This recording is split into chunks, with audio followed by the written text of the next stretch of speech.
macam season 10 dulu. Ada Viking Club, Ultras.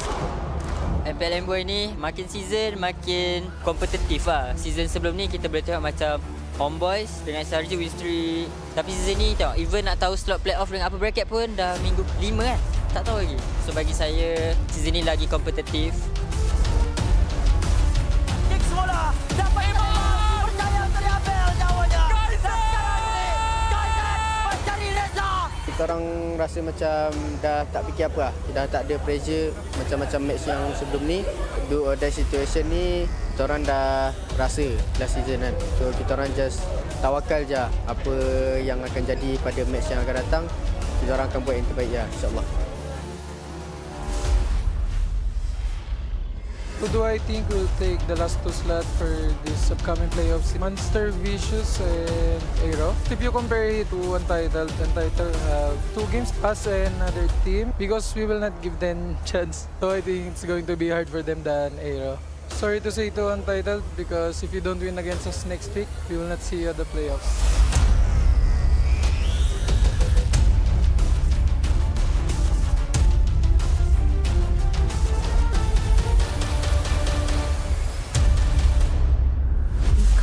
Most dangerous planet to hunt an apex predator.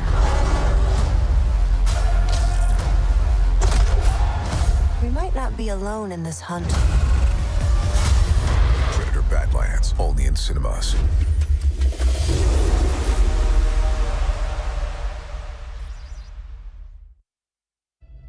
Kalau tengok career saya, season 10 ialah best performance saya. Season 11 tak lepas playoff. Sebab kau ada star syndrome. Kau tak nak main dengan tim. Kau tak faham lagi ke? The best moment dalam career saya adalah season 12 lah. The worst moment season 15 lah. Saya sebenarnya dah tak nak main MLBB dah. Saya rasa saya punya limit dah kat situ dah. Dah tak boleh improve dah. I don't know. Apa yang membuat saya tak nak give up adalah kawan-kawan lah. Saya cuba try hard dan comeback balik lah. Tapi kalau boleh saya nak repeat balik dan berbetulkan balik lah. Yang penting saya boleh bagi the best performance lagi lah. So bila season 16 ni comeback MPL, happy lah. Saya still bersyukur lah sebab boleh dari bawah, still boleh bersaing lah. Saya tak gila nak main playoff. Pelajaran yang paling penting saya rasa ialah lebih hard work, trust the process lah. Lagi satu, just jangan give up.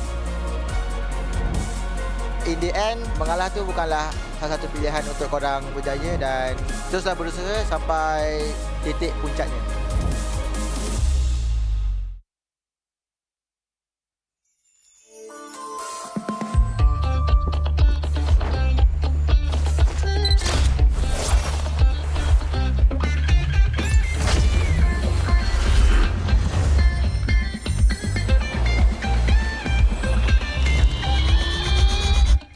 Datang ke Double 11.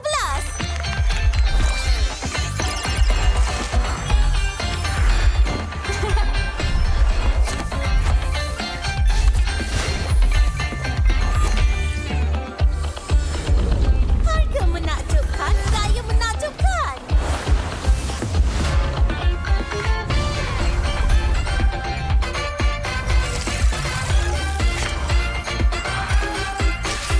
Menang besar dalam cabutan mega.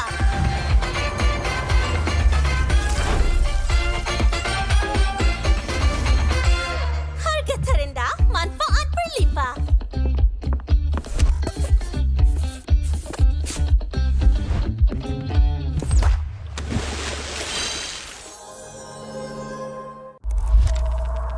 Tujuh tahun, 16 musim, perjalanan yang dianggap sekadar permainan di telefon kini menjadi isukan paling berpengaruh. Inilah MPL Malaysia.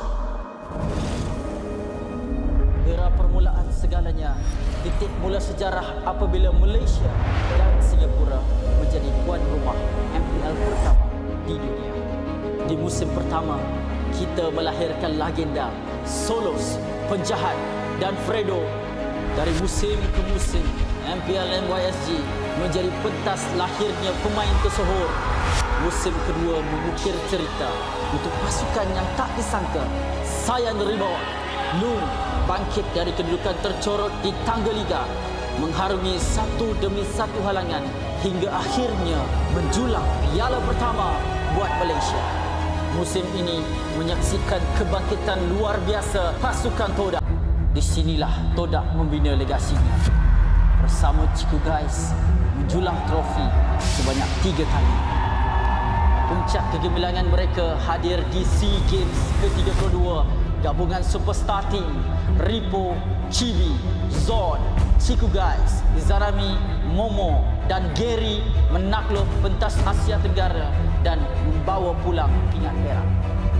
Satu detik bersejarah yang mengangkat nama Malaysia ke mercu isukan tertinggi di era ini akhirnya mencapai noktahnya apabila musim 12 Homeboys, pasukan yang sebelum ini tidak pernah menjulang trofi, mengangkat piala buat pertama kalinya dan membuka jalan untuk babak seterusnya.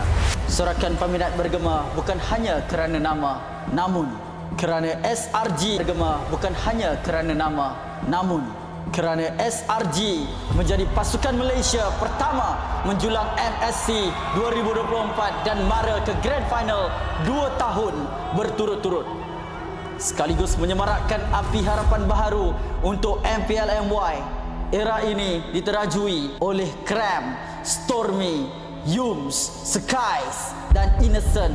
Bukan sekadar juara, SRG menulis sejarah daripada dominasi di peringkat liga sehingga ke detik terakhir mereka mempertahankannya dengan penuh megah.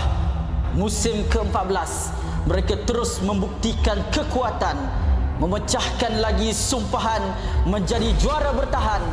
Musim ke-15 repeat bersejarah yang menebatkan SRG sebagai pasukan paling dominan dalam sejarah MPL MY dengan barisan pemain yang sama memperoleh kemenangan demi kemenangan. Tapi musim ini pentas akan digegarkan.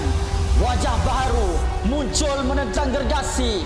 Wajah lama kembali membawa dendam membara. Medan tempur terakhir sebelum segalanya berubah.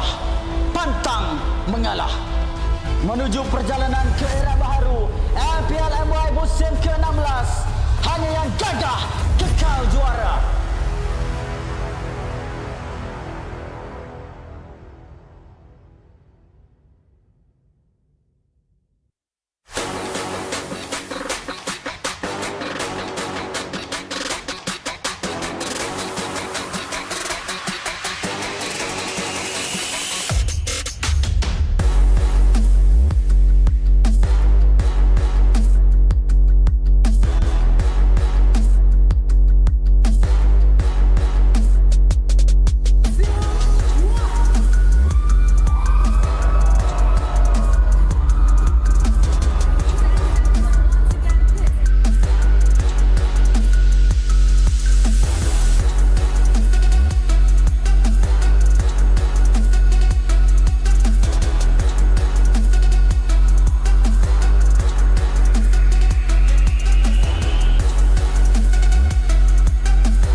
Sebagai penyokong MPL MY yang menonton sejak musim pertama, bagi saya playoff amat sukar dijangka. Jadi kepada anda semua, sokonglah pasukan kegemaran anda kerana mereka mungkin menjadi wakil Malaysia ke M7.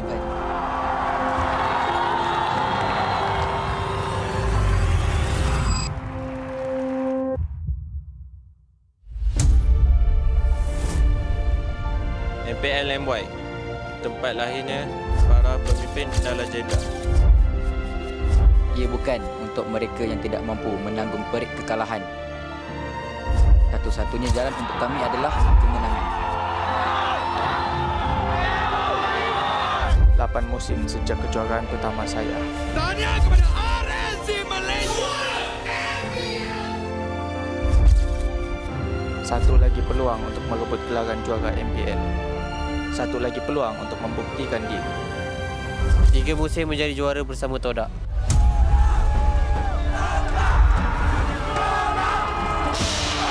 Kini saya membina legasi sendiri. Era saya masih belum berakhir. Ini peluang terakhir untuk lakukannya sekali lagi. Tiada apa yang mustahil selagi hayat di kandung badan.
Welcome to MCGG Rising Stars.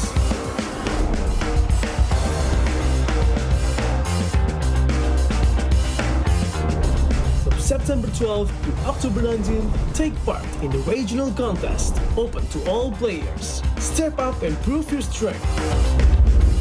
Division finals will run from October 24 to November 2. The top 16 players in each division may advance to the next stage of MRS. Check your in-game mail for information.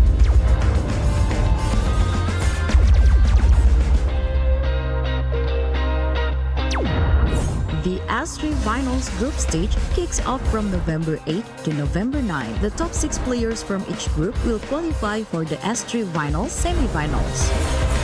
The semi-finals will be held on November 15. The highly anticipated grand final arrives on November 16. The champion will earn a direct qualifications for the first MCGG World Championship.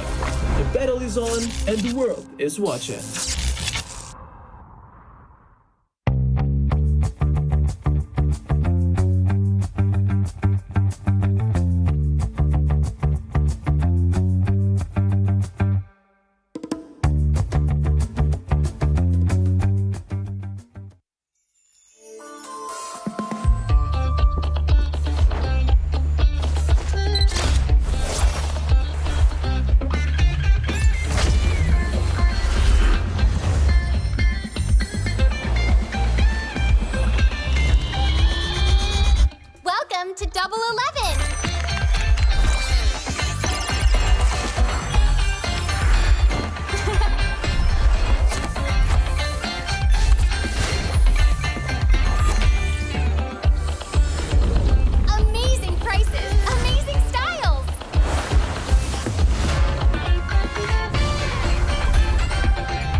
Rasakan harimu dengan 100 plus zero. Coba, try, taste 100 plus zero. Hey! Welcome to MCGG Rising Stars.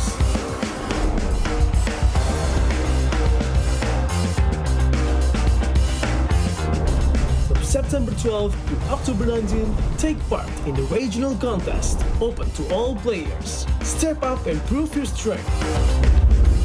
Division finals will run from October 24 to November 2. The top 16 players in each division may advance to the next stage of MRS. Check your in-game mail for information.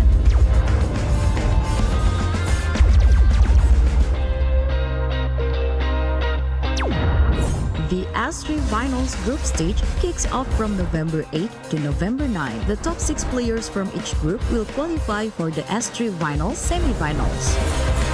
The semi-finals will be held on November 15.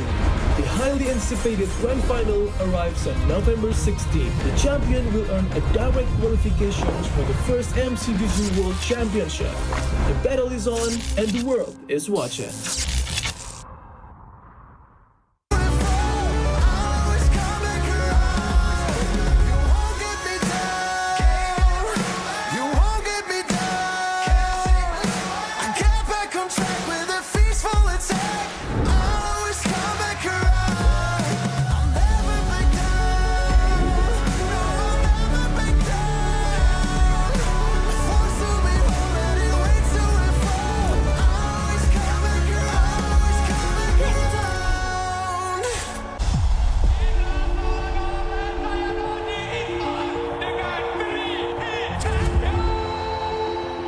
This season, we're aiming for first time for beat in Malaysia. From me, I want the people to remember us that when they hear SRG is the most dominating team in this league. So on our first week, we're going to face Homeboys, and it's a new lineup. Their last lineup is already good. So I think they might have some problems because after MSC, they only have like couple of weeks to fix their lineup. So I think it's really hard for them. My message to Homeboys, good luck and have fun. And don't lose your morale. This season, I just nak pergi M series lah. Tak kisahlah, tapi kalau boleh nak try to beat SRG first lah. So netizen stop calling us Todak version 2 sebab kita orang pun dah tak ada kena-mengena dengan Todak dah. Keep support both team lah. Untuk first game nanti, kita orang akan lawan JML. Seperti macam ulang balik grand final kita orang masuk ke MPL. Kemungkinan diorang boleh menang ataupun kita orang boleh menang. So jangan lupa datang lah guys, support kita orang, okay? Unfortunately, Team Vamos punya perjalanan untuk MPL Malaysia musim ke-15 akan terhenti di sini. So untuk last season kita orang punya performance agak teruk lah. So banyak benda yang kita orang belajar dan kita orang akan improve some team lah untuk season ni. Harapan saya kalau boleh at least top 2 lah. Kalau champion tu bonus sebab kita orang nak pergi M7 sebab kita orang kalah season lepas, kita orang cuti lama sangat. So week 1 kita orang tahu yang kita orang akan jumpa Homeboys. Kalau boleh saya nak revenge lah kekalahan untuk season lepas. Saya nak bagi diorang diam lah. Kalau korang tengok MPL MY pada 13 September ni, korang boleh datang dekat Stadium Putra dekat Bukit Jalil. So kalau korang dah dapatkan tiket, korang boleh pergi dekat MPL MY punya official page ataupun bio MPL MY. Jumpa korang kat sana.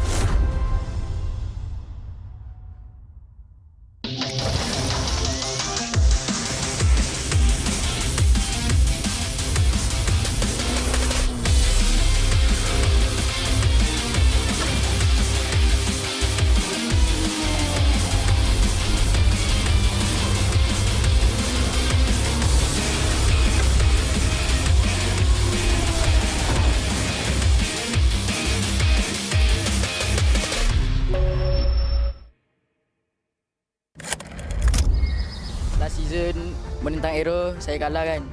Maybe season ni mental saya dah lagi kuat dan matang. Saya pun dah cuba improve banyak untuk fight for my spot. For me personally, saya nak buktikan yang saya boleh stay di main line up Vamos and saya boleh mencabar jungle-jungle MPL yang lain lah. Untuk Hazel, just give a good fight and let's see who's the best.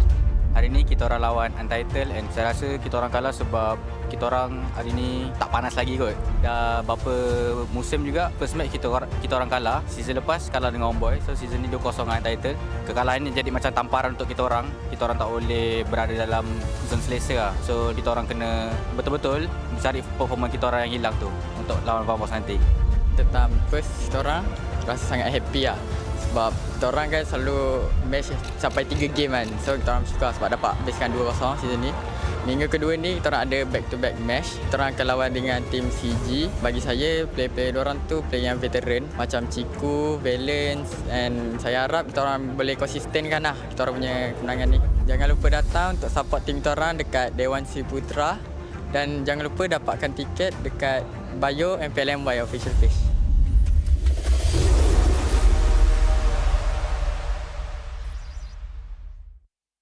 CeraVe, baharu, blemish control, membersih. 2% salisilik acid untuk membersihkan pori dan 3 ceramide untuk melindungi kulit, memperbaiki. AHA, BHA dan niacinamide untuk menangani jerawat, untuk kulit bersih dan sihat. CeraVe.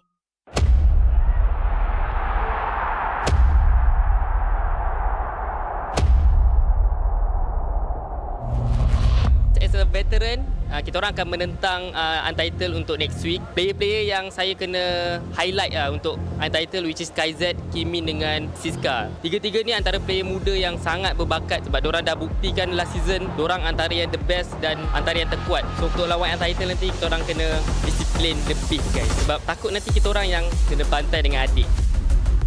So yang macam korang tahu, CG nak ke international and kita orang nak sangat kalahkan SRG. Kita orang nak tahu standard kita orang kat mana.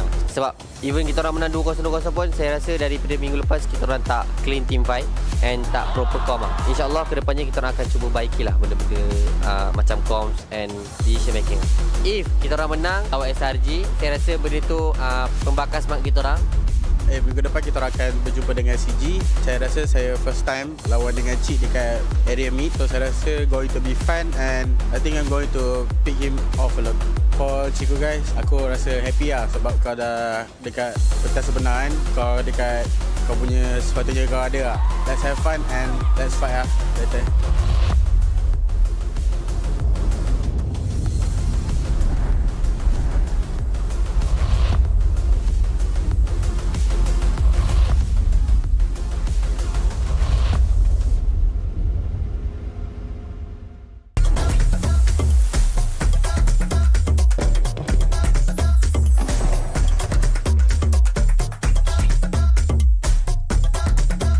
Flame grilled peri-peri chicken.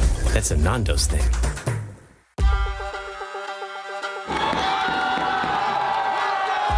Untuk minggu depan, MPL MY akan ada match-match besar. Kita ada Todak versus Homeboys, SRG versus Vamos dan Todak lawan CG Esports. Jumpa dengan Vamos nanti saya rasa excited lah sebab diorang pun one of the strongest contender dan dengan adanya Gojo saya rasa diorang dah lengkap lah. Okay Jess, kalau lawan Vamos nanti kau akan tahu lah Jess kenapa kau kasap lah. Perasaan saya bila jumpa Todak kali pertama ni agak awkward sebenarnya. Sebab selalunya saya dekat sini gambar Todak tapi sekarang gambar CG. Tak sangka lah akan melawan tim kegemaran saya dulu. Saya rasa Todak tak rindu saya pun sebab diorang dah ada sekarang line up dengan ada Zaid kan. So itulah. Itu je lah. Todak, do you miss me? My roommate Zaid, I miss you so much. I miss you. But I need to move on. I already have new roommate, Gary. Untuk Todak, harap kita dapat memeriahkan MPL and dapat bagi game yang intense lah. So harap korang dapat bounce back untuk lawan kita orang. Okay guys, untuk fan-fan CG jangan lupa dan Todak jangan lupa beli, bukan beli tau, mesti beli tiket dekat website MPL MY Season 16. Sebab apa? Sebab match depan saya melawan saya punya bekas teammate. Saya pun tak tahu saya dah move on ke tak. Cuba korang minggu depan beli lah guys.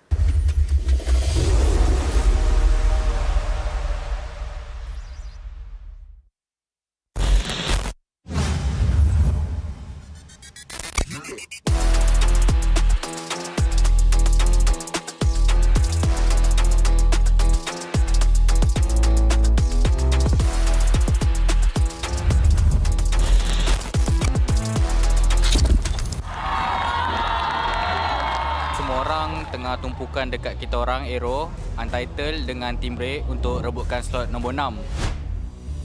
Sejujurnya memang rasa sedih sebab season ni lebih teruk. Season lepas walaupun kami kalah, kami tetap ada 1 poin. Tapi season ni kita orang dah 3 game 0-2. Jadi kita rasa tu result yang buruk untuk kami. Mungkin kita orang punya mentality kot ataupun kita orang punya semangat drop. Kami akan berhad lagi sebab kita orang memang akan usaha keras lagi untuk dapatkan playoff. 1, 2, 3. Go. Lepas kalah dengan SRG, macam kita orang kena tamparan juga lah. Lagi saya kan. Sebab Yumfa ada cakap dia letak high expectation untuk saya. Lepas tu kita orang tak dapat bagi saingan. Semua kecewa lah. Lepas daripada tu kita orang betul-betul try hard lah. Kita tak ada main-main dah. Minggu depan kita orang akan lawan MV. Untuk season ni saya confident juga untuk menang. Tapi jangan overconfident, still respect enemy and buat yang terbaik. For now saya rasa team race sangat kurang. Saya rasa gameplay and also kita punya strategi agak lemah lah. Saya rasa betul lah kita orang kalah. Perasaan sangat sedih lah sebab last season saya dekat JP pun we relegate right. So this season pun chance tu nak play off susah. Untuk next match lawan SRG and Vamos, we try our best. Kita try our best lah. Okay guys, next week kita akan buat 9 year anniversary celebration dekat sini guys. Okay guys, bye.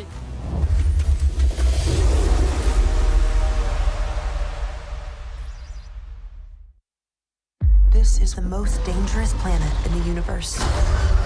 And you've come to hunt an apex predator.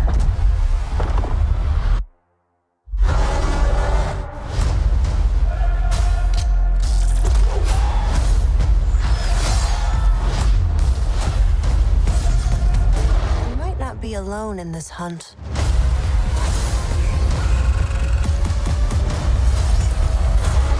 Predator Badlands, only in cinemas.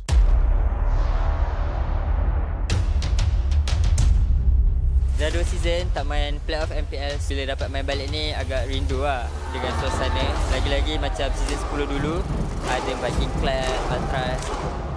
MPL MY ni makin season makin kompetitif lah. Season sebelum ni kita boleh tengok macam Homeboys dengan SRG win streak.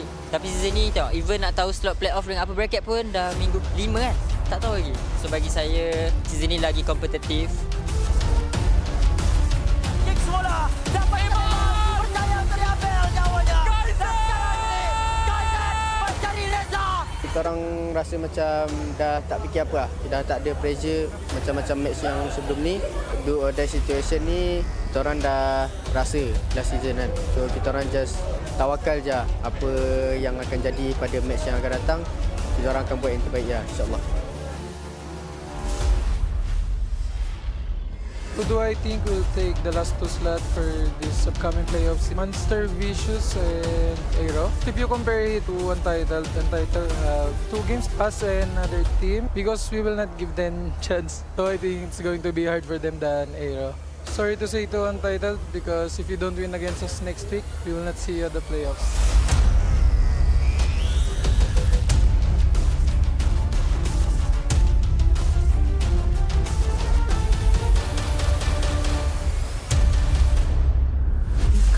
Most dangerous planet to hunt an apex predator.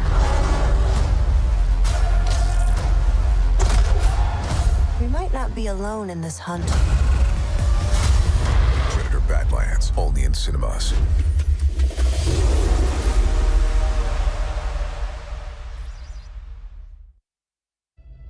Kalau tengok career saya, season 10 ialah best performance saya. Season 11 tak lepas playoff. Sebab kau ada star syndrome. Kau tak nak main dengan tim. Kau tak faham lagi ke? The best moment dalam career saya adalah season 12 lah. The worst moment season 15 lah. Saya sebenarnya dah tak nak main MMB dah. Saya rasa saya punya limit dah kat situ dah. Dah tak boleh improve dah. I don't know. Apa yang membuat saya tak nak give up adalah kawan-kawan lah. Saya cuba try hard dan comeback balik lah. Tapi kalau boleh saya nak repeat balik dan berbetulkan balik lah. Yang penting saya boleh bagi the best performance lagi lah. So bila season 16 ni comeback MPL, happy lah. Saya still bersyukur lah sebab ibu dari bawah still boleh bersaing lah. Saya tak gila nak main playoff. Pelajaran yang paling penting saya rasa ialah lebih hard work, trust the process lah. Lagi satu, just jangan give up. in the end, mengalah tu bukanlah salah satu pilihan untuk korang berjaya dan teruslah berusaha sampai titik puncaknya.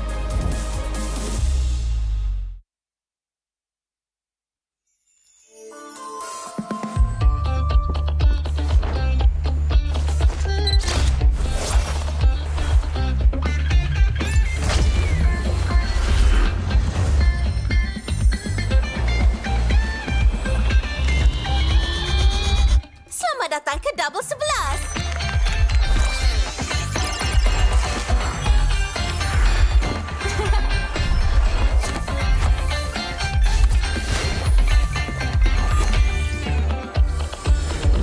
Harga menakjubkan, gaya menakjubkan.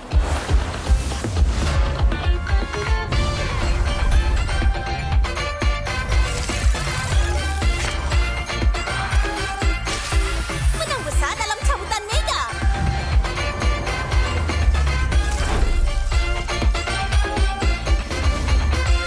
Harga terendah, manfaat berlimpah.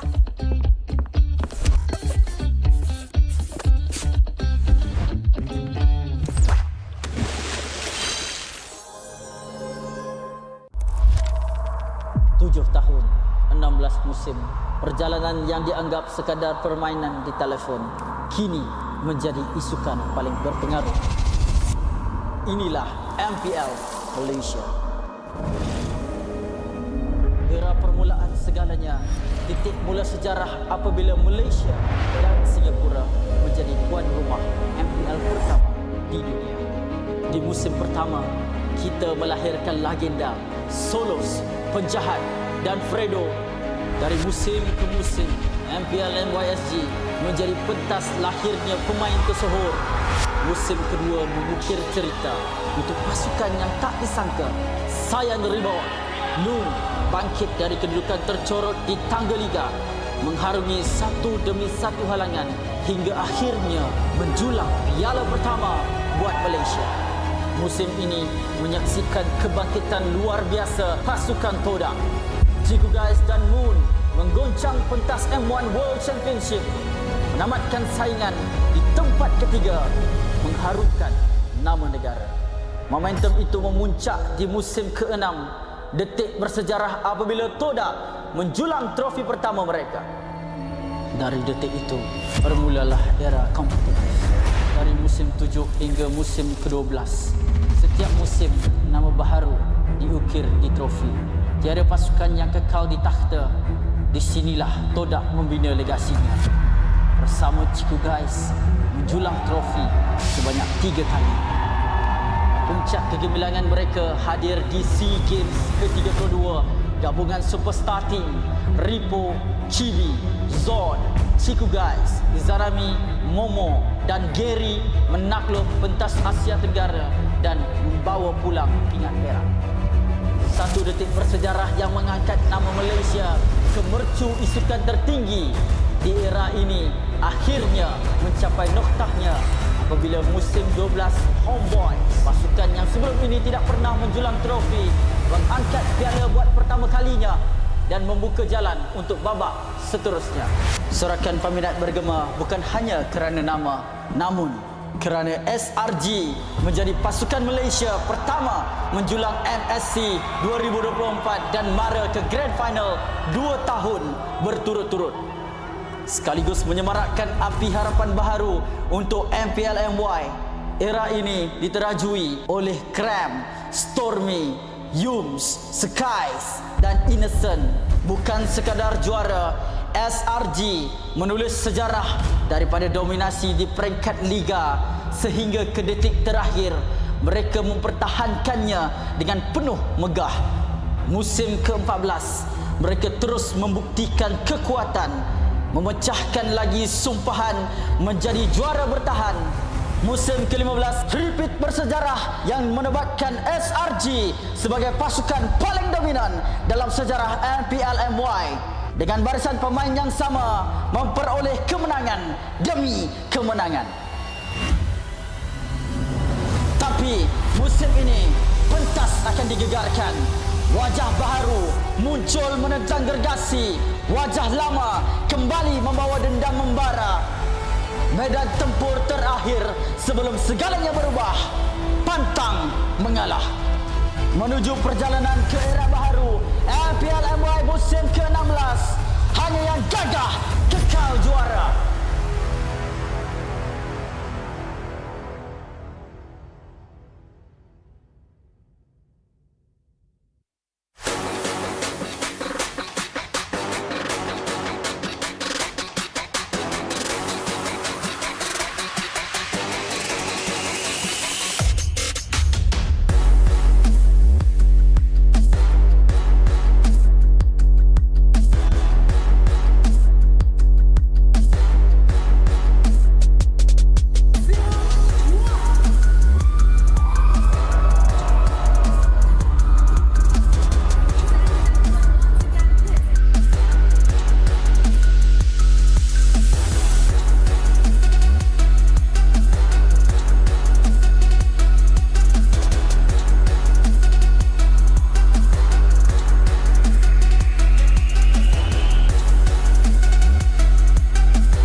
Sebagai penyokong MPL MY yang menonton sejak musim pertama, bagi saya playoff amat sukar dijangka. Jadi kepada anda semua, sokonglah pasukan kegemaran anda kerana mereka mungkin menjadi wakil Malaysia ke M7.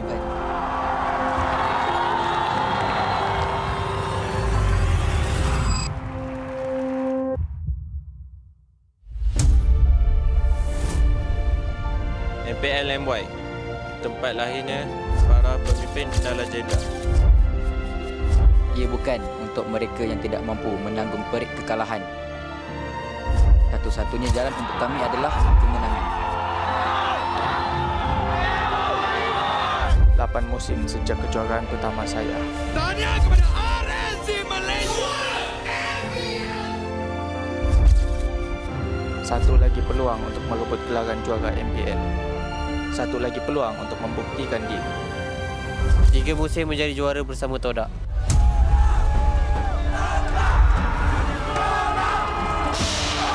Kini saya membina legasi sendiri.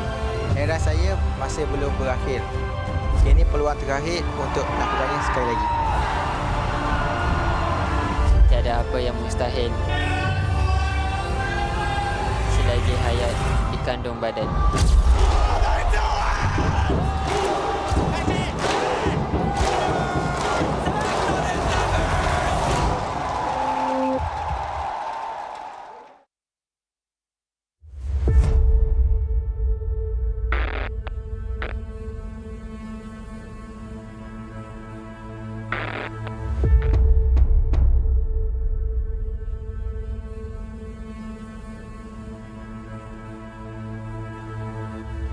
Sebelum ni saya dibenchkan, jadi saya hanya digendong untuk masuk ke top 4 dan champion. Berada kat sini membuktikan bahawa saya ni bukan hanya play sub dan saya masih boleh main lagi.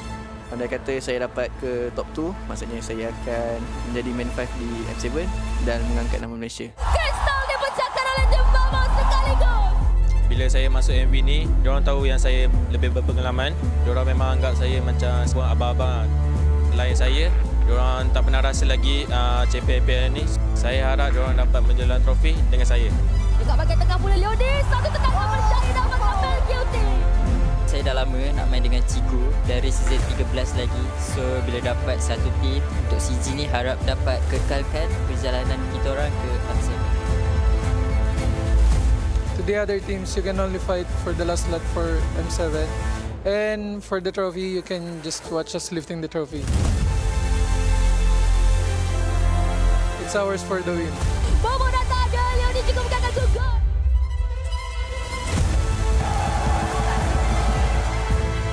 Apa sebagai belakang, balance tempat untuk Kristal.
to MCGG Rising Stars.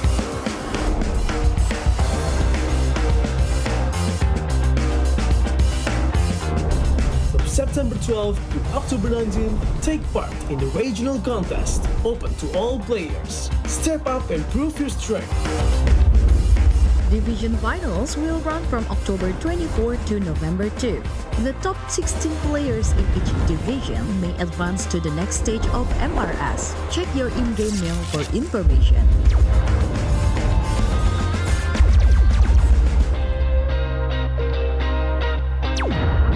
The S3 Finals group stage kicks off from November 8 to November 9. The top 6 players from each group will qualify for the S3 Finals semi-finals. The semi-finals will be held on November 15. The highly anticipated grand final arrives on November 16. The champion will earn a direct qualification for the first MCGG World Championship. The battle is on and the world is watching.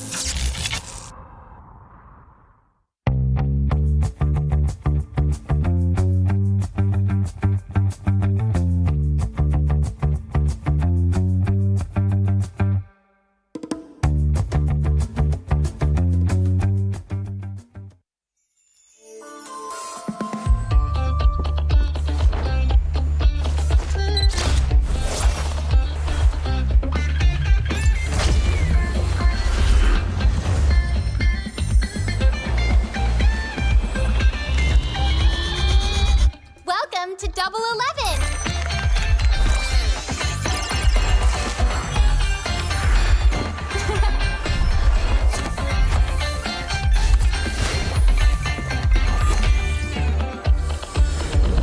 Amazing prices, amazing styles.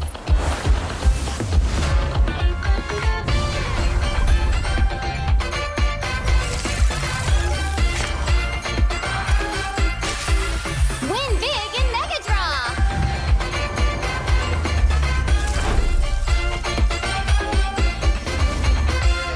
Lowest prices, incredible benefits.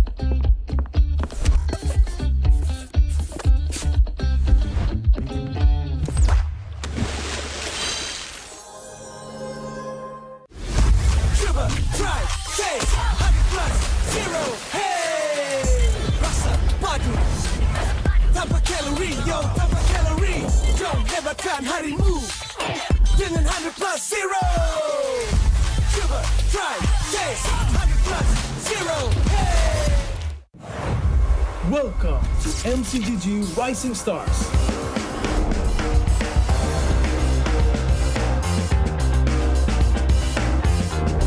From September 12th to October 19th, take part in the regional contest, open to all players. Step up and prove your strength. Division finals will run from October 24 to November 2. The top 16 players in each division may advance to the next stage of MRS. Check your in-game mail for information.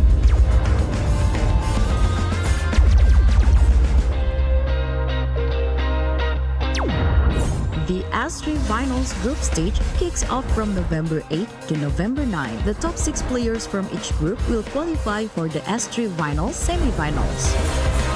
The semi-finals will be held on November 15. The highly anticipated grand final arrives on November 16. The champion will earn a direct qualification for the first MCGG World Championship. The battle is on and the world is watching.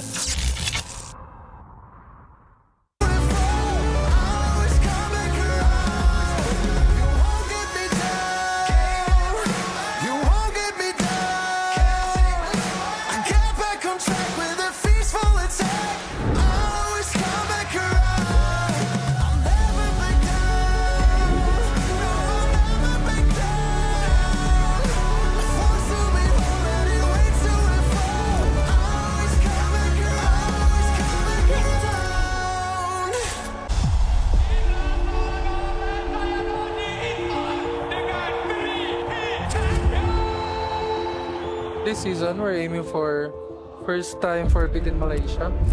From me, I want the people to remember us that when they hear SRG is the most dominating team in this league. So on our first week, we're going to face Homeboys, and it's a new lineup. their last lineup is already good. So I think they might have some problems because after MSC, they only have like couple of weeks to fix their lineup. So I think it's really hard for them. My message to homeboys, good luck and have fun. And don't lose your morale. This season, I just nak pergi M series lah. Tak kisahlah, tapi kalau boleh nak try to beat SRG first lah. So netizen stop calling us Todak version 2 sebab kita orang pun dah tak ada kena-mengena dengan Todak dah. Keep support both team lah.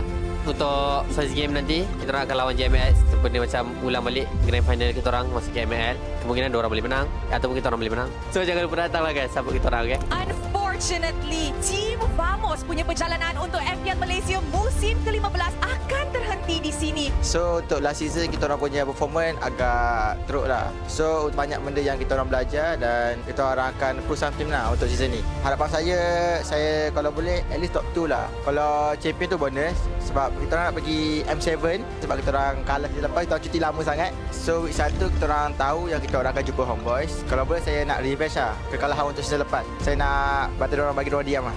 Kalau korang tengok MPL MY pada 13 September ni, korang boleh datang dekat Stadium Putra dekat Bukit Jalil. So kalau korang dah dapatkan tiket, korang boleh pergi dekat MPL MY punya official page ataupun bio MPL MY. Jumpa korang kat sana.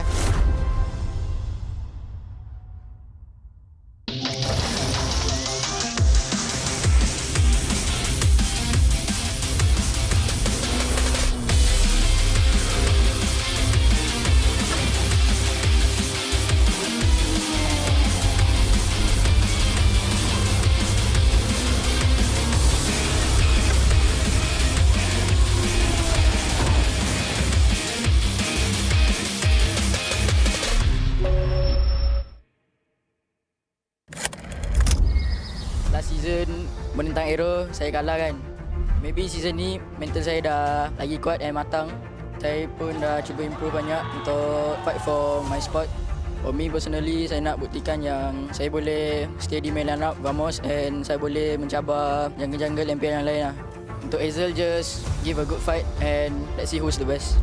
Hari ni kita orang lawan Untitled and saya rasa kita orang kalah sebab kita orang hari ni tak panas lagi kot. Dah berapa musim juga first match kita orang kalah. Season lepas kalah dengan Homeboy. So season ni 2-0 dengan Untitled. Kekalahan ni jadi macam tamparan untuk kita orang. Kita orang tak boleh berada dalam zone selesa lah. So kita orang kena betul-betul mencari performa kita orang yang hilang tu untuk lawan Vamos nanti. Tentang first kita orang rasa sangat happy lah. Sebab kita orang kan selalu match sampai 3 game kan. So kita orang suka sebab dapat habiskan 2-0 season ni. Minggu kedua ni kita orang ada back-to-back match. Kita orang akan lawan dengan tim CG. Bagi saya player-player diorang tu player yang veteran macam Ciku, Valence and saya harap kita orang boleh konsistenkan lah kita orang punya kemenangan ni. Jangan lupa datang untuk support tim kita orang dekat Dewan Si Putra dan jangan lupa dapatkan tiket dekat bio MPL MY official page.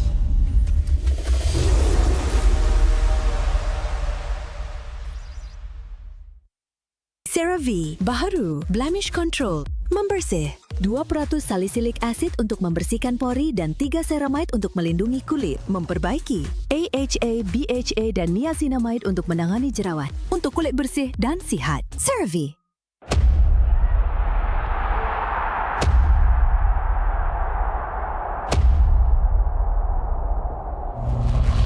As a veteran, kita orang akan menentang Untitled untuk next week. Player-player yang saya kena highlight untuk Untitled which is KZ, Kimin dengan Siska. Tiga-tiga ni antara player muda yang sangat berbakat sebab diorang dah buktikan last season diorang antara yang the best dan antara yang terkuat. So untuk lawan Untitled nanti kita orang kena disiplin lebih guys sebab takut nanti kita orang yang kena bantai dengan adik. So yang macam korang tahu, CG nak ke international and kita orang nak sangat kalah dengan SRG. Kita orang nak tahu standard kita orang kat mana. Sebab even kita orang menang 2-0 pun saya rasa daripada minggu lepas kita orang tak clean team fight and tak proper com lah. InsyaAllah kedepannya kita orang akan cuba baikilah benda-benda macam comms and decision making. If kita orang menang lawan SRG, saya rasa benda tu pembakar semangat kita orang. Minggu depan kita akan berjumpa dengan CG. Saya rasa saya first time lawan dengan Cik dekat area meet. So saya rasa going to be fun and I think I'm going to pick him off a lot. For Ciku guys, aku rasa happy lah sebab kau dah dekat pentas sebenar kan. Kau dekat kau punya sepatutnya kau ada lah. Let's have fun and let's fight lah later.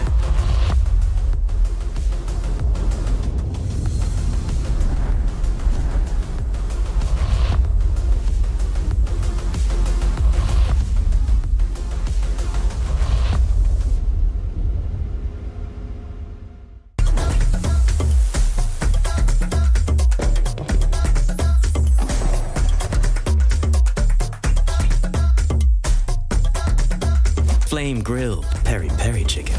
That's a Nando's thing.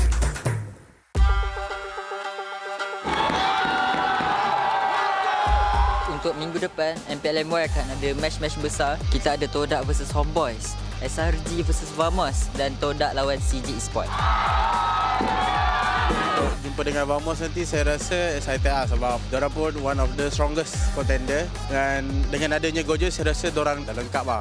Okay Jess, kalau lawan Vamos nanti kau akan tahu lah Jess kenapa kau kat sub lah. Perasaan saya bila jumpa Todak kali pertama ni agak awkward sebenarnya. Sebab selalunya saya dekat sini gambar Todak, tapi sekarang gambar CG.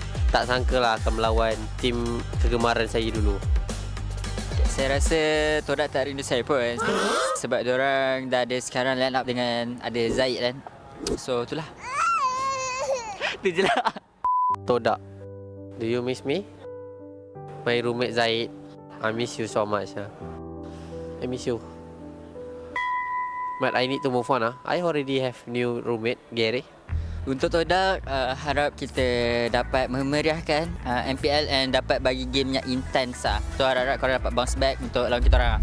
Okay guys, untuk fan-fan CG, jangan lupa, dan Todak, jangan lupa beli, bukan beli tau, mesti beli tiket dekat website MPL MY Season 16. Sebab apa? Sebab match depan saya melawan saya punya bekas teammate. Saya pun tak tahu saya dah move on ke tak. Cuba korang minggu depan beli je guys.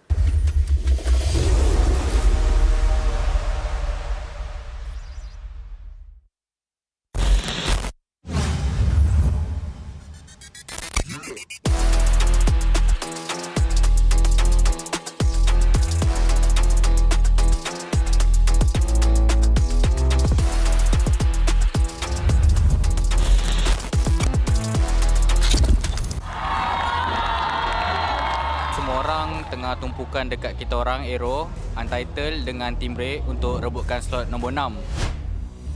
Sejujurnya memang rasa sedih sebab season ni lebih teruk. Season lepas walaupun kami kalah, kami tetap ada 1 poin. Tapi season ni kita orang dah 3 game 0-2. Jadi kita rasa tu result yang buruk untuk kami. Mungkin kita orang punya mentality kot ataupun kita orang punya semangat drop. Kami akan buat lagi sebab kita orang memang akan usaha keras lagi untuk dapatkan playoff. 1, 2, 3. Go.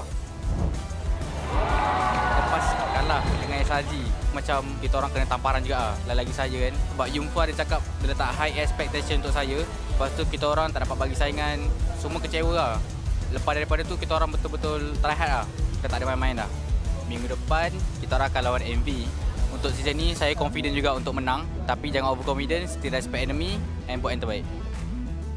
For now saya rasa team race sangat kurang. Saya rasa gameplay and also kita punya strategi agak lemah lah. So, saya rasa sebab itulah kita orang kalah.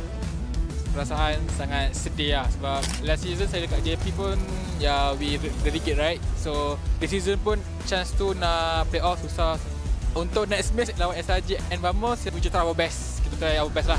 Okay guys, next week kita akan buat 9 year anniversary celebration dekat sini guys. Okay guys, bye.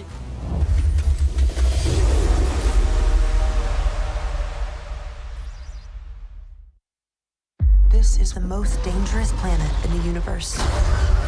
And you've come to hunt an apex predator.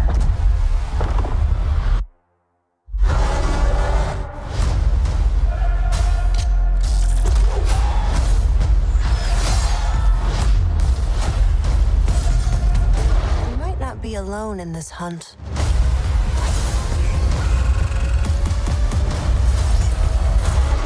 Predator Badlands, only in cinemas.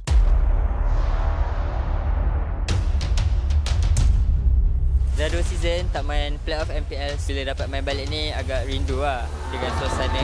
Lagi-lagi macam season 10 dulu, ada Viking Clan, Ultras. MPL MY ni makin season makin kompetitif lah. Season sebelum ni kita boleh tengok macam Homeboys dengan SRG win streak. Tapi season ni tengok, even nak tahu slot playoff dengan apa bracket pun dah minggu 5 kan. Tak tahu lagi. So bagi saya season ni lagi kompetitif. Kick semula. Dapat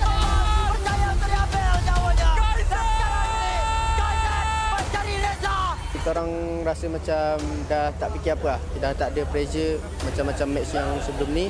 Do or die situation ni kita orang dah rasa last season kan. So kita orang just tawakal je apa yang akan jadi pada match yang akan datang. Kita orang akan buat yang terbaik ya, insya-Allah. Selamat kembali ke MPL Malaysia musim yang ke-16 playoff hari yang ketiga. Jadi kita dah tahu bermacam-macam kejadian yang hebat-hebat berlaku. Pemain-pemain kita telah menunjukkan kehebatan mereka demi mengejar slot ke M7. Namun pada masa yang sama kita bukan sahaja nak tengok pemain kita pergi ke M7, tapi kita juga nak tengok peminat penyokong ni juga turut dibawa bersama untuk berada di pentas M7 nanti. Maka dengan berbesar hati, Ferry telah mengadakan satu pertandingan untuk memastikan kita membawa peminat-peminat ini turut bersama-sama meraihkan kehebatan, kejayaan pemain-pemain kita di sana nanti. Maka beberapa minggu yang lalu telah berlangsungnya satu event yang bermula daripada My Town Ceras sehinggalah bersambung ke MPL Playoff ini. Dan dekat playoff inilah kita buatkan pertandingan di mana kita mencari siapakah 3 orang pemenang yang berjaya untuk mendapatkan hadiah utama, iaitu pergi ke Jakarta 3 hari 2 malam ditanggung sepenuhnya oleh Ferry. Tapi sebelum saya melangkah lebih jauh ke dalam apa yang saya nak share dengan korang ni, siapa penang, siapa hadiahkan, saya nak tunjuk kat korang dulu satu benda, video istimewa untuk kita kongsikan bersama. Let's go, kita enjoy sama-sama.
Nampak seronok dan juga meriah, itulah kehebatan dan juga keseronokan yang dirasai oleh semua peminat dan juga penyokong dengan sepanjang event yang Ferry telah buat ni. Untuk korang yang tak tahu, Ferry ni adalah sebahagian daripada keluarga MPL. Dia adalah sponsor kepada kita bermula daripada musim yang ke-14 lagi. Jadi mereka dah buat bermacam-macam aktiviti untuk memastikan kita juga happy. Tapi korang dah nampakkan dekat dalam view tadi, ada pertandingan yang dijalankan sampailah hari ini dan dah ada pemenangnya pun. Maka dengan berbesar hati saya ingin menjemput VIP kita, Mr. Julius C, CEO of Ferry, untuk naik ke atas pentas bagi menjemput pemenang-pemenang kita nanti. Welcome sir. Jadi untuk pertandingan yang pertama, Ferry Game Award, pemenangnya akan membawa pulang jam Ferry yang istimewa. Pemenangnya adalah Shanice Lai. Tahniah kepada Shanice Lai, membawa pulang jam yang bagi saya mahal sebenarnya. Ikonik sebenarnya, jam ni adalah jam istimewa tu, di tempat khas. Tak ramai orang ada sebab harganya mahal.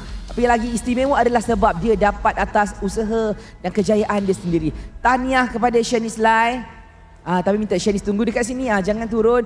Baik, untuk seterusnya 3 orang peserta yang berjaya untuk membawa pulang hadiah utama penerbangan ke Jakarta 3 hari 2 malam, penginapan tempat tinggal dan juga tiket ke M7. Pemenang yang pertama, Ren.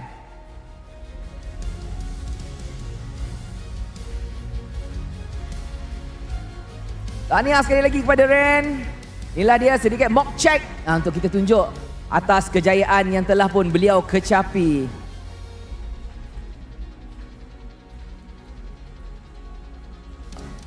Seterusnya, Genie.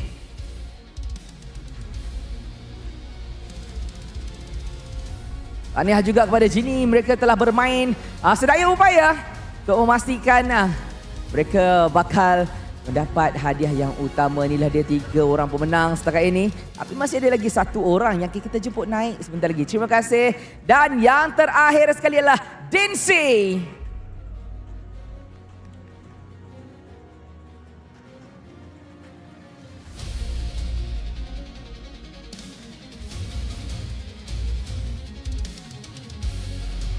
Terima kasih Nisi. Jadi kita ambil gambar bersama beramai-ramai. Okey, ke depan. Terima kasih banyak-banyak.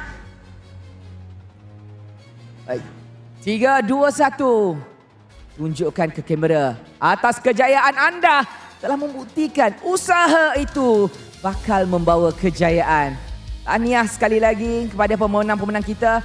Dan juga terima kasih pada CEO of Ferry, tu Mr. Julius C, kerana telah sama-sama naik ke atas pentas dan juga memberikan hadiah kepada ini. Terima kasih kepada anda semua. Terima kasih juga kepada pemenang-pemenang kita. Itulah dianya tadi itu. Pemenang kita. Ada yang dapat jam. Ada juga yang dapat penerbangan istimewa. Itulah yang kita serasa seronok sangat dengan MPL kali ini. Pelbagai aktiviti dijalankan sepanjang playoff ini. Dapat flight ke Jakarta, kan, dapat jam mahal, dan mungkin juga korang boleh jadi sebahagian dari pemenang yang kita cari. Caranya mudah saja. Datang ke sini, join aktiviti kita untuk sepanjang MPL ini berlangsung. Hari ini masih lagi ada game yang bakal berlangsung selepas ini. Itu pertembungan di antara CG dan juga Monster Vicious. Dan saya harap kita akan bertemu lagi selepas ini. Terima kasih kepada Ferry. Terima kasih juga kepada MPL. Tapi sebelum saya tinggalkan anda, jangan lupa untuk anda download apps itu, Ferry Apps yang ada dekat Apple Store dan juga Google Play, di mana setiap kali anda download apps ini kan, setiap user tu boleh dapat 100 diamond secara percuma. Siapa nak bagi kita diamond kalau bukan Ferry? Jadi download apps tu, korang boleh dapat diamond secara percuma. Kita akan upkan QR untuk korang. Kalau kata korang tak nampak QR ke tak jumpa ke, korang boleh search dekat Apple dan juga Google Android. Nanti korang akan nampak semua tu. Download, login, dan korang boleh main bermacam-macam game dekat dalam tu. Itulah kehebatan dan juga keistimewaan yang kita nak kongsi dengan anda sepanjang playoff. Berbagai keistimewaan yang akan kita kongsi dan raikan bersama anda sebagai seorang peminat dan juga penyokong Mobile Legends, MPL dan juga Ferry World. Terima kasih kepada anda yang setia menyokong dan meneruskan sokongan anda terhadap Mobile Legends Malaysia dan juga Ferry. Sampai sini sahaja untuk slot kita. Kita akan jumpa lagi selepas ini. Terima kasih. Assalamualaikum.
Welcome to MCGG Rising Stars.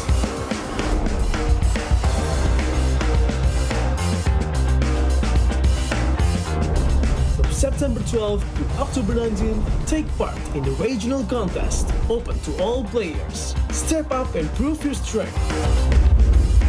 Division finals will run from October 24 to November 2. The top 16 players in each division may advance to the next stage of MRS. Check your in-game mail for information.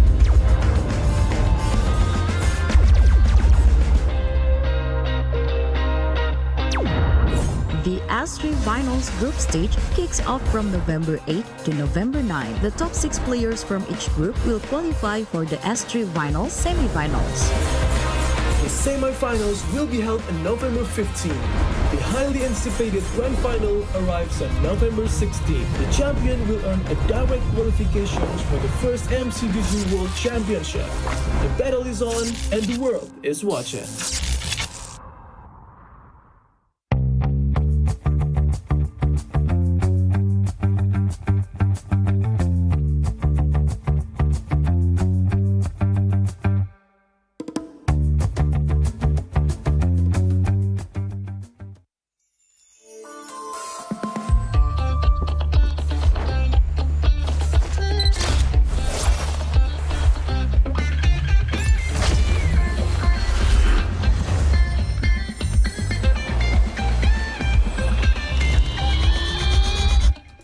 to Double 11.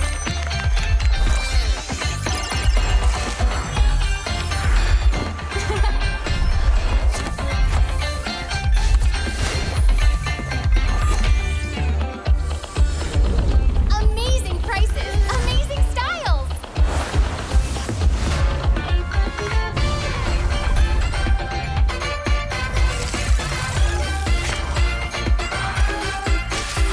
Win big in Mega Draw.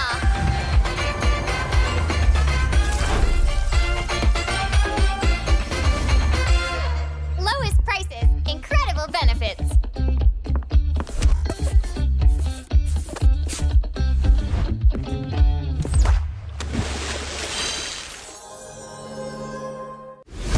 Sugar, drive, chase, 100 plus, 0, hey! Rasa, padu, tanpa kalori, yo, tanpa kalori. Jom hebatkan harimu dengan 100 plus, 0. Sugar, drive, chase, 100 plus, 0, hey!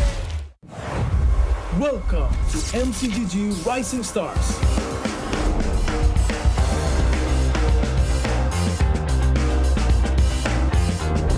From September 12th to October 19th, take part in the regional contest, open to all players. Step up and prove your strength.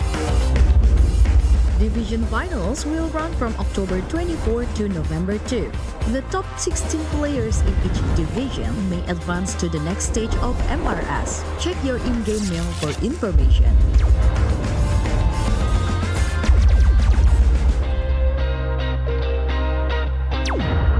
The S3 Finals group stage kicks off from November 8 to November 9. The top 6 players from each group will qualify for the S3 Finals semi-finals.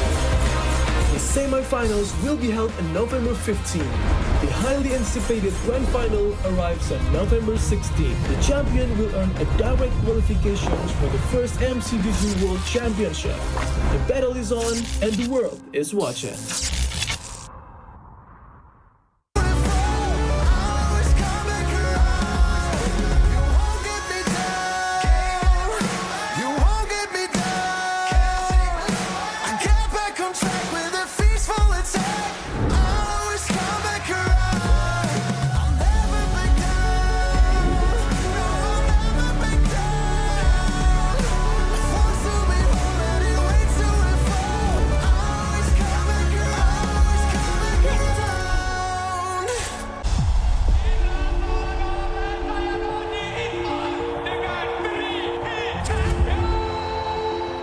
This season, we're aiming for first time for beat in Malaysia. From me, I want the people to remember us that when they hear SRG is the most dominating team in this league. So on our first week, we're going to face Homeboys, and it's a new lineup. Their last lineup is already good. So I think they might have some problems because after MSC, they only have like couple of weeks to fix their lineup. So I think it's really hard for them. My message to Homeboys, good luck and have fun. And don't lose your morale. This season, I just nak pergi M series lah. Tak kisahlah, tapi kalau boleh nak try to beat SRG first lah. So netizen stop calling us Todak version 2 sebab kita orang pun dah tak ada kena-mena dengan Todak dah. Keep support both team lah.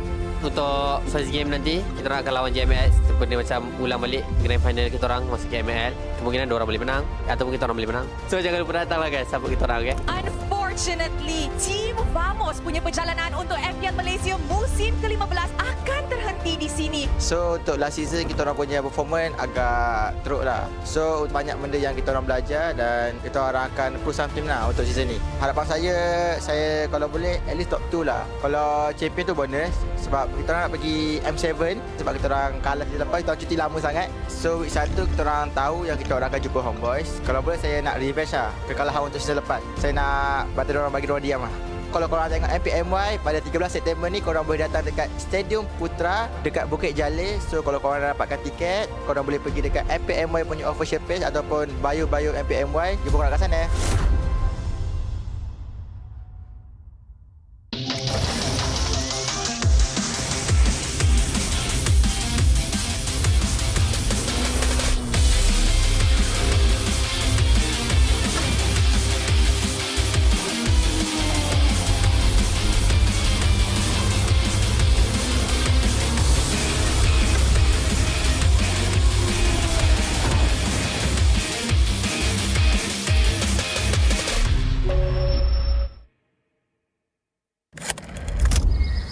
Season menentang Aero saya kalah kan. Maybe season ni mental saya dah lagi kuat dan matang. Saya pun dah cuba improve banyak untuk fight for my spot. For me personally, saya nak buktikan yang saya boleh stay di main lineup Vamos and saya boleh mencabar jungle-jungle MPL yang lain lah. Untuk Hazel, just give a good fight and let's see who's the best. Hari ni kita orang lawan Untitled and saya rasa kita orang kalah sebab kita orang hari ni tak panas lagi kot. Dah berapa musim juga first match kita orang kalah. Season lepas kalah dengan Homeboy. So season ni 2-0 dengan Untitled. Kekalahan ni jadi macam tamparan untuk kita orang. Kita orang tak boleh berada dalam zone selesa lah. So kita orang kena betul-betul mencari performance kita orang yang hilang tu untuk lawan Vamos nanti. Tentang first kita orang rasa sangat happy lah. Sebab kita orang kan selalu match sampai 3 game kan. So kita orang suka sebab dapat habiskan 2-0 season ni. Minggu kedua ni kita orang ada back to back match. Kita orang akan lawan dengan tim CG. Bagi saya player-player diorang tu player yang veteran macam Ciku, Valence and saya harap kita orang boleh konsistenkan lah kita orang punya kemenangan ni. Jangan lupa datang untuk support tim kita orang dekat Dewan Si Putra dan jangan lupa dapatkan tiket dekat bio MPL MY official page.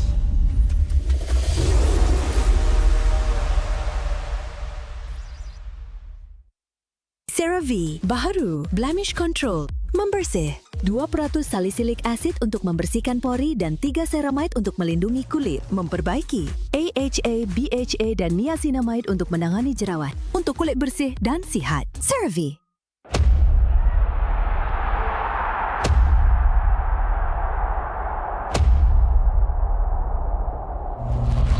As a veteran, kita orang akan menentang Untitled untuk next week. Player-player yang saya kena highlight untuk Untitled which is KZ, Kimin dengan Siska. Tiga-tiga ni antara player muda yang sangat berbakat sebab diorang dah buktikan last season diorang antara yang the best dan antara yang terkuat. So untuk lawan Untitled nanti kita orang kena disiplin lebih guys sebab takut nanti kita orang yang kena bantai dengan adik.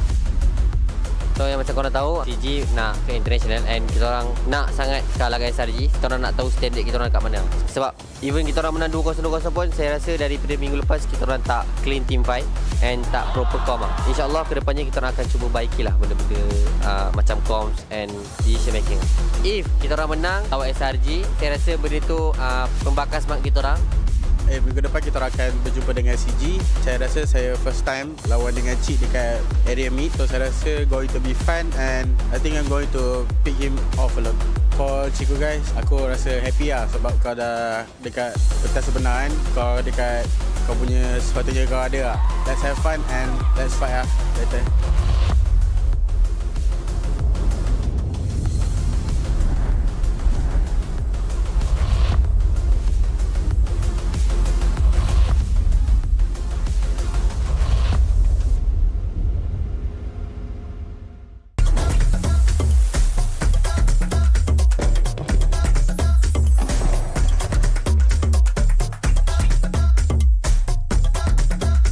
flame-grilled peri-peri chicken.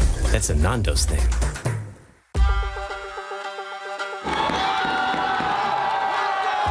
Untuk minggu depan, MPL MY akan ada match-match besar. Kita ada Todak versus Homeboys, SRG versus Vamos dan Todak lawan CG Esports.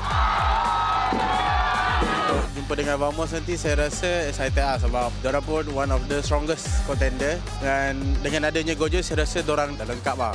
Okay Jess, kalau lawan Vamos nanti kau akan tahu lah Jess kenapa kau kat sub lah. Perasaan saya bila jumpa Todak kali pertama ni agak awkward sebenarnya. Sebab selalunya saya dekat sini gambar Todak, tapi sekarang gambar CG. Tak sangka lah akan melawan tim kegemaran saya dulu. Saya rasa Todak tak rindu saya pun sebab diorang dah ada sekarang line up dengan ada Zaid kan. So itulah. Itu je lah. Todak, do you miss me? My roommate Zaid, I miss you so much. I miss you. But I need to move on. I already have new roommate, Gary. Untuk Todak, harap kita dapat memeriahkan MPL and dapat bagi game yang intense lah. So harap korang dapat bounce back untuk lawan kita orang. Okay guys, untuk fan-fan CG jangan lupa, dan Todak jangan lupa beli, bukan beli tau, mesti beli tiket dekat website MPL MY Season 16. Sebab apa? Sebab match depan saya melawan saya punya bekas teammate. Saya pun tak tahu saya dah move on ke tak. Cuba korang minggu depan beli je guys.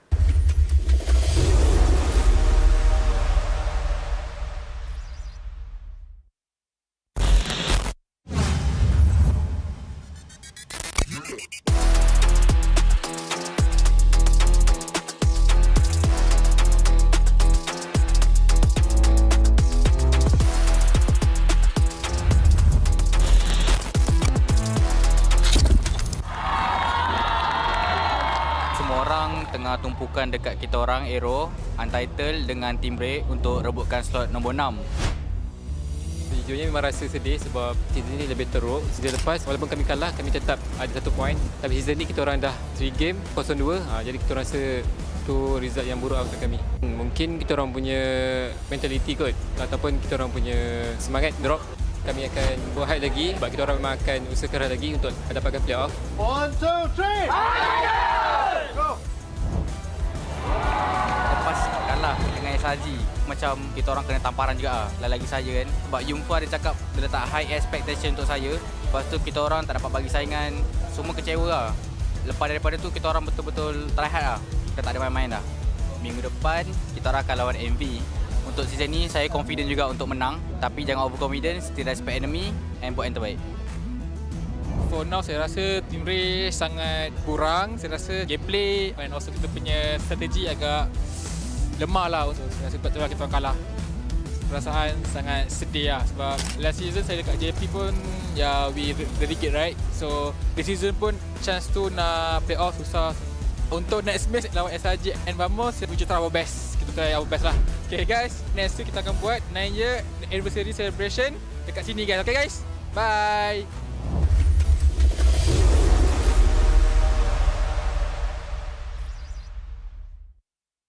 This is the most dangerous planet in the universe. And you've come to hunt an apex predator.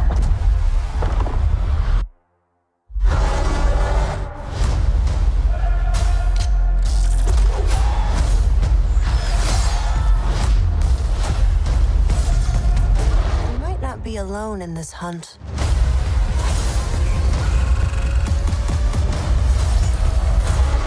Predator Badlands, only in cinemas.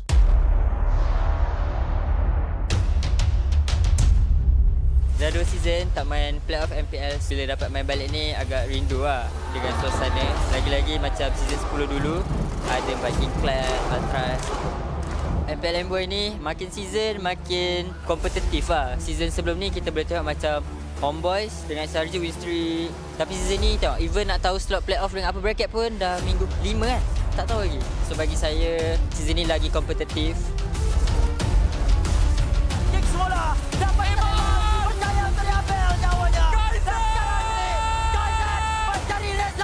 Kita orang rasa macam dah tak fikir apa lah. Dah tak ada pressure macam-macam match yang sebelum ni. Do or die situation ni kita orang dah rasa last season kan. So kita orang just tawakal je apa yang akan jadi pada match yang akan datang. Kita orang akan buat yang terbaik ya, insyaAllah. Who do I think will take the last two slot for this upcoming playoffs? Monster, Vicious, and Aero. If you compare it to Untitled have 2 games us and another team because we will not give them chance. So I think it's going to be hard for them than Aero. Sorry to say to Untitled because if you don't win against us next week, we will not see you at the playoffs.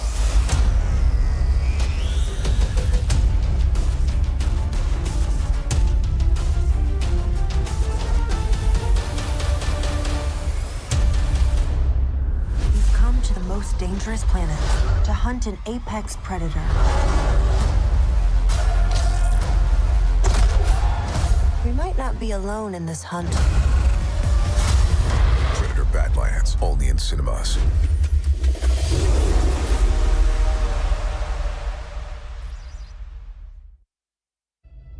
Kalau tengok career saya, season 10 ialah best performance saya.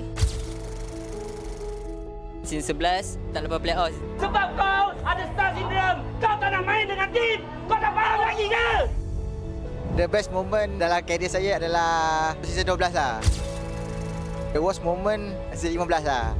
Saya sebenarnya dah tak nak main MMB dah. Saya rasa saya punya limit dah kat situ dah. Dah tak boleh improve dah. I don't know. Apa yang membuat saya tak nak give up adalah kawan-kawan lah. Saya cuba try hard dan comeback balik lah. Tapi kalau boleh saya nak repeat balik dan berbetulkan balik lah. Yang penting saya boleh bagi the best performance lagi lah. So bila season 16 ni comeback MPL, happy lah.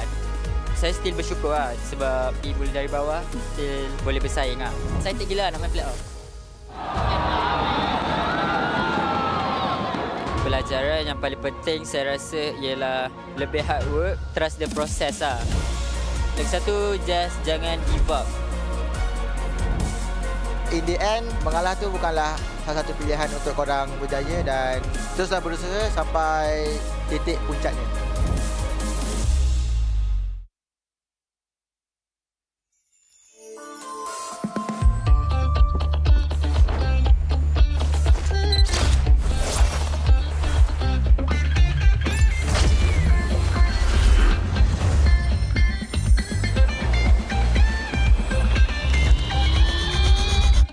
Datang ke Double 11.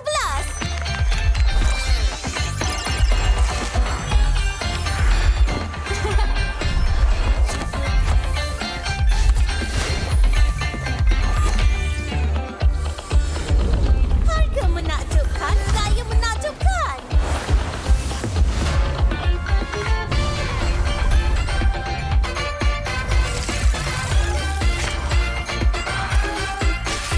Menang besar dalam cabutan mega.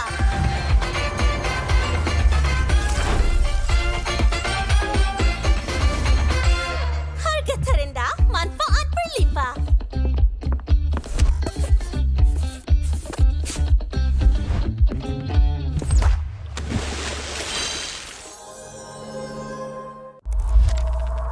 Tujuh tahun, 16 musim, perjalanan yang dianggap sekadar permainan di telefon, kini menjadi isukan paling berpengaruh. Inilah MPL Malaysia. Era permulaan segalanya, titik mula sejarah apabila Malaysia dan Singapura menjadi tuan rumah MPL pertama di dunia.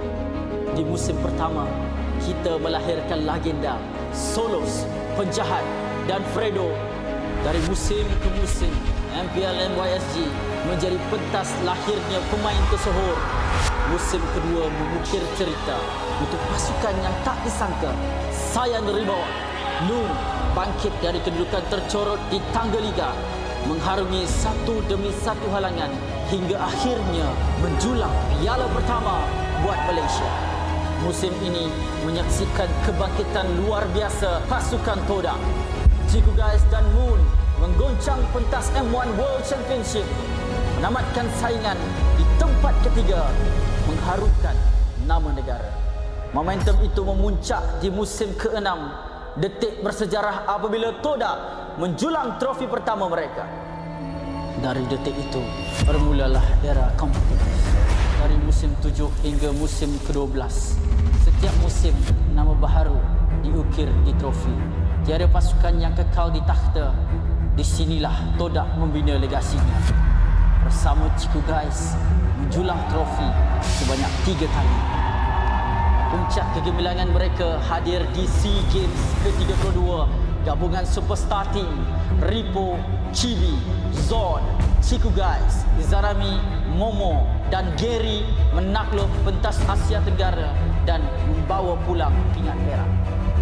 Satu detik bersejarah yang mengangkat nama Malaysia ke mercu isukan tertinggi di era ini akhirnya mencapai noktahnya apabila musim 12 Homeboys, pasukan yang sebelum ini tidak pernah menjulang trofi, mengangkat piala buat pertama kalinya dan membuka jalan untuk babak seterusnya. Sorakan peminat bergema bukan hanya kerana nama, namun kerana SRG menjadi pasukan Malaysia pertama menjulang MSC 2024 dan mara ke Grand Final 2 tahun berturut-turut. Sekaligus menyemarakkan api harapan baharu untuk MPL MY. Era ini diterajui oleh Cram, Stormy, Yums, Skies dan Innocent. Bukan sekadar juara, SRG menulis sejarah daripada dominasi di peringkat liga sehingga ke detik terakhir mereka mempertahankannya dengan penuh megah. Musim ke-14 mereka terus membuktikan kekuatan, memecahkan lagi sumpahan menjadi juara bertahan. Musim ke-15 repeat bersejarah yang menobatkan SRG sebagai pasukan paling dominan dalam sejarah MPL MY dengan barisan pemain yang sama memperoleh kemenangan demi kemenangan. Tapi musim ini pentas akan digegarkan. Wajah baharu muncul menentang gergasi. Wajah lama kembali membawa dendam membara. Medan tempur terakhir sebelum segalanya berubah. Pantang mengalah. Menuju perjalanan ke era baharu MPL MY musim ke-16. Hanya yang gagah kekal juara.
Sebagai penyokong MPL MY yang menonton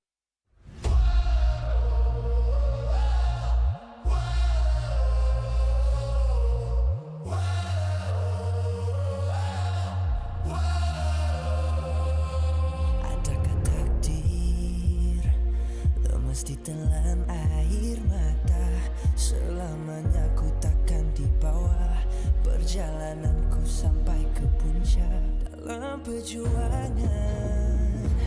Bila hati terang menyala, setiap luka jadi kekuatan, pengorbanan yang jauh ujungnya. Sudah tiba masanya melangkah takdir, jalan yang gendir ku tempuh. Bangkit bersama kita juara, membanggakan negara. Kita tawan pentas dunia, Wira Arena. Bangkit bersama kita juara, membanggakan negara. Kerana di ujung cerita pastinya kita Wira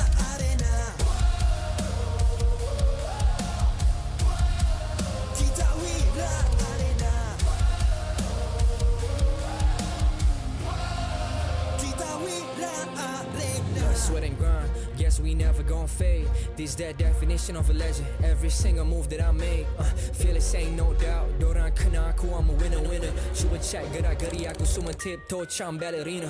Genggam bara api, biasa berjadi arah. Mimpiku mula menjadi, tiada siapa je yang halang. Kalau bikin hari-hari, benda susah jadi senang. Segala cabaran aku ready, masa depan aku terang. Tiba masanya, melangkah takdir jalan yang gentir ku tempuh.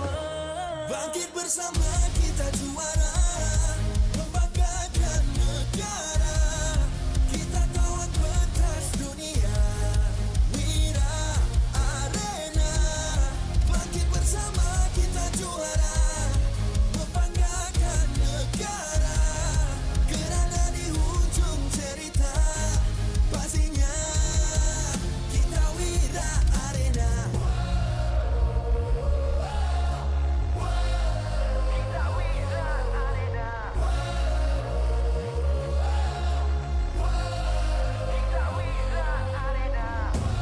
Satu hati, satu jiwa, bangkit bersama kita Wira Arena.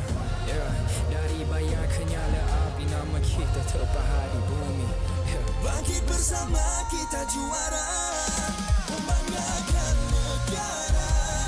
Kita kawan pentas dunia, Wira Arena. Bangkit bersama kita juara, membanggakan negara. Kerana di hujung cerita, pastinya kita Wira Arena. Kita Wira Arena. Kita Wira Arena.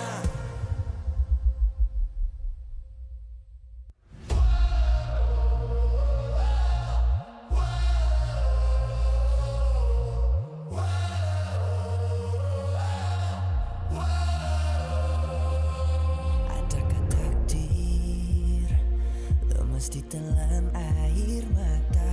Selamanya ku takkan dibawa perjalananku sampai ke puncak. Dalam perjuangan, bila hati terang menyala, setiap luka jadi kekuatan.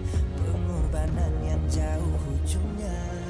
Sudah tiba masanya,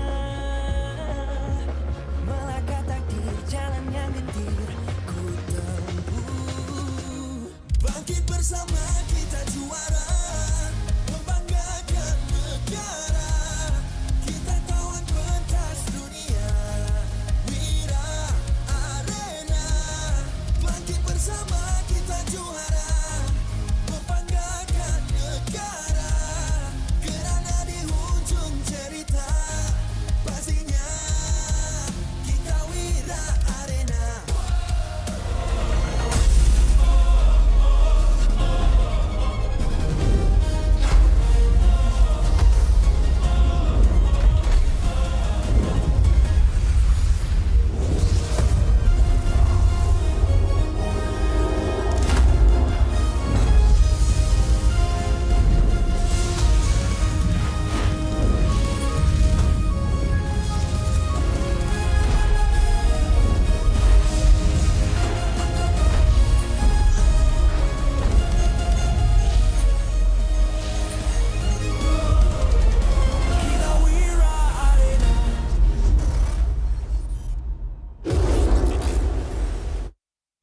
MPL Malaysia Season 16 is powered by Moonton. Presented by Celcom DG. Stream, game, vibe on social media, and more to your heart's content without missing even a single moment.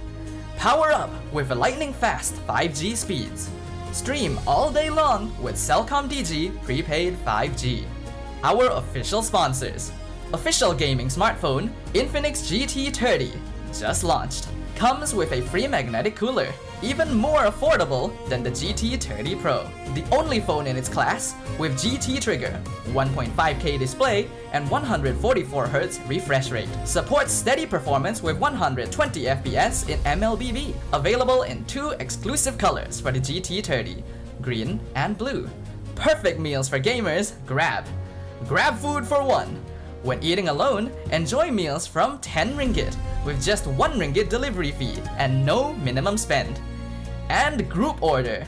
Get 15% off when eating in a group. Bigger gang, bigger savings. Our esports partners, 100 Plus, Ferry, and Yamaha. And thank you to all our strategic partners, CeraVe, Nando's, and Playas. Predator Badlands, in cinemas on 6 November. An action-adventure horror set in the future on a deadly remote planet. Predator Badlands follows a young predator outcast who finds an unlikely ally in Tia as he embarks on a treacherous journey in search of the ultimate adversary on the most dangerous planet in the universe where everything is trying to kill you. Catch Predator Badlands in cinemas 6 November.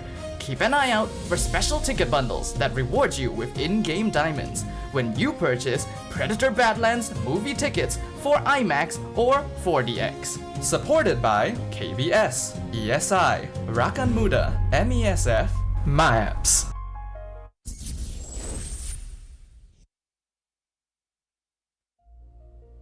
Ladies and gentlemen, right now we are at the lower bracket finals here at MPL Malaysia Season 16. So before we even start, I want to say, what's up, my neighbors? I'm pretty sure everyone from Philippines, Indo, Singapore is watching. Speaking of which, I got my neighbors with me. My name is Safel. Alongside me is, kind of looks like Stafa, but it's not his J's, as well as Midnight. Midnight, we haven't worked so far. You doing good? I'm doing good. I'm happy to be your neighbor. Hey, as well as Malaysian Arashi right here. Hey, he's also honestly, neighbor. both of you guys look like. Wait, sorry, I'm a little bit confused. Both Am I handsome. Sadafa or Arashi? You're Is Asian. it racist for him to say he looks like multiple different people? You're Asian. Yeah, I think it's just the Asian blood in us. Yeah. But All either handsome way, though. Oh, thank you. I don't think so. But anyways, this is the second team that we're going to M7. So this is going to be an absolute blast. But before we're going to talk about that, speaking of blast, explosions, we got to talk about Infinix. This is the phone that the players have been playing with, because in terms of what they brought on the table here, because right now Infinix GT30, they just launched and now available on Infinix TikTok Malaysia. It comes with a free magnetic cooler. Now that's cool. And it's even more affordable than the GT30 Pro, priced below 1,100 ringgit.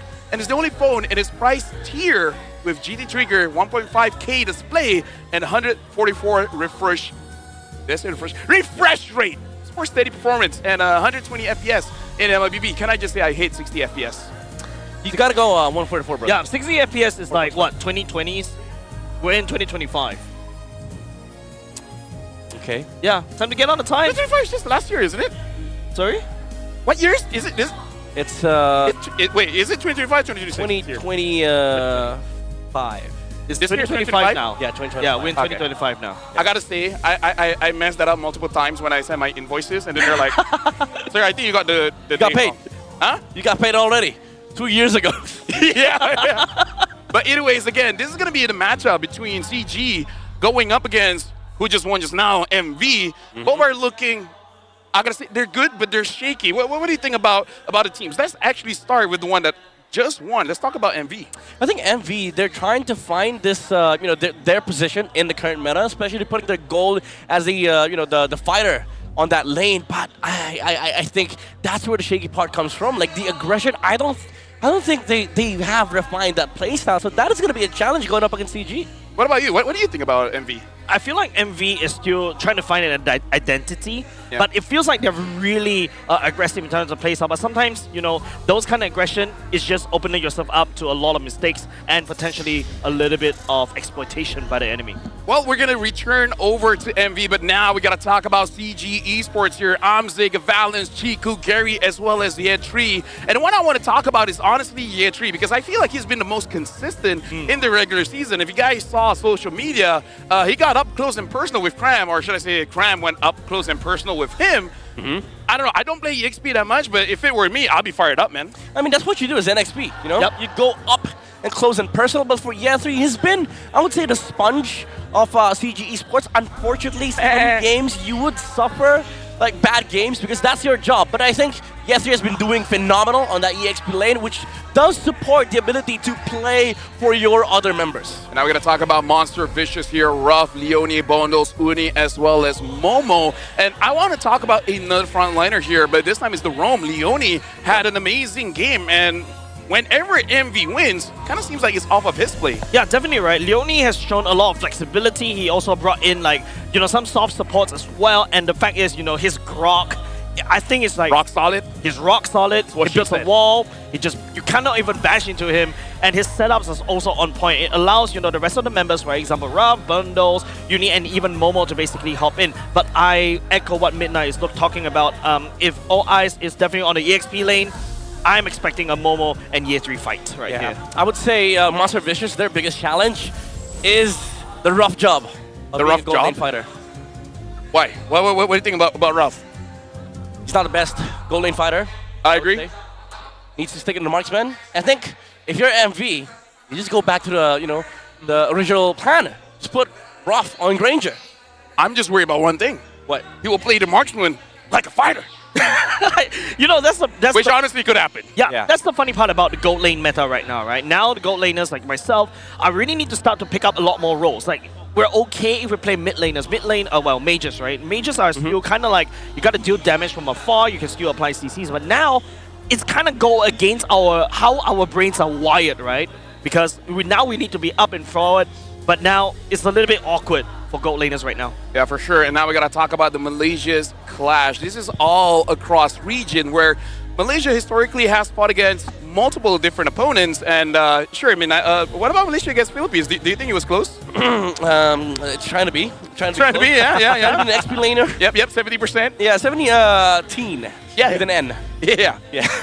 419, it's not a bad record, I would say. Yeah, I mean, it's Philippines. What do you expect? Like, even though you see 419, that's very true across all regions, though. Something to note here is actually, yeah, we see Philippines, but the other side, I think up until last year, we had no wins against Myanmar. Because you guys saw there, we just started winning against Myanmar, having 2 games, but all the while, like, we've been losing. And the thing is, I have no idea, Midnight as well as Jace, maybe it's the Southeast Asian kind of thing where we see any other team, we're like, they're not that good. But dude, Myanmar is amazing. Yeah, Myanmar is really rising up as well, right? I feel like, being one of the regions that we definitely need to look out for, back in the strong period of time, even in M4, they really put up a great success in terms of internationally, especially when people start to look down on people, and that's where they get really scary. Yeah, and that region is definitely Turkey because it was 5-4, and Turkey, I gotta say, they keep on improving. Although I do have one thing, I just want to see newer players coming in from that region because it's always the same. But now, speaking of the same, we got to see where the teams will fight on stage. And with that, we're going to be inviting above the teams onto the stage, the players, the coaches. But first, we got to invite the marshals. Introducing our marshals that will ensure fair play and professional integrity in the matches. But let's say thank you to Rez, Abid, Nuna, as well as Edmund. Gonna be the one handling this best of 7. CG Esports. They are living proof of never giving up, rising back to the stage from the bottom. Give it up for CG Esports! Despite a loss in their first match today, they return with one clear mission to reach their team's first grand finals. And it's all talk about the veterans, that whether they'll be able to guide these rookies. For example, we are talking about Amsing, but whether the leadership from Gary, Chico guys, will they be able to lead CG to M7? Monster Vicious. A shocking surge of form from Monster Vicious, because this time they got good. This is Monster Vicious. Their precision and focus sharpen with every match they play. This is Monster Vicious's vicious run in this playoffs. First time to move past the first round. This is a big testament as to how far they've come towards the M7 slot. And now introducing the head of League Ops, Franklin, along with the coaching staff of both teams. Because right now, in terms of the drafts, looks like they will come to each other. We've got Coach Rain, Coach Cody, Sora Payong, as well as Kenji. They'll be helping out the teams. Because as of right now, seeing the performance of today, they're good. But if you want to go to M7, you got to be better.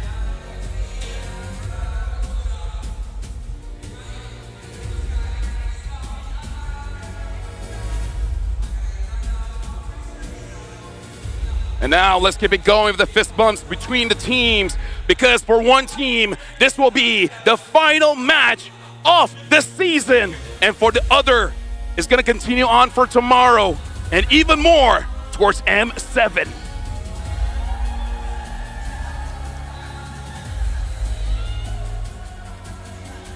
And now with both teams on the stage, and even looking at the audience is pretty hyped for this one, because let me just say, there's a few first times here. Number one, first time MV and CG is this close to going to international stage. This is the first time we have a best of 7 in a final lower bracket. But now we got to talk about both teams here at Midnight. I really like the weight between CG and MV. This is the new contenders against SRGOG. They do want to get to that M7 spot, but right now they have to face each other. And of course, face the Giant Sport tomorrow. The focus is going to be on improving what they did today. Their performance has to be sharp, has to be almost perfect for them to have that little edge over 7 games, by the way. Speaking of edging, Jace, right now we see the first blood rate here. Yep. Monster Vicious, 72%. That's a very high first blood rate. I mean, that's basically the namesake, right? Being monsters, being aggressive. First blood is definitely something that they're always looking out for to really set the momentum, set their team to success. Definitely another thing to also like to point out is, of course, their average KDA, 4.1, whereas CG at 3.2. So this is a team that's always looking for pickoffs. This is a team that's always looking to rotate around the map first. But of course, it's all up to CG, whether they can block it, whether, you know, they can give a good lane to the gold lane. Yeah, that's why I think refining their identity and playstyle is important here, because you don't also want to be edged on the lower bracket finals. Yep. Just one game, one game is all they need to get that momentum going for their side. And I think MV and CG, both of them want to be in their comfort, because you don't want to be pressured playing in this best of 7, by the way. It's a game of endurance between these two teams. Speaking of that, just a little fun fact here, just a bit of storyline for CG and MV. We got to talk about Todak, man, because Todak is kind of like the TNC. Whoever leaves that org, they suddenly become amazing. Because for CG and MV, they got multiple players from Todak before. Gary and Chiku, they were formerly Todak, and even Momo and Ruff, they were from Todak as well. And now they're here all the way to the grand finals. Speaking of which, even though both organizations, it's going to be their first time, but for players like Momo, Chiku, Gary, it's not going to be the first time for them to go to internationals. Yeah, that's why I think, they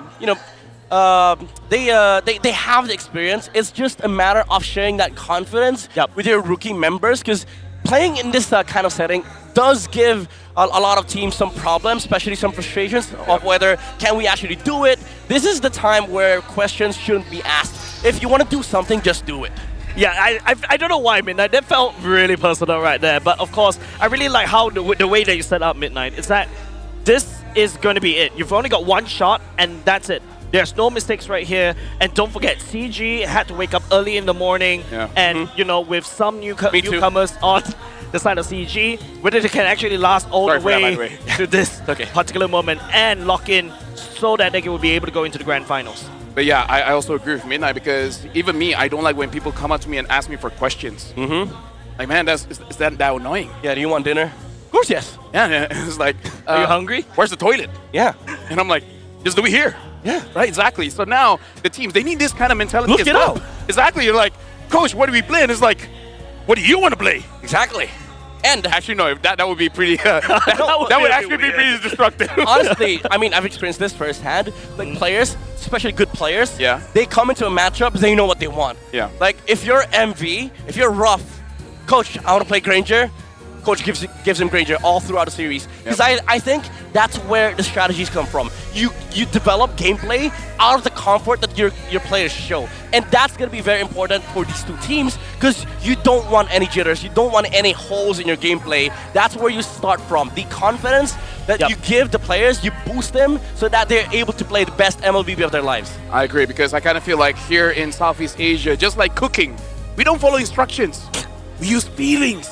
And that's how you should cook the draft. Yeah, and Your feelings. I love it, right? Like, that's how I actually learned cooking from my mom as well. But besides the point, being confident and comfortable, and of course, you know, starting the first step is definitely going to be very important. And it seems like, Lufel, we're starting our first step right now. Yep, right now we're about to jump the first draft in the best of 7 here. Like Midnight said, this is going to be a test of endurance. And right now we got to see which map will be played. Considering both love using assassins, I kind of feel like they don't want to be going into the first match in a Broken Walls game. So they're not. It's going to be Dangerous Grass. Yep, Dangerous Grass. So a lot of Hildas probably in this game. But I do love that you pointed out that both teams utilize the assassins. I do feel like MV does have the advantage because they have shown Uni to be flexible on a utility role as well. He showed an amazing Fredrin series on day 1. Oh, now this is interesting. MV here really target banning CG, banning out the both pickoff heroes, the Kalia as well as the Cho and even the Lunox. But hey, Momo himself got a ban from CG by banning out the Arlen. Yeah, I'm looking at the pickoff that Monster Vicious, like who are they trying to protect, right? It's either going to be bundles or even be it rough. Or it could be also a target priority pick ban over to Valence, and even perhaps like could Amsing have been be playing the Cho gold lane secretly behind the backs? We will never know. So Monster Vicious right here, these bans suggest they are really protecting one person. Oh, wow, they get the grok for MV. This is really showing confidence to Leone, the way that he's been able to utilize that hero. Very aggressive. Very good in terms of engaging and finding these weird angles that could come out as victorious, like good setup plays for MV. But CG, they do have the Gata for Valence, so this is going to be comfort as well as the Kimi. They've shown that combo, I think 5 or 6 times now on the side of CG, and I think they're going to be comfortable with Chico playing that Kimi. I kind of feel like that's a good strategy going into game number 1. Just make sure you get that momentum first, because even during the regular season, MV looks the sharpest when they do have that grok. And looks like here, they still go with the Kimi. But we even saw against SRG. SRG do not let Yetri to get the Yuzong. So, hey, again, I think I said it out. I feel like this is a game where Yetri has a lot of frustrations that he needs to let go of. Yeah, literally, right? Going into that big dragon form to basically go down onto Monster Vicious, hunting down perhaps some bundles.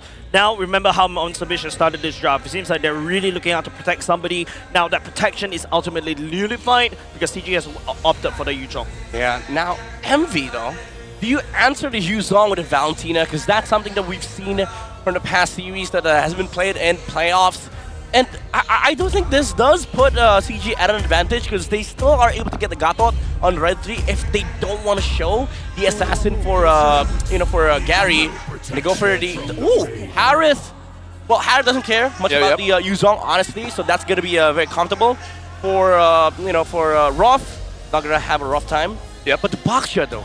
Actually, I kind of feel like a Midnight, you kind of called it, right? Where you're saying rough if you want to go for a carry role, like a marksman. In a way, high mage, yes, but a traditional gold laner. So, again, I kind of feel like MV is playing for that. Maybe Ruff did ask for the coach, hey, I want to be using a hero I can carry. Yeah. So then Uni's like, okay, you know what?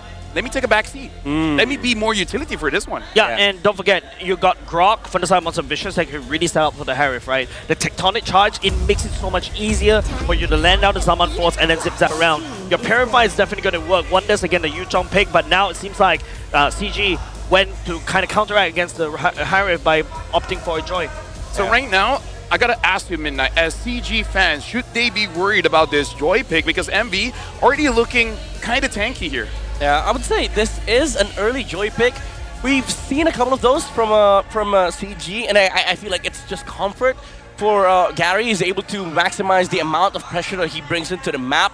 But again, it does worry me, and also the fans should worry because there will be a lot of answers that would be able to come out from MV. Again, even the Valentina is a decent answer because you do get the copy of the electrifying beats as well as multiple dashes. So there's decent answers that could come out from MV. That's the reason why CG, they should ban those out. But instead, they ban the Eve. They remove the comfort away from bundles, which does tell me they're playing for their composition, not because of the composition of MV. They just want to have a good game. So, Jace, looking at the pickup, having the Yuzong as well as the Joy, do you think this is just setting up so that they can target Bondols? Because when I'm playing mid, I really don't like seeing either of his heroes. Yeah, definitely, right? Like, I feel like Bondos should be the main character from the side of Monster Vicious. He's done phenomenally in whatever heroes have picked up. Even CG has acknowledged it. You see the E ban from the side of CG already. Expect the Farsa ban, perhaps, or maybe they will just leak the Farsa out so that they know who to deal with. They've already got a counter on their side. Now, Monster Vicious takes away Grandeur. This is a storyline that we saw yesterday, where now Armzik is actually a little bit stuck, right? Now your Harif's already gone, your Grandure's already gone. What's left on the pool? That's actually a good point. They've taken out almost all the gold laners that he has shown for CG. Now, they could just go for the fighter gold lane route, I would say. Like but Esme.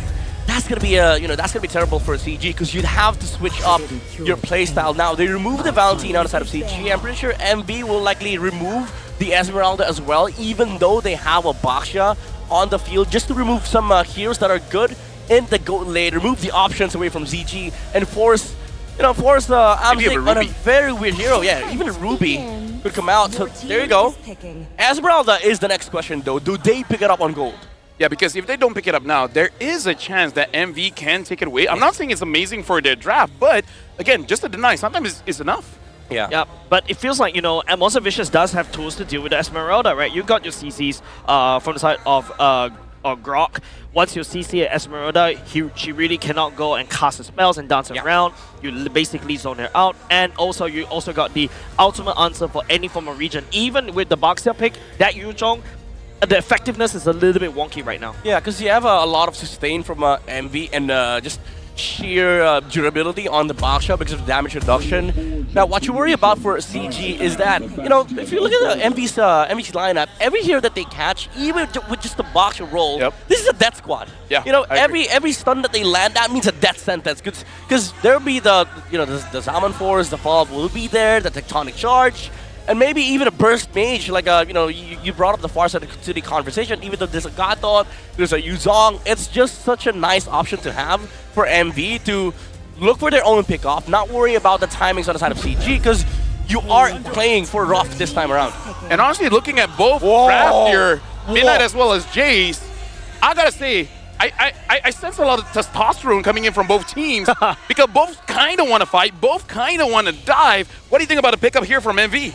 Brother, this is a flex that I did not see coming. I don't even know where the Baksha goes, honestly. Probably on XP against the Yuzong. Both of them can work, the Grok or the Baksha. But I do feel like this lineup is, again, it's a death squad. Yeah. Every hero that they hit, it doesn't matter whether you're fighting for Turtle. Heck, MV might even want to consider fighting outside of objectives. Yeah, we got to check their hormones after this, because not just testosterone, I'm guessing the adrenaline is going to be pretty high piloting this kind of drafts, and now finishing up CG, guess we forgot about this one. My GOAT. I mean, I don't know. I did not forget. I was just hoping not to see it right now. But hey, again, we got to go for comfort here because Natan is a pretty good matchup going up against the Harif. But here's the thing. Natan has Predators on the side of MV. Yeah, again, there's monsters. Yeah. They're going to be vicious in this game. This is a walking death squad on the side of MV. Early game is questionable for CG, honestly. Looking at both drafts here, it looks like we might be starting off game number 1 with a lot of clashes where both teams, they have ways to shut down each other's win condition. Ladies and gentlemen, welcome, because this is going to be the first game between Monster Vicious and CG Esports. We're here in the best of 7. This is the first step for both teams to have the chance to go to the grand finals, to have the ticket to go to M7. There's only one slot on the podium. All right. Well, we got to sit down again. Down again. All right. Reel in the energy. Reel it back. Remember what I said before the game started? Yeah. Okay. Check Checkbox 1. Okay. Maybe I jinxed myself. And it's called prediction. Hey, boys, at least you guys know I have experience. I've been doing this for a while. Yeah, I understand the fact that when you hype out a game so much, especially a pivotal game like this, when there's only one ticket left for the side of the M7 slot, and then we go straight into a bit of a shuffling right at the base. But don't worry, ladies and gents, we're going to get it fixed. But I think this opens up a lot of opportunities to talk about a map, because personally looking at the map right here, dangerous grass, especially when you have something like a Nathan, it's going to be a little bit scary because there's a lot of things that you have to clear. And looking at the rosters coming up from the side of CG, who can actually comfortably open up for CG? Because right now they've got a Yuchong, they got a Gatukacha that's probably tanky. Are these the heroes that you want to use to open up the map? Yeah, I mean, if you're gonna ask like who opens up the map, it's probably it's also the Gato, right?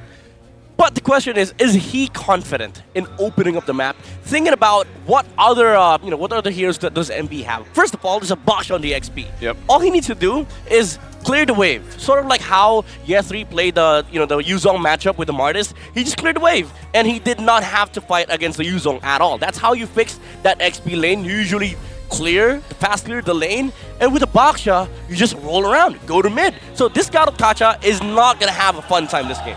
Well, either way, we're jumping back into the game. Thank goodness it didn't take that long. But now, looks like for the pattern here, we're going to be looking at whether Momo will not be interacting a lot with Ye3, because I kind of feel like Ye3, he might understand that's what Momo is thinking of. So just don't let him do that. Just force it out. Yeah, but the thing is, take his money. You have to fight the Baksha though. Level 1 to level 2. I don't think you can do that. You need at least level 3 against Momo to sort of put some pressure onto this Baksha, because if not, he just rolls around, finds a target, looks for a pick-off, and then presses Revitalize. And right Super now, hot hero. Look at CG. They're already trying to go for a vertical jungle here. Gary trying to steal that camp away, and Ye3 taking a lot from Momo. He's actually fighting the Yuzong, counteracting the damage, even though with the Xia Essence, the HP is not enough as Momo. Very tanky hero, honestly. Very big on raw stats. Baksha is actually a very, very strong hero in the early game. Ooh, Alan's taking a bit of damage here. Bit more damage. Getting melted down by Chico, just a little bit of wall. You know, CG's unfazed for now, but really, I feel like it boils down to the EXP matchup, right? It feels like Ye3 is going to have a little bit of tough time dealing with Momo in the early game. Yeah. So Momo does have a lot more responsibility to perhaps roll around the map, open up map a little bit more, support Uni, and perhaps go to the mid lane and also help Bundles to get the first blood. I think something that, just a little small thing, but I kind of feel like Leone as well as Momo, they got to be a bit careful engaging, especially considering Amzik as well as Chico. Looks like they're going for this weakness binder, so just worried that they might be just a little bit too slowed and then just giving over free kills to CG. Again, it's just a small interaction, but hey, you know what they say? Even a small thing counts. Yeah, every little thing matters. Even in life. That's what she said. That's what she said. Even if it's a small thing, it adds up. Yep, really. Definitely. It feels like, Chico is trying to add up the damage onto Leone right here, but Gary's already there. Revitalized from the side of Momo, keeping Leone alive, and that's the gang coming up from CG. Ooh. A little bit thwarted by the side of MB. Okay, so it looks like they're trying to interact with each other. They're trying to get that early lead. But so far, both EXP laners understanding that they are vulnerable. Uni is able to dodge that. Trasha balls! Bundles abusing the dangerous grass, but it seems like he's in danger just a little bit. Flickers forward back to safety right now. Balance tagging onto Uni. Uni still secures the turtle for himself. Wow, Bundles. That angle with a feathered airstrike, and even though CG tried to deal with the Farsa, on his way out, by the way, he even leashed the turtle for the Hayabusa just to make sure that there's no threat on Uni and CG. They lost that turtle even though they tried to solve the Baksha problem on the bot side. Problem was, Ye3 didn't reach level 4 the perfect time. Yep, that's why my uncle told me, man, if you want to win, do something that they don't expect. They didn't expect Bundles to be there. Yep, literally, but speaking of which, Leone taking some damage from the side. Chico, Gary dashing over the wall, but the airstrike!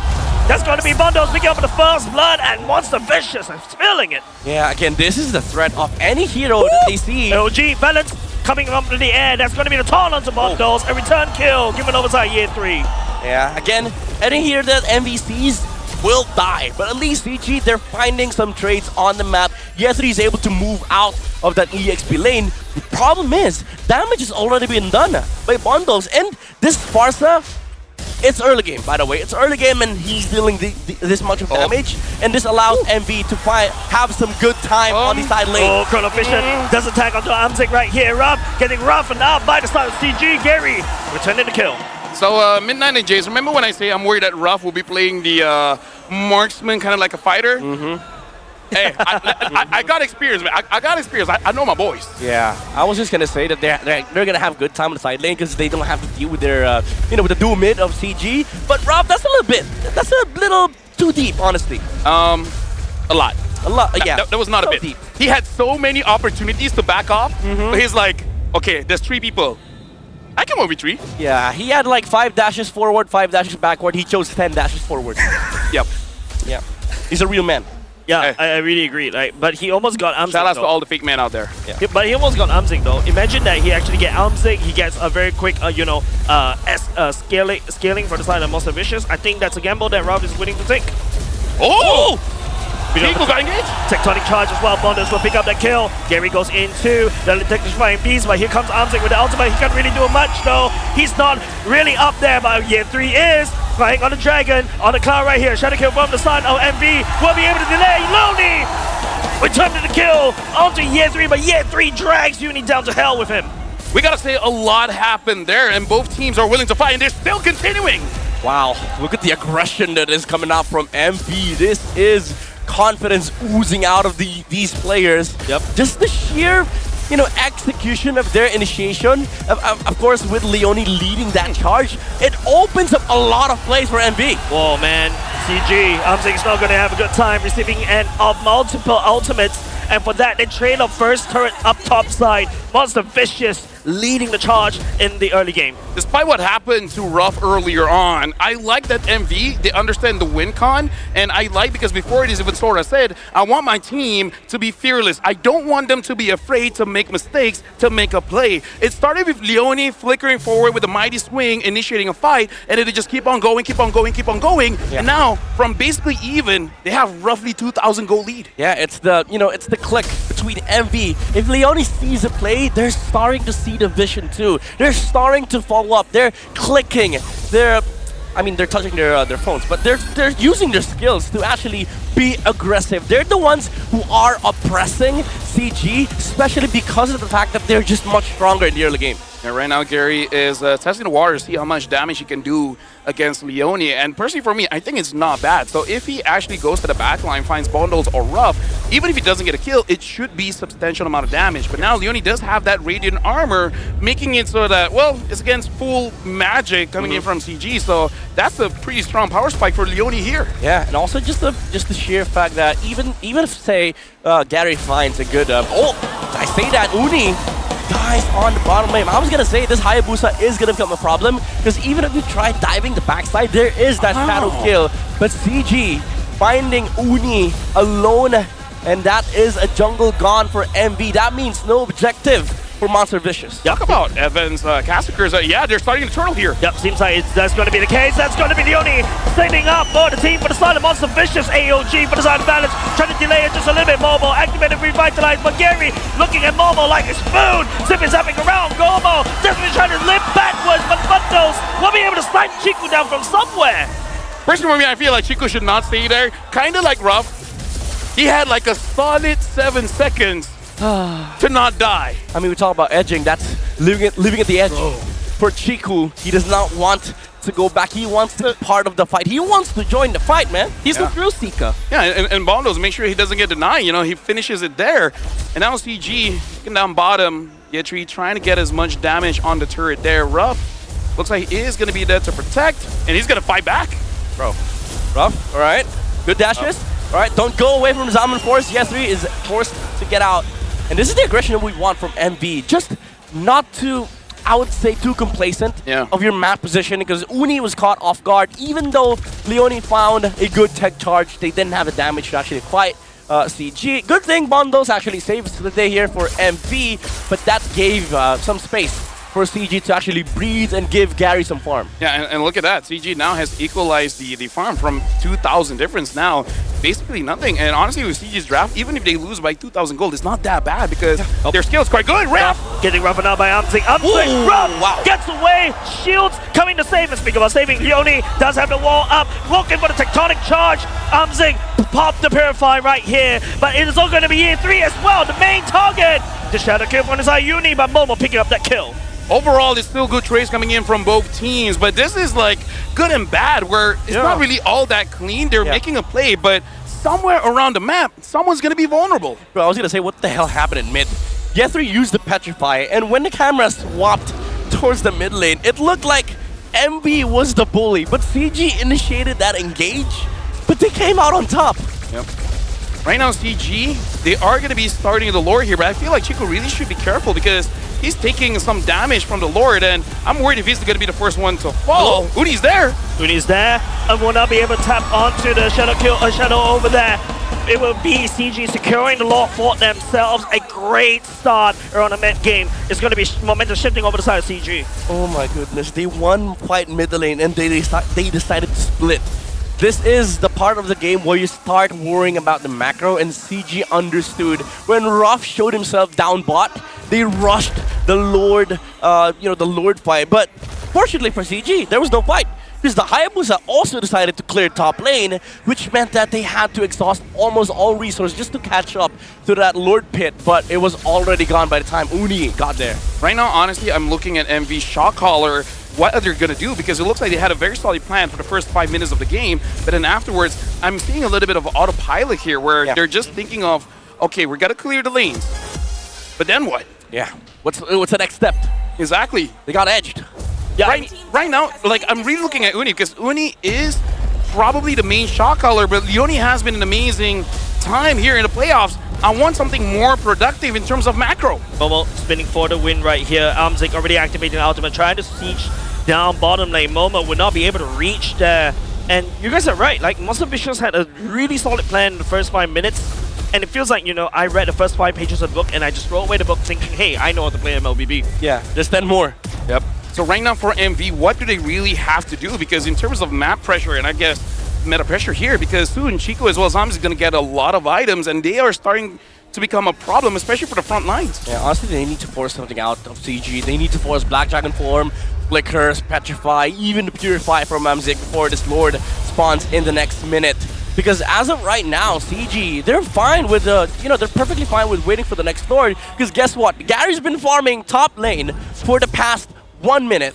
Maybe even more, and that means the Joy is just constantly scaling, and that's going to be a problem for the backside later on, because he is going to have so much burst damage coming out from that Joy. I agree, because I kind of feel like MV, they will not have enough protection to deal with everyone, because Yetri comes in, Gary comes in. If they're going for 2 different targets, who do you protect? Are you going to protect Ruff? Are you going to protect Bondles? Because you can say that Ruff can kind of protect himself, but seeing as how things have been going, I kind of feel like he will get himself in trouble. Yeah, I mean, there's matchups that he does not care at all. The Yuzong, maybe the Joy, he does not care if he does not get touched by the electrifying beats. But add these all together, again, these small things matter. And if there's 3 heroes jumping on the Harith, you can only attack 1. Yeah, and we're already going to late game territory. CG has the better scaling commas compared to Monster Vicious. Monster Vicious, if they really want to win something, they need to give like, what, 2-3 more kills over the Rav. Uni is also having a tough spot right here. If the Hayabusa cannot go in, Shadow Kill Amzik, or be it Shadow Kill Gary,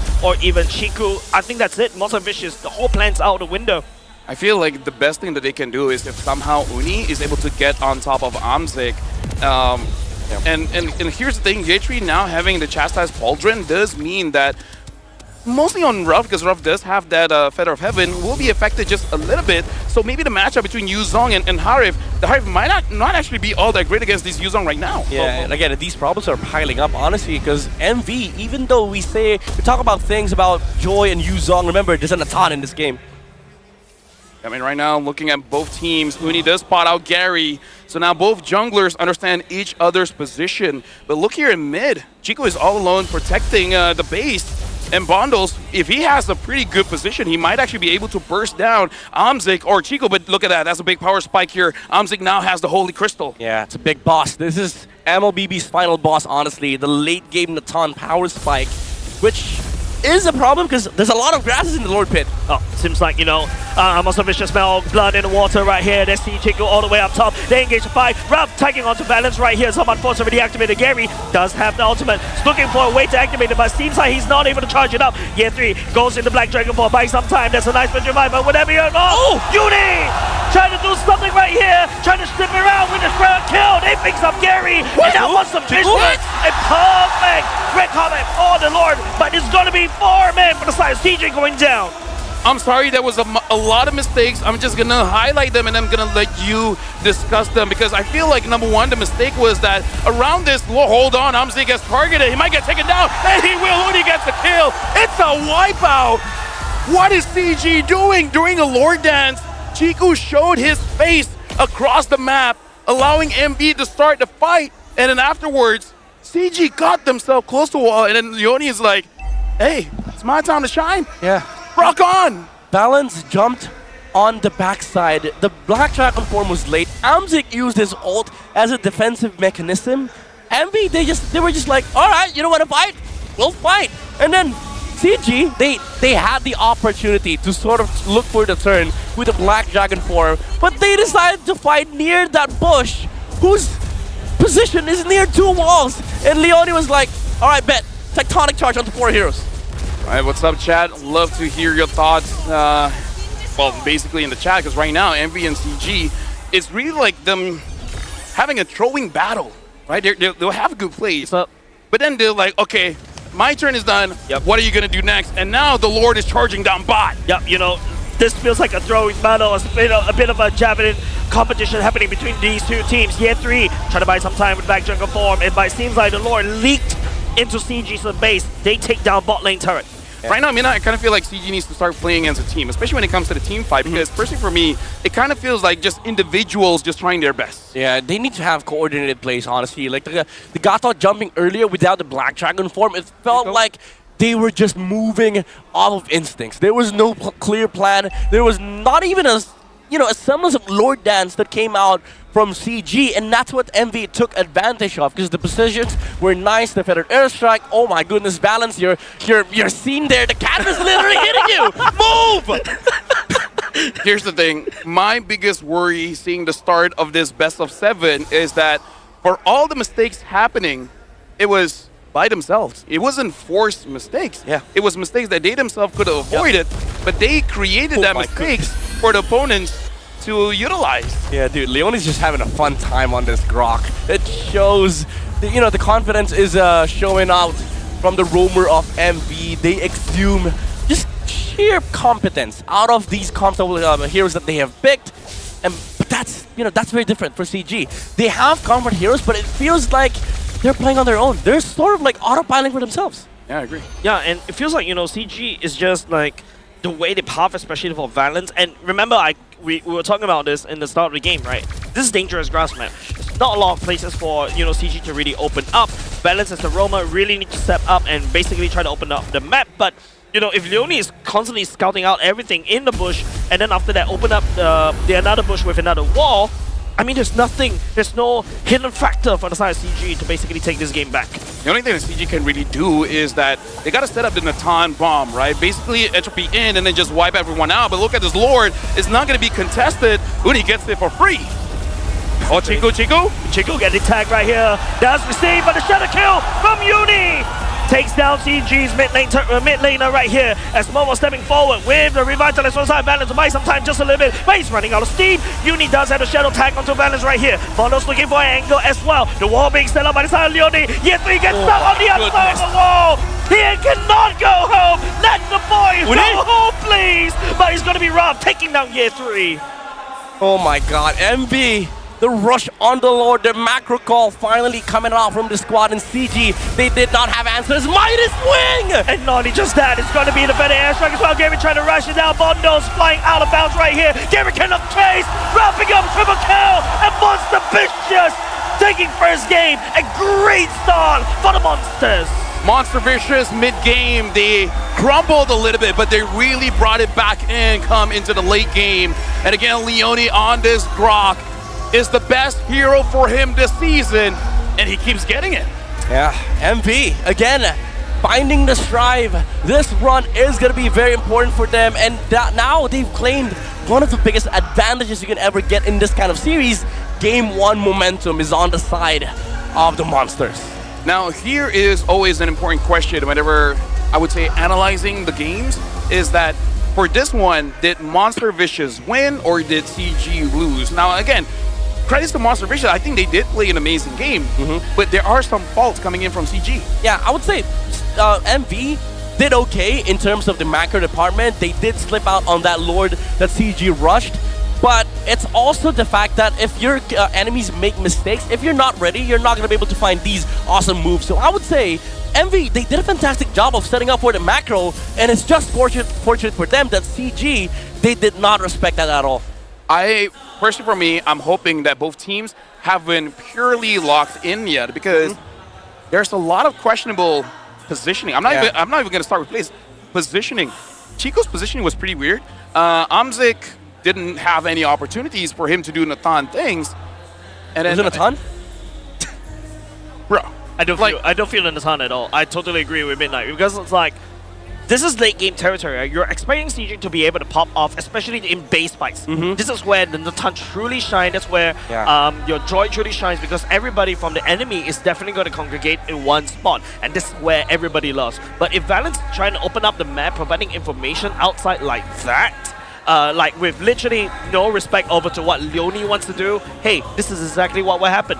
Yeah, and right now we're going to be checking out the MVP coming in from Monster Vicious here, where Leone had an amazing game and he becomes the MVP, being all my Leone. But now, honestly, with the Grok, he is denying plays. He's denying any position from CG. CG can't even hold a bush. Problem is, what do you do against this Grok? You already are in charge of housekeeping during the draft for CG. Leone's always going to be able to get these kind of heroes on their side, and if you give him comfort, he shows up like this. The crazy angles that he sees, the flicker mighty swing combos that he's been able to pull off, those crazy tech charge is what allowed MV to sort of dominate those team fights. In summary, CG made it easy for him. Yeah. They positioned... No, honestly, even as a Grok player myself, watching this game, I'm like, you're giving a lot of opportunities for the Grok here. That's true. And then eventually even giving opportunities for bundles, because again, the range of a Farsa is huge. If you miss position, and especially if you get hit by the first ability, immediately gets stunned, and none of the members of CG except for Valence is really all that tanky, you can get one-shotted by this Farsa. Yeah, and don't forget, don't you love it, as I don't know, Lefel, you play a lot of rogue, don't you love it when you don't need to set up the team, the enemy set it up for you. Exactly. Right? And even bundles, right? You gotta have to give him credits, right? This angles as a Farsa is really sneaky. I remember that awkward position. I was never expecting a Farsa to really step forward at that particular moment. Past the river, right? Past the river. It's not safe for a Farsa, but it's also because CG doesn't really have anybody that can confidently go up and really open up this bush. Yeah. You guys worded it properly, honestly. Leone got served the amazing tectonic charges that he had. Even Gary at some point, he was like, I'm gonna join that party. I'm gonna join that bush. I'm gonna join that collision that CG is doing. When he dashed in, tech charge immediately. 4 heroes were up in the air, and MV just had a fantastic time in these team fights. And one thing that I also want to point out is the Chastise Pauldron on both the Grok and the Baksha, which effectively killed the Natan and the Kimi in these fights, which does, amplify the problem of CG. How do you actually fend off these frontliners? You have this backline problem already for the Joy. He could not just really, dive in. So you gotta play sort of like front to back for the Kimi, for the Natan. But how? Even the Yuzong could not find the position to actually fend off these frontliners, because the moves are just coming out from MV, the Predator Airstrike. They're forcing skills. AOG and Black Dragon forms, they're very important resources, but they're being committed outside of CG's plan. I agree with you, Midnight, to the point where, what if Gary was just using a tank jungle? What if it was just a Fredrin? Because I kind of feel like Valence, he wanted to have someone else bait for him. At the same time, I feel like Yetri was thinking the same thing. I want someone to bait something for me. Basically, they want to make the hero plays being the secondary or third person to engage.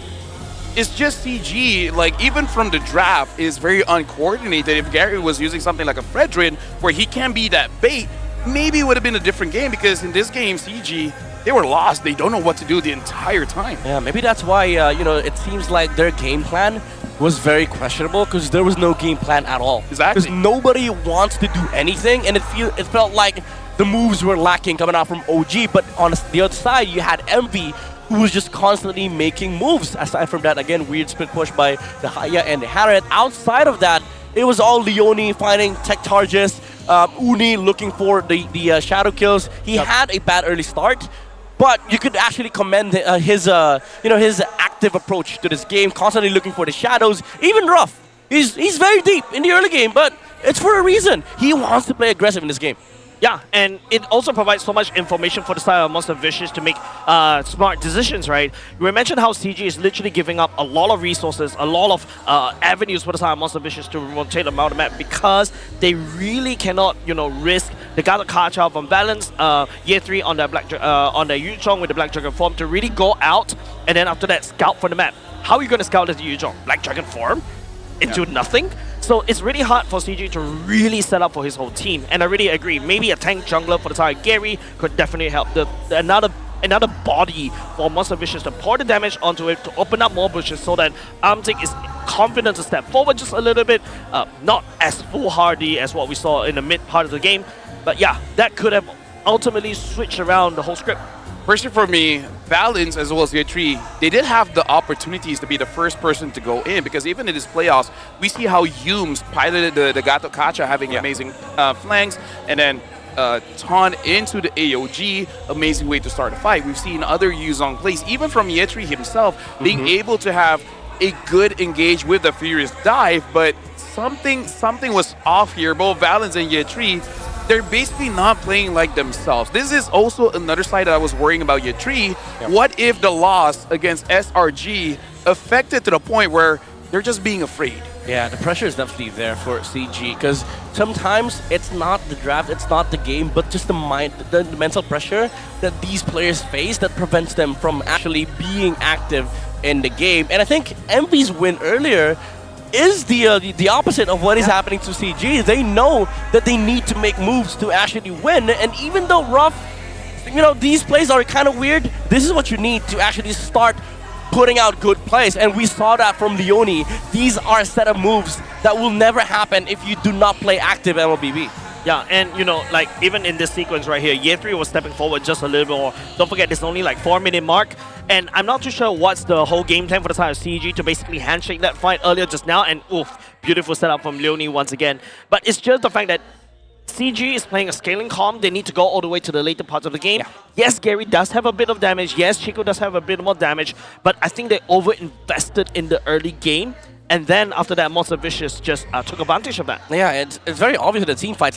All the team fight skills are reactive. The AOG, the Black Dragon form, they're used in a different way. While you see MV throwing out random feathered airstrikes, random shadows, Momo just constantly roaming around. And this is just MV looking very, very confident in this game. CG, even though they had the scaling capacity, I don't think, even if they got the items, I don't think it would have mattered, honestly. Yeah, and Midnight, this is our first time working with you. Already seen a lot of face palms that I have behind the scene because Chico is a legend and I respect him deeply for what he has done in the scene. But honestly, he played Kimi like a Thanos. Yeah, he played it like a fighter. Got inspired from Ruff, honestly. That Harith, I was like, I could do that. Yeah. I used to be a Harith main. I'm just going to do more of that. Yeah. And then he was like, oh, okay, bomb those. You got to stop doing that, though. Yeah. The sheer fact that Farsa only had one death in this game against a Gato, Joy, Yuzong. Oh my God. Oh, yes. Exactly. Remember, Lefel was literally saying, wow, this is really daring for the side of Monster Vicious. Yeah. To drop a Farsa right into this roster, but Bondo's comfortable. Yeah. Basically, he's like a bird flying through in the middle of a war zone. Yeah, dude. And he's never Moreno could never. It's kind of like I'm thinking in the draft where they're discussing, and then Bondo's like, give me a Farsa. And then everyone else like, are you sure they're going to dive you? And then they're like, well, what if they don't? But what if I dive them first? Hey, what if they don't? And then the team's like, we didn't thought of that. Yeah. They will cancel your feathered airstrike. What if I cancel my own feathered airstrike? Yes. That's exactly. the play. Don't let them do it. I do it myself. Yeah. By the way, you can do that. Yeah. I've seen a lot of farces don't do that. They flicker away. Guys, you can use wings by wings to get out. You don't have to flicker every single time. Sometimes I forgot that I can actually fly as a Farsa. Exactly, and usually that's what we saw from this Farsa's game. Actually, matter of fact, he's very aggressive with the wings by wings. Yes. That's why he was able to get that bush positioning that CG did not expect. All right, now I'm gonna ask a question for Mina as well as the chat. Chad, what do you guys think that CG needs to do? Like, what was the big problem that they look that messy going up against MV? And while you guys are discussing about that, we got to talk about M7 now, because again, just to remind, this is going to be the battle to go to M7 now. The teams to watch here, we got Team Liquid as well as Onyx Indonesia, both having an amazing season here, Midnight. Yeah, the Onyx ID for sure have been more dominant in their own MPL, but TLPH, they had to crawl back to the top. They were sitting at number 3 in the regular season. Didn't even make it to the upper bracket, but that perseverance to continue the stampede, the march to the golden road is still definitely alive for the cavalry. Yeah, definitely, right. I love a Cinderella horse story, right? Like Cinderella horse story. I'm thinking My Little Pony, right? I love that kind of story where they really claw from the depths through the lower brackets, and then after that they're here. But you know, I'm always been a Team Liquid is crawling though. They're kind of in a way they're stomping everyone. Right. I get what you're saying. I get what you're saying. Stomping along and stomping everybody along the way, or the stampede, like from what I saw from Nice's content. But I'm also thinking about MPL ID. That was right? nice like, too. yeah, definitely. Onyx, I'm really loving this team. The first time I met them in M4, I'm immediately in love.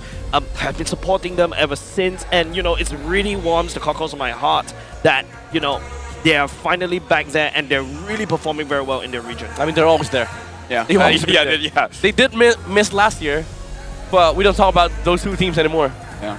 Honestly, like one of the newer, sweeter players I met was actually Liquid ID. It was a shame seeing them kind of not performing after an amazing performance during M6, but that's just life, right? And now speaking of Indo, that's just life, all right? You don't want to get canceled again. Either way, we're gonna jump into the draft here. Do you think that CG? Is there anything that they need to change, or as we were kind of saying, the draft wasn't really the problem? It was just like the mindset, the execution. I think they gotta shake off the pressure of playing in the LB finals. They did watch MV play earlier, so they have sort of an idea how to fight off this kind of strategy. But what caught him off guard is honestly rough going back to the marksman role. I mean, to mage, has a mage, but technically the marksman-esque. Yeah. You know? He shoots something. Yeah. It's magic ball. It's not melee. It's It's ranged. Yeah. So yeah, I think CG got caught off guard with this change. So now they've seen it in game number 1, maybe try switching it up for game number 2. But the problem that they have right now is I think MB has figured out that Amzik is the weakness. Not just the playstyle, but overall the hero pool as well. Because if you take out the Harriet, you take out the Ranger, he goes back to the Natan. And as a team that plays kind of slow, CG is kind of a slow team. Yep. Natan is a big question mark. Yeah. Honestly, like I agree with you. Like the again, just to note that he is preparing for exams, so probably not having a lot of time to play, especially on the new patch. With that being said, as a rookie, he's doing quite well, but this is what an experienced team does. They don't care about your feelings. They know that you're the weak point, and they will just keep exploiting that. Yeah, literally like applying salt to wound, and on top of that, add a bit of ethanol on it, and also burn that wound at the same time. They don't care about your exam. Literally, from the side of Monster Vicious, this is basically them being vicious right here and aggressive. Targeting down to Amzik, kicking teams when they're down, and that's basically like the art of warfare, right? Like not only just the fact that you want to win them, you really want to break them. But Amzik, on the other hand, you know, kudos to this kid, right? It's not easy to be a rookie and then standing on this particular stage when CG has been playing since 9 AM. Yeah, so basically Envy is bullying a kid in front of thousands of people. Yeah, it's kind of... Someone called a disciplinary teacher. It's the nature of competition where bullying is allowed. Yeah. In a legal way. Over here at MPL MY, we do not condone bullying, either physical or cyber. Okay, bullying is bad. Stop it, bad boy. Don't do it anymore. MV getting got out early on, so MV, are they just being like, hey, you know what, Leone, you've been a rock star. How about we just get your hero first? Yeah, I mean, we did mention this during game number 1. Even if you try removing these options, they're just going to steal it away from you. MV, you know, they have a good gacha player. If Grok's not in the option, then we just steal the Grok from Valence. And now you're forced to pick up the Kimi once again for Chiku. They get the CC for for the EXP. Year 3 is gonna have a good matchup either way, but MV, I do think they're prepared for this because they did not. I don't think they banned CC game number 1. Nope. So they probably have an answer against it. There's no Arlet, but there is that Harriet option once again, and I do believe that Harriet is a good answer against CC because you just outscale the Yo-Yo. Yeah. So I think that's definitely something that I'm also wondering, right? Because CC is such a flexible hero, you can bring him to the EXP lane or even the gold lane. Could this be a CC Amzik as well? Yeah. But now, for the side of Monster Vicious, seeing a CC starter means that you really need to start to limit your tanks, right? You start going for, pseudo tanks, such as the Ruby, where you really survive on mostly on your region, or even perhaps a Lapu Lapu. But it seems like Monster Vicious, second the Ruby, still not too sure whether it's going to EXP or gold. Yeah, but this is already setting up a double fighter because to ensure a good double fighter game, you kind of need a Yi Shin, maybe even a Kimi or an Eve. So now MV, they're giving themselves the option. They're not locking in. It gives them the option. And looking at chat, they're saying that Valence is a weak roamer. So we're gonna be seeing here how CG really elevates that, and now CG this time they're the one with the Boxia. Okay, is this Gary on Boxia though? That's the real question. Because honestly, if they put the Boxia on Valence, I don't think it's gonna matter for MV either way. The safest route is the jungle Boxia with the CC, but I don't think you scale enough to fight off the the lineup of MV. So again, maybe the next best thing for CG is to pick up a super late game hero once again on second phase, which brings us down to Nathan once again. And MV, they can just ban out the pretty safe heroes, right?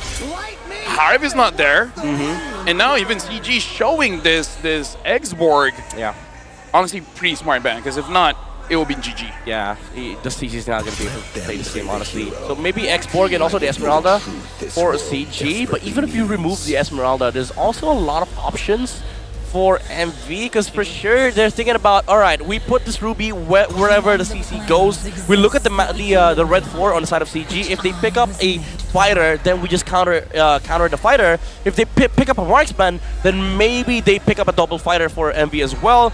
So again, there's not a lot of problems for Monster Vicious in the second phase. Yeah, and looking at the bans right here, CG really locking down on the Eve, just going through the list of the heroes that you don't want to meet. Monster Vicious, on the other hand, they respect Year 3, which is, I really agree. I'm looking at this player, how he plays the XP lane. This is a big problem, even taking away the Lapu Lapu as well. Trying to limit Year 3 right there. And now, we talk about marksmen, right? Right now, with the new items coming out, the Chatai Pauldron right there. Ranger Hive is open. Immediately just like limits all your late game scaling marksmen, right? Yeah. Those marksmen usually rely on a lot of attack speed. Right now for me, I'm wondering if CG just gets a gold laner here and see if it's like a Uranus game. Oh, they can't because they already have the CC. So whichever pick they have here kind of locks CC in place. Yeah. I think you take Harith here. Sorry, Granger here for CG. Harith is okay. Problem is you're up against Ruby, which is always going to be threatening you with the I'm Offended, and also the fact that you have so many magic damage on the side of CG. Radiant Armor is just going to kill your lineup, and CC is going to have a good time, but even then they don't have that much damage. I do like this Guinevere. It does give some flex options for the jungle and roam, and it doesn't also reveal that much because you're still hiding the fact that the CZ could go XP and gold. Yeah, and remember you were talking about R4 is the one that really solidified how CG wants to play. And now, even all of us, we're just looking at this Guinevere. It's still up in the open, right? You could definitely switch it around. But there's also cases where, from Baxias, we usually expect them in junglers. But EXP Guinevere is a little bit awkward, so maybe it's a lot more higher chances for Guinevere to go to the jungle, box out in the EXP.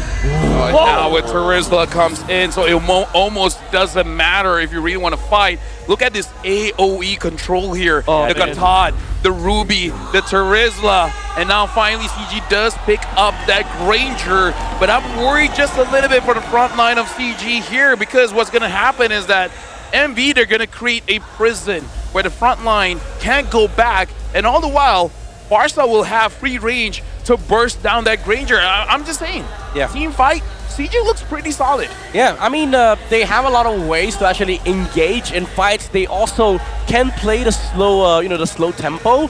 But one thing that I like about MV's draft is this Terizla is going to provide a lot of space for their lineup. This composition thrives in looking for angles. The penalty zone is going to be a problem for these heroes on the side of CG, especially the heroes that wants to be in your face, and that's going to allow the Yi Sun-shin to prevail in the fight. It looks like Monster Vicious here. They got a draft where they basically lock in, where they're trying to lock down CG from going anywhere. But CG, are you really going to take this a line down? Welcome to Line of Dawn. This is the second game of this best of 7.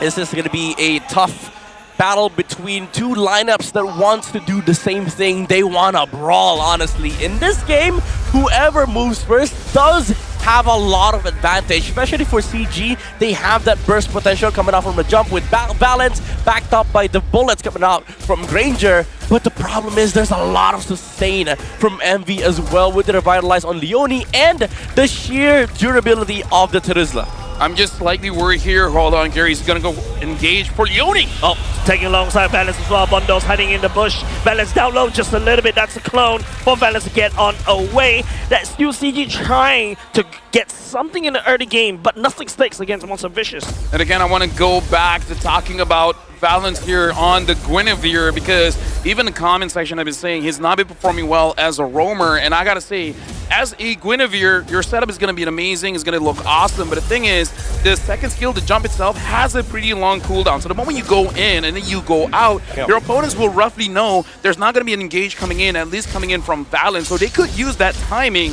to force a fight, and just did what they did in Game Up 1 and kill Chiku when there's no protection. Yeah, I mean, it's very straightforward, honestly, for both sides, even for MV. Like, if you dodge some stuff from CG, then you're in a very good spot. But for CG, even though there's problems with their initiation, if it lands, it's going to be very, very good. So for Balance, I think he just needs to find the right target. Even the Yi Sun-shin is going to be hard to find in these team fights. But man, if he jumps on the Ruby, you take out one of the the brawlers on the side of MV. So maybe they stick to that idea.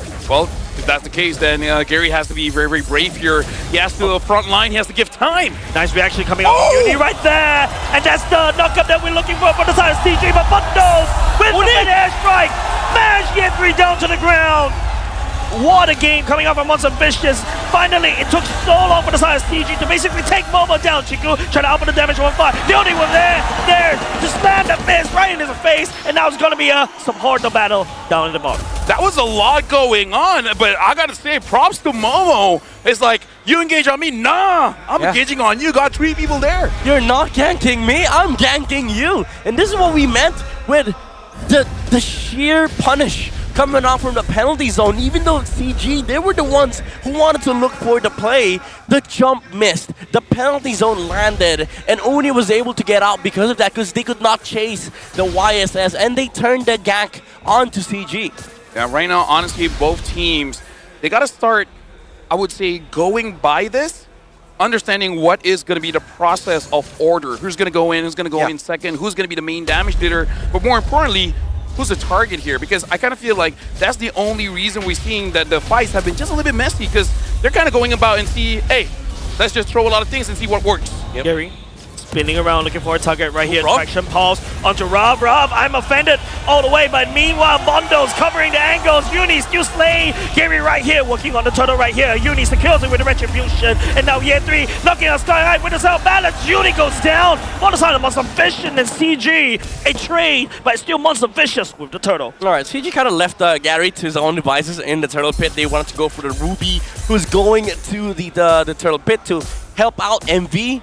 So they've lost the turtle fight, but Uni decided to like, all right, I'm gonna fight for more. We took the objectives. I still want to get some kills, and CG went for the punish. Valence actually found the jump on the East and Shin. This is, again, overall, I would say terrible position from both sides, because honestly the turtle was horrible from CG, but what MV did after the objective was just straight up brawl. If we're gonna put SRGOG as a standard, Valence engages on Leone. Leone escapes that.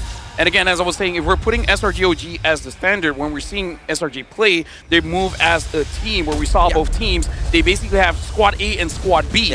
And sometimes SRG does that, but the thing is, what Squad A is doing is helping out Squad B. I can't say the same thing, what both teams did. Whatever Squad A is doing has nothing to do with Squad B. They're not helping each other out. Yeah, it's kind of a situation where I think CG is just so used to not be playing with Gary, because he's mostly on the assassins, you know, the Lancelots, the Fanny. You don't really need our help. We need to set up for you. But the problem is, as a Baksha, Gary is actually the one who sets up. That's why he was left alone in that turtle pit. But another pickoff coming out from CG. Even Leone dies to this combo of Valence and Amzik. The question is, Amzik, does he have the Sky Piercer? I actually did not see his itemization. And hold on, Yetri trying to protect it. It looks like he's not going to be able to. Yep, penalty zone, Kurdistan Momo as well with the Mountain Shocker. There's no such thing as too much overkill as Momo picks up the kill down in the bottom lane. Yeah, honestly, Yetri, that's just disrespect, honestly. It's so Eastern shit and Terizla. These two heroes can actually pick you off, even with the Vengeance. Yeah, Daddy Terizla, man. Momo really showing up here. It's crazy to think he's been in the league for so long and he's been a very, very consistent. He's not a loud character, but I gotta say, when it's time to show up, he shows up. Yep, Valence getting torn up right here. Here comes Fundos with the feather airstrike. Valence managed to sneak away. Unit going around the side. Oh, Gary picking up the turtle. Unfortunately, for the side of Monster Vicious, but Leone activating the Revitalize as both these two teams disengage. But Gary seems like he's looking for more though. Armsing landing down the back. Sunday. Momo coming in. Slice and dice. Gary also in the midst trying to spread out fire, but Monster Vicious unfazed. They pick up Armsing as well. I was impressed and then immediately disappointed. He used Rondo, right? What? He used Rondo. Yeah, he did. Yeah. So I was impressed. It's like, okay, Turtle got, both teams are not engaging. And then all of a sudden, CG went back in. Amzik far away from the team, and now Yetri gets punished. Yeah, definitely Ralph is feeling a little bit offended right there. Bundos coming in, sniping it down with a better airstrike. Also provides zone for the side of Monster Vicious. Here comes the Mountain Shocker. Valence still pick up by the side of Bundos, and Monster Vicious another green carpet and a free objective given over side of Monster Vicious. Oh, look at Momo. Look at Momo. Hey, look at Momo. Look at Momo. What is Chico? What are you doing? Chico thinks he can actually take down Momo, but Momo is so far ahead.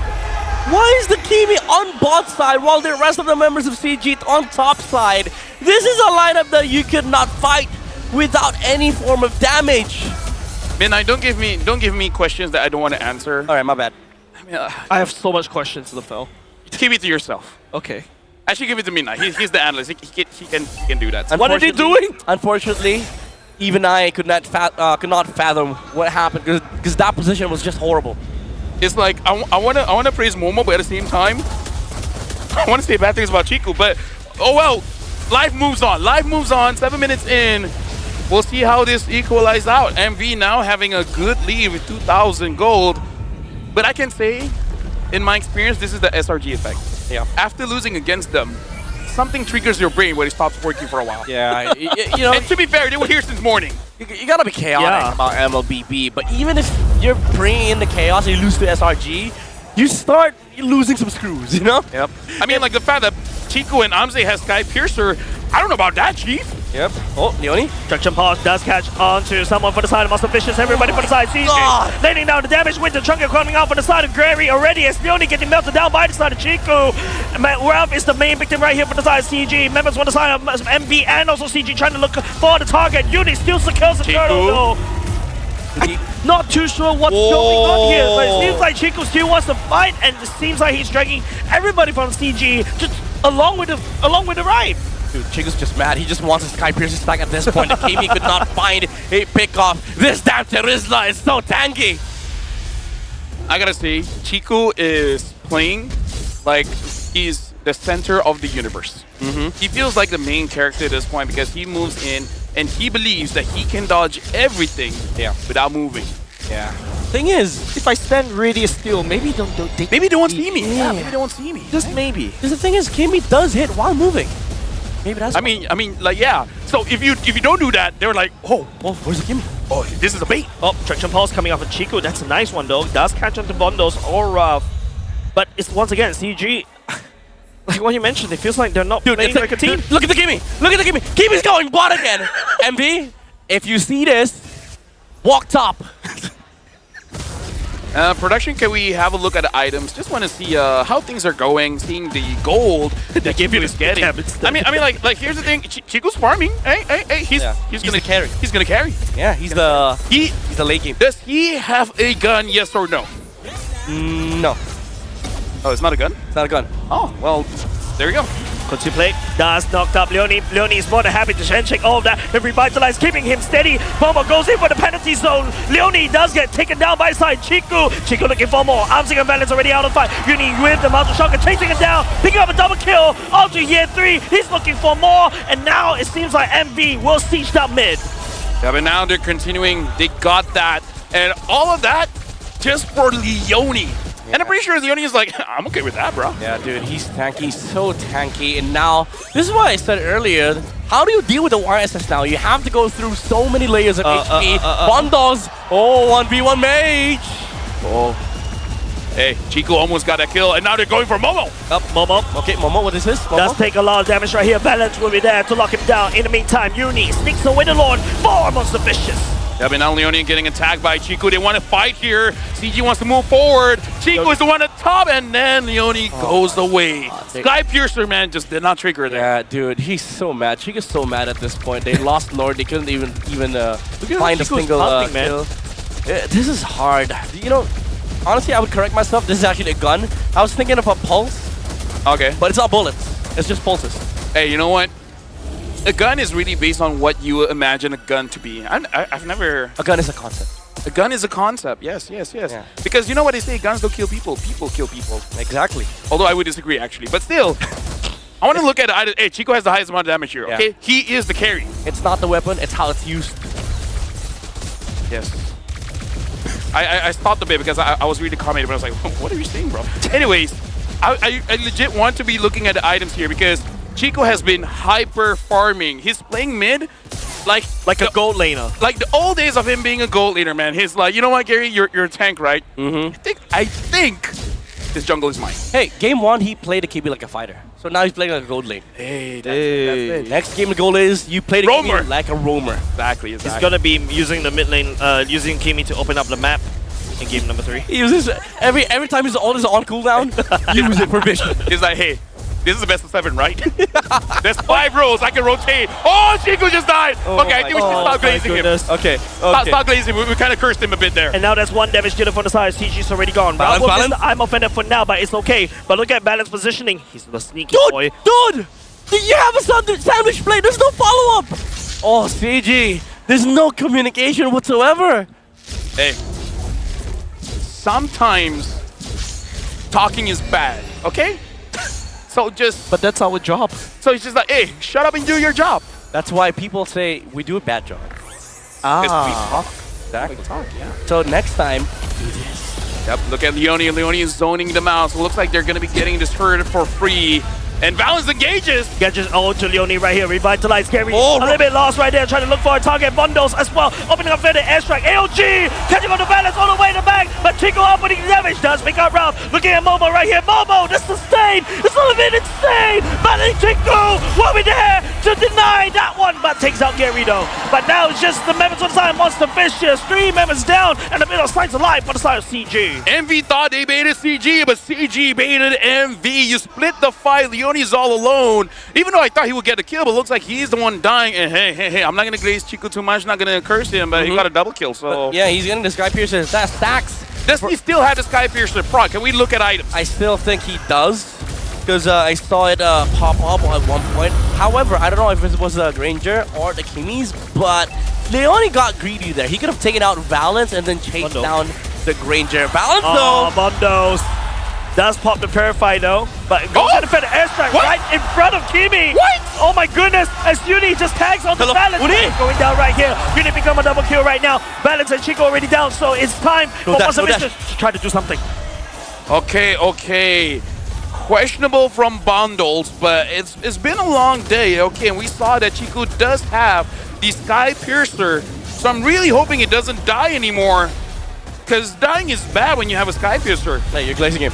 All right, my bad. Gary, Momo? limping forward, but the stun lock coming out for side. Rav is making sure it's so hard for CG to step forward to the Lord Pit, and now Gary already gone, and Monster Vicious securing the Lord for himself. It's so hard for me to watch. Can I be honest? I don't know. Yeah, you know what? I don't even know what this. I don't know what that is. I don't know what this is. I cannot justify something I don't understand. I actually just described everything, but after that, when I sit down, I was like, what am I watching? I apologize. Our regular season was amazing. Playoffs has been a bit tricky. Hey, it's a new patch, you know. They just That's true. They just needed more time to adjust. That's true. Get to M7 first, and adjust later. You know. Yeah, exactly. Pulse. That's catch onto Ruff though. Amzik gunning down the minions instead of Ruff. Honestly, like at least looking at the chat, they are fuming as well. Yep. Oh, hold on a second. Now without a traction pulse, CG will not be able to do anything for now. Gary's spinning around. Seems like he's trying to land onto someone from Monster Vicious. Yeah, Balance tried finding a pick off there, but they weren't ready. The damage dealers were so far away, and Envy they were in position. He was almost taken out. Fortunately, you know, Envy did not expect that jump at all. That's why. That's the only reason why the Gwyn's still alive. Well, the Lord is marching about. AOG. AOG will enter zone as well. It seems like Gary has to pop the ultimate. Momo goes in red penalty zone right in the middle of everything. Absorbs so much penalty. And also Bondos letting down the fair airstrike. Members on the side. Monster Vicious jump onto CG. Trying to look for it. But yet 3 with the curtain call. But not good enough. The curtain calls for him. Right now, we got to look at Amzik here. Amzik has to start carrying the team. It's 15 minutes in, and this is the 100 total kill by Uni. I believe it's for this season. But either ways, right now, Monster Vicious with 7,000 gold. Rob goes in! Coming far flank right here with a follow-up from Momo, the penalty zone, and they dismantle mid, and it seems like a Hail Mary, a full-on rush from the side of Monster Vicious. SPG trying to do something right here, trying to wave clear, but the minions from Monster Vicious, ever so vicious. Leone right there to zone, and Monster Vicious, a 2-0. This is now Monster Vicious putting pressure onto CG.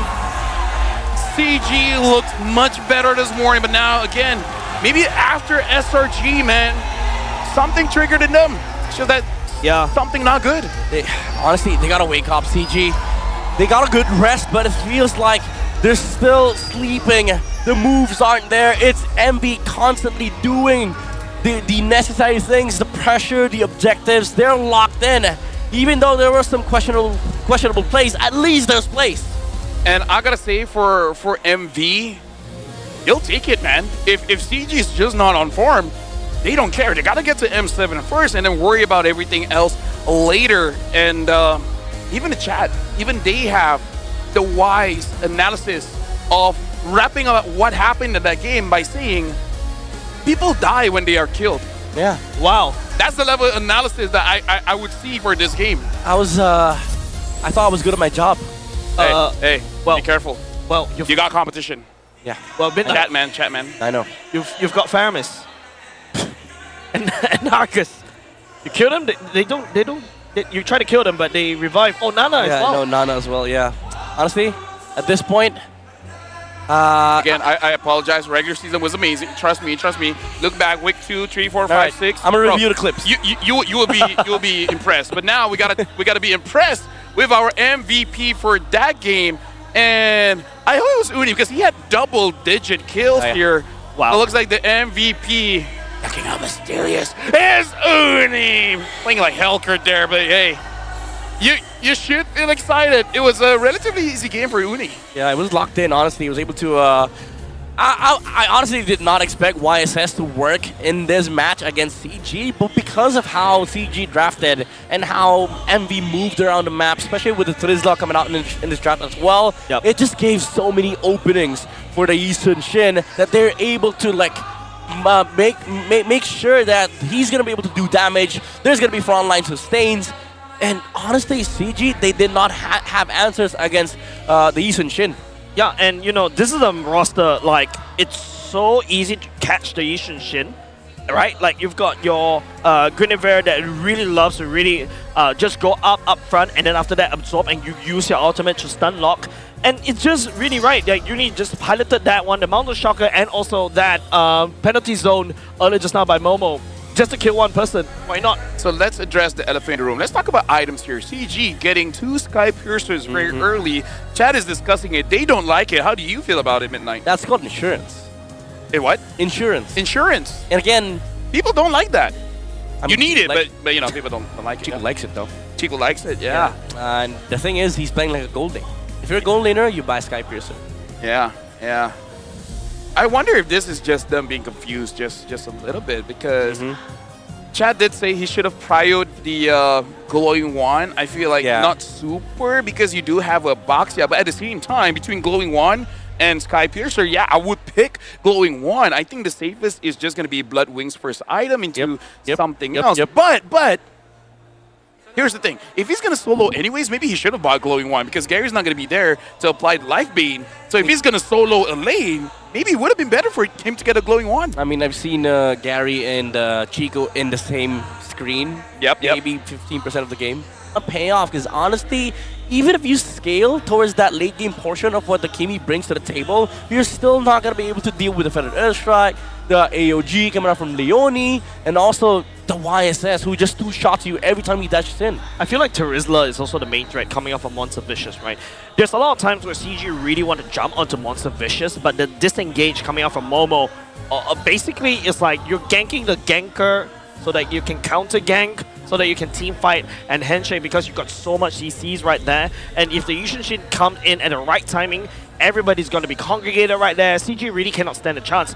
You see Year 3 also a little bit awkward as well as this as the CC, right? He's used to playing the Lapu Lapu and perhaps the Yu Chong, something that can really just go in, absorb so much punishment, and then move on. But Year 3, he's trying to do that as a CC, whereas CC is also looking around, trying to do damage to the enemy instead. Yeah, but the thing is, CG, they gotta switch up their their compositions here. I feel like for these 2 games, their main idea has been always Year 3, soak up some damage, let us play the slow team fights. All the while, MV, all they do is jump, burst, kill. Easy MOBB. Yeah. Chico is the carry. Yep. Right? So goal lane. Goal lane, yeah. So 3 more rolls. So is it Chico's fault, or is it the rest of the team's fault? I think it's both. I would say it's Chico, because I don't know. I would say you win as a team, right?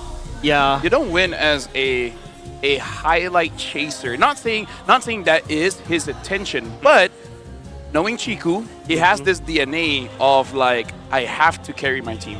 But in my personal opinion, carrying doesn't mean doing the most amount of damage. Yeah, sometimes carrying is just making sure someone doesn't die.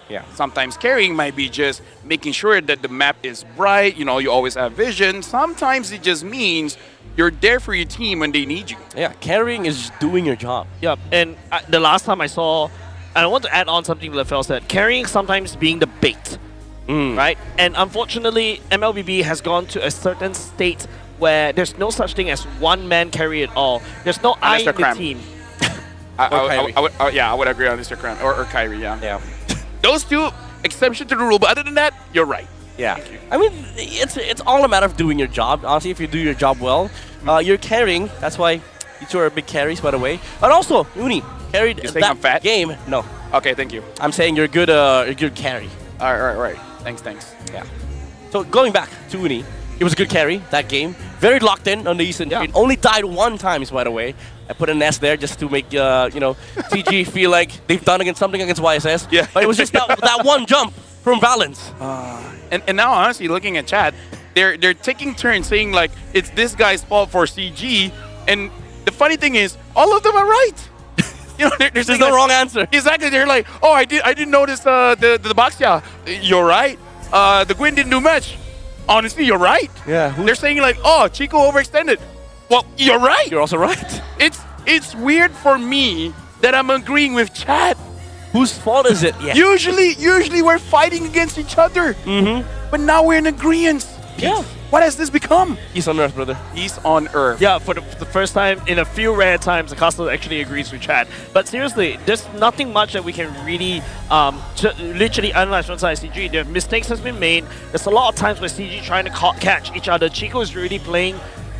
Really, the positioning is a little bit awkward, and even Armsing, right, as the Granger, right, they're always getting caught off guard. And don't forget, Granger and Kimi are one of the top winning combos if you pair them together in any sort of team comp because of the sheer amount of damage and punishment that you can do. That's true. Let me vouch for that. That is actually a stat in MPL PH. These two had the highest win rate together in a single lineup. If you have a Kimi and a Granger, it's a walking death squad. Yes. You land a stun, those two heroes would just melt anybody in their front. But the problem was that the constant jumps, the moves coming out from MB were repelling these answers coming out from CG, which does tell me I feel like CG does not really know what their team's supposed to do. There's no chemistry, there's no coordinated play. That's what we saw from game number 1. And on the opposite, you had MV that's doing the macro play, the execution, the team fight engage, which to me feels like they're more grand finals ready. Honestly, like we both had experiences as coaches. In this situation, when I see like my players aren't utilizing their IQ that much, I'm thinking to myself, what is the most brain dead draft that I can give?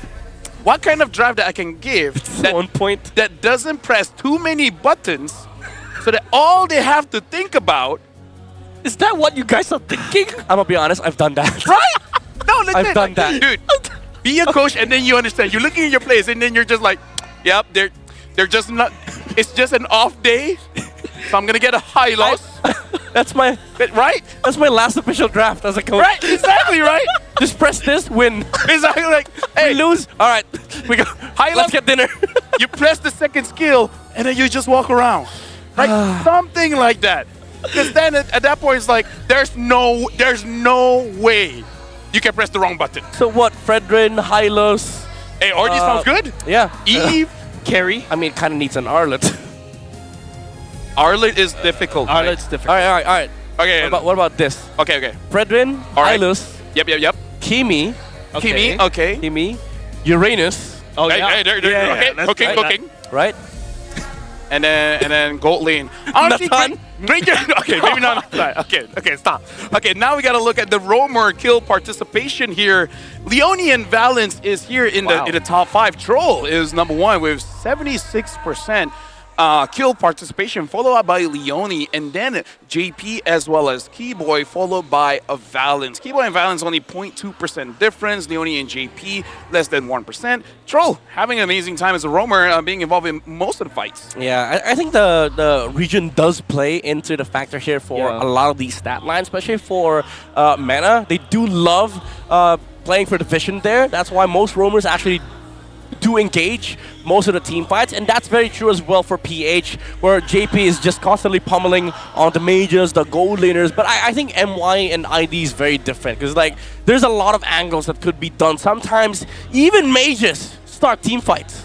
By the way, someone did say Hanabi. Maybe not that far, but but I agree with you. You don't have to think about much. Layla. Oh, hey, he's been played in M6. Yeah. Although I have to say, out of all of those, I do feel like Hanabi is the easiest. Hanabi is prone to Esmeraldas. Oh. Now you're thinking too smart. See, exactly. That's not what you do as a coach. Brain dead. You gotta simplify it, bro. Yeah. All right, but hey, because you don't want yourself telling your players, but you get countered by Esme. You just want to pick the hero, get out the booth. As a coach, they'll be like, but what about Esme? And then you just tell them, what about Esme? That's actually right. the response. See? That's how you respond. And I have this feel, like whenever they ask, what if they do this? My answer is always just one thing. Just look for trades. Yeah. if they punish you, the map is big enough. There's 3 lanes. Yes. There's 5 heroes. Yeah. Do something else along on the other side of the map, right? What if they control mid? Control the side lane! What if they control the side lane? Control the side lane! Anyways, we're jumping in here. CG, again, I apologize to both gentlemen. Thank you for coming to Malaysia. Hope you're enjoying the weather. Yeah, enjoy the experience. Full Malaysian experience. Hey, you got to take the good with the bad, am I right? That's true, that's true. CG banned out the Arlet, the Fanny, as well as the Grok. MV banning out the Lunox as well as the Cho. Yeah, this is the third dangerous grounds that we're going to walk in once again. And Monster Vicious is having so much fun playing in these grasses as well. And banning away Kimmy. Hey, the most amount of damage, okay? He was the carry. Okay, Sky Piercer Kimmy was a problem. MV was like, I mean, it's not that great, but Chica was something else. By the way, Zig Godfighter, yes, we're reading from this chat. Yeah. Oh, okay, Kalea's open, but I don't think you pick it up for CG. You take the Esenchin, there you go. Yep. It was either the Esenchin or the Lantana, but now MV, they do have the chance of picking up the Gatot Kacha once again. And without the Kimi, I think MV right now is very comfortable in picking up any mages that Bonzos wants to play. Just saying, if chat is reading from anywhere else, we are in Mobile Legends Bang Bang. So if you're in other pages, you can stay there. But if you want to interact with us, you can come in and join us on the fun of the lower bracket finals. All right, Gatot and Farsa lands. Maybe Yuzong. No. Oh, Eve. Okay, Bonzos really loves playing that Eve. It also feels like a nod over to what Chica was shown for throughout the playoffs. He mostly been playing a lot of Kimi. There's also a few times where he played the Eve as well. And in my opinion, I feel like Eve is still a tank shredder, especially in this particular patch. There's so many of these region-hungry heroes. You give the Eve, the glowing one, immediately that tankiness just kaput. Yeah, I love Eve. Somehow when I'm using her, I feel smarter already. And What? No! They got the Harif as well as the Lapu Lapu. Why do you not like this Midnight? Esme! What about Esme? what about Esme? Right? CG's Draven's like, alright, we pick Lapu, we take it higher as well. Coach Cody, what about Esme? What about Esme? See, look, I'm the Malaysian man. I know how they think. Oh my goodness. There you go. Oh my goodness. What about it? What about it, right? What about it? I don't know. I just said Esme. Hey, just don't fight her. Yeah. Right? I just said Esme. Avoid Esme. You guys reacted to it. I just said Esme. If she came to you, you run away. What's so hard about that? You have dashes, don't you? But You dash Coach, away. Esme can run faster than me. Then recall. Use flicker. Hey. That's why there's tools in the game. Use it. It's like, hey. Now that's a god pack, getting Cram and Numes, both legendary players. Yeah, if I was the coach, like, hey, figure it out, man. Yeah. How hard can it be? You're the player. I'm not playing. Hey, good luck. And now Odette gets banned out. Oh. So, they're targeting Chiku, man. Look at this. Yeah. Look at this. What is Chiku gonna be using? Valen is still there. Yeah, if they ban out Valen, it's like, hey, I guess Kagura, am I right? Yeah, honestly, just remove Valen, take Fredrin, Red 4. So you have the luxury of putting the Esme on the EXP, and then maybe flex, their goal lane to any hero they want. You could pick up a Granger, you could pick up a Fighter, you could pick up the Esme as gold, you can even take up the Ruby if CG does not ban it. There's a lot of options for Envy, honestly. Yeah. People like that, and I feel the need to apologize to you guys, but if you guys don't understand, I have to. MV, they ban out the Kalia here, so Valen is open, so could be good, could be bad. Honestly, like at this point, I'm not entirely sure. Yeah, I mean MV. The reason why they didn't ban Valentina is they probably don't care about it.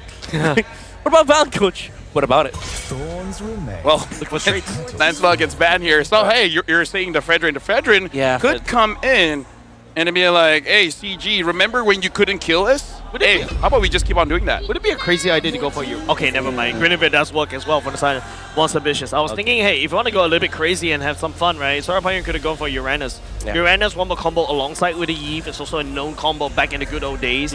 And of course, you got somebody like Gatakacha to lock somebody there. Don't forget your ultimate from Esmeralda. But hey, Grenadier does work as well. Yeah, they need a hard shredder though for the side of MV. They need a gold lane that can actually carry, not in a ton, because there's a bunch of magic damage. Sort of Harry Potter situation here for MV. So yeah, Moskov, carry, Granger if he gets a good early game. Tranquility in battle. But would you send the Esmeralda? Okay. Dude. Okay. A gourd! Wow. I don't know about that though. Hey.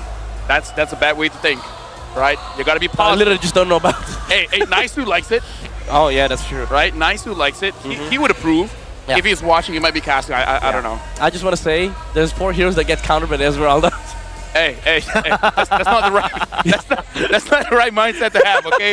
What about the? if you're CG, yeah, that's true. Dude, we are the best casters. We already set up the joke before the draft even starts. Yep.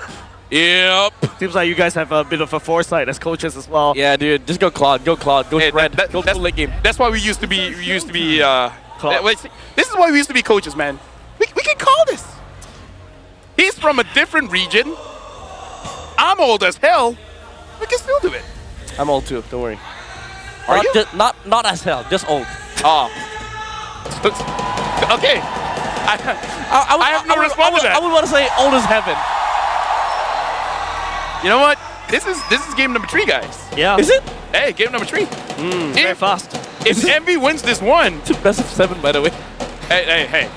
This is why MY is the best region in the world. Yeah.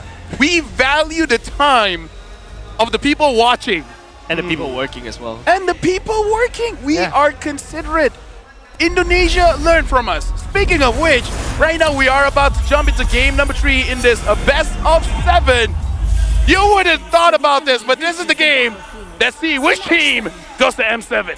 Yeah, again, I just want to reiterate the point made earlier. The Esmeralda counters 4 heroes on the side of CG. This is going to be a problem in the later portions of the game, but if CG finds a good footing in the early game, they could actually set up for a big momentum for Gary on the East and Shin. Yep. So, okay. This is what's going to happen, right, guys? This is what's going to happen. Okay. Balance Space breaks get 5 people. All right? And then Chiku stuns them. Okay. Kamehameha. And then Yetri goes in last, gets Savage. See? Okay. Brain dead. It's easy. Yeah. You just need to hit all your abilities. Yep. You're professional players. Yeah. How hard can that be? That's why, you And know, avoid Esme. that's why if you're a coach, you gotta give out the strats because it's so easy to say. Land 5-man fist break. Exactly. And then Amzik slows down 4 heroes, doesn't get touched by the Esmeralda, free dance, and then Gord dishes out true damage. Right? It's a strong composition. I don't know. As an audience myself, I've never done any coaching. Even I feel like that's a tall order. Hey, That's a bad mindset. Hey, chat agrees, okay? They're like, hey, but God is brain dead though. Yeah. You Shout out point, to Nice too, I guess. you point, you release Exactly. You all in one direction. in one direction. And I mean, Shout outs to One Direction. and the best part about One Direction is that bundles will stay at one place, right? So all you have to do is aim down at bundles. Yeah, that's true. You see an Eve standing by, you throw some balls to the Eve. Balls to the wall.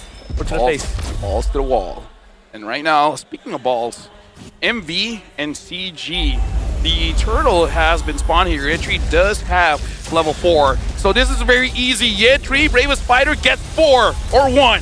Just 1 for now, but in fact, it's going to be Uni's clone. Gary still picks up the turtle though. Seems like Monster Vicious is not really looking at the turtle right here. To Shocker. Doesn't hit anybody. Yeah, it's a good attempt on the jump from Uni, trying to find the Lapu, but fortunately for CG, the Lapu was sitting so far from the bush where Uni jumped, and he was able to use the Bravest Fighter to zone away the Guinevere. And this does put Gary in a good position in the early game. A snowball is a possibility for CG, especially where East and Shin had a combo.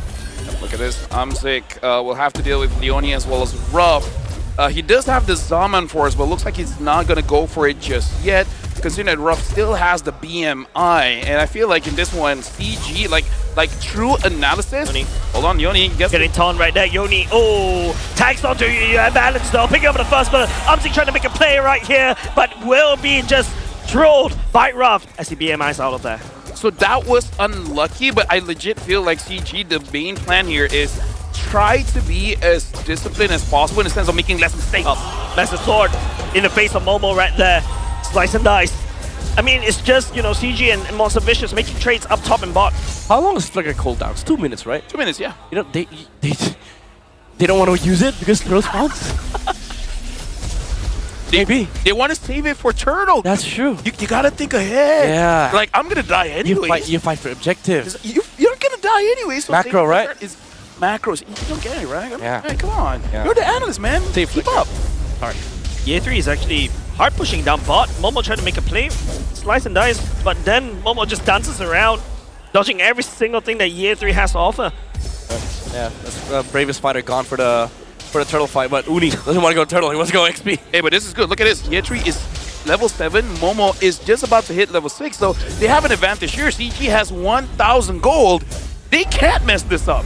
Yeah. I mean, if they play it right, if they play the cards right, 5 to 7 minutes, that's the window they're looking for. CG just wants to scale towards that window where they can actually get the farm, get the items that they need, so that they're able to fight this composition of MV. And the one thing that MV has to worry about is if they cannot dodge these fights, the snowball is going to happen. That is going to be inevitable, but also the late game for MV is, because you have a Claude that will be a big problem in the late game. So CG, it's sort of a requirement for them if they want to win this game to utilize that snowball. Charging up for the flank right here alongside AOG. Does miss everybody for the side. CG Chico letting it down from afar, but Momo is on to him. But now it's going to be members from the side of Monster Vicious clumping up onto Gary. Gary still takes the turtle away from Monster Vicious as Amse goes into hell with Monster Vicious, but let's punch Momo. There's no way for Momo to run, giving Amse that triple kill. And CG asks, what about Esme? Yeah, what about Esme? You counter 4 heroes, we don't care. What we do is we save up flickers for the objective play and balance. Finding the right target on the backside, preventing Uni from taking the turtle, playing for Gary. Now they're making the moves. Finally, CG wakes up. No, this is the mind games, because Chico has been setting up as the bait for the first 2 games. And now game 3, he's like, I'm using a gourd. I'm easy bait. Yeah. And then they go for him and it's like, I'm kidding, I got flicker. Now he's the carry. Now he's the carry. He's the bait. Exactly. He's the master at it. Yeah. Been doing it for like, he's setting up for the first 2 games and now he masters the bait. The basics as well. That's Filipino. Yeah, coach for Aurora. Shout out to content creator as well. Yep. On YouTube. Oh! LG? LG does not will not be able to find anything though. Chico does mess up the mid lane turret, and now it's going to be Leone right there getting slowed out by the side of the Mountain Struggle from the side. Gary Leone getting stunned up. Chico will pick up the kill. Momo charging it up. We'll be able to find Year 3 though. Uni jumping up. We'll be taking down Year 3. Alright, MP.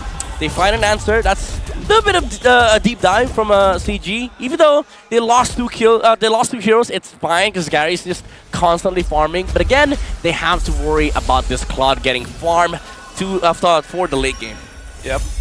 And now this is the first appearance of Gord since season 13. Wow. Last play by my boy is Zanami from RSG M1. The play also upper bracket final against SRG. So that was quite a while. Now Uni gets taken down by Amzik.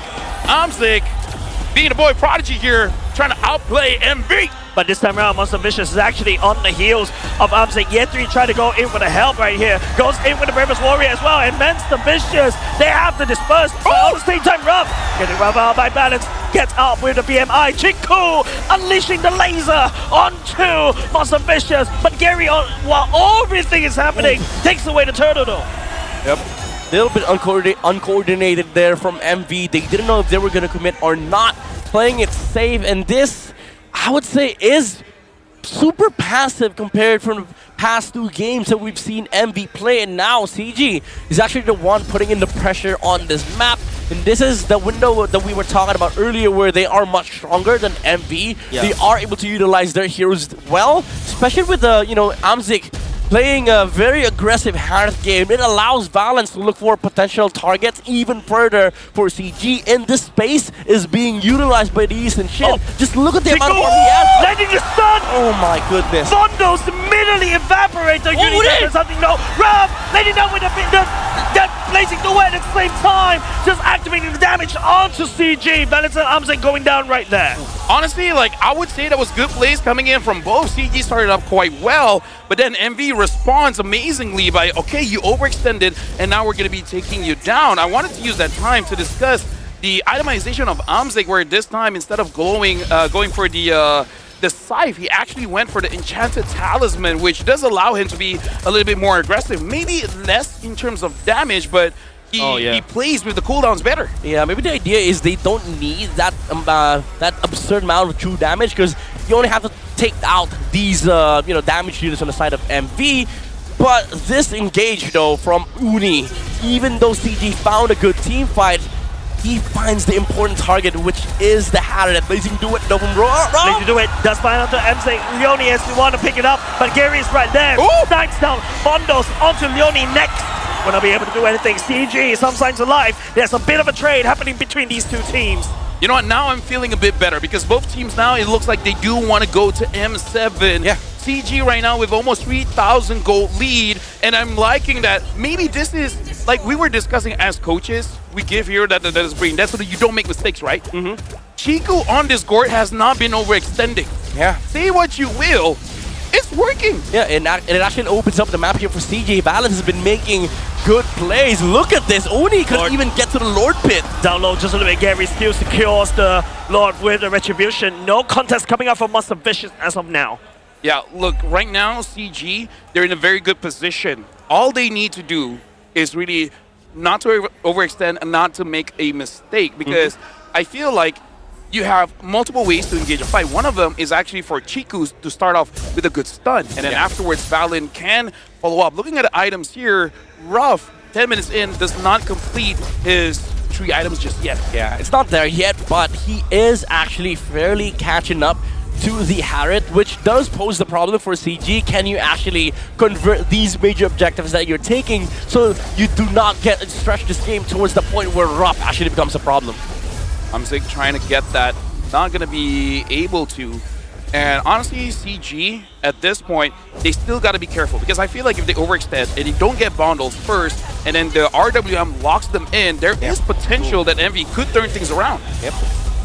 Now, Siege is definitely a possibility for CG, but there's still the Holy Shields from the tower, so this is not the right time to actually, pressure these towers coming up from MV. But what they can do is actually just choke the jungle, take away all the resources, and hold on to this lead up until the next Lord.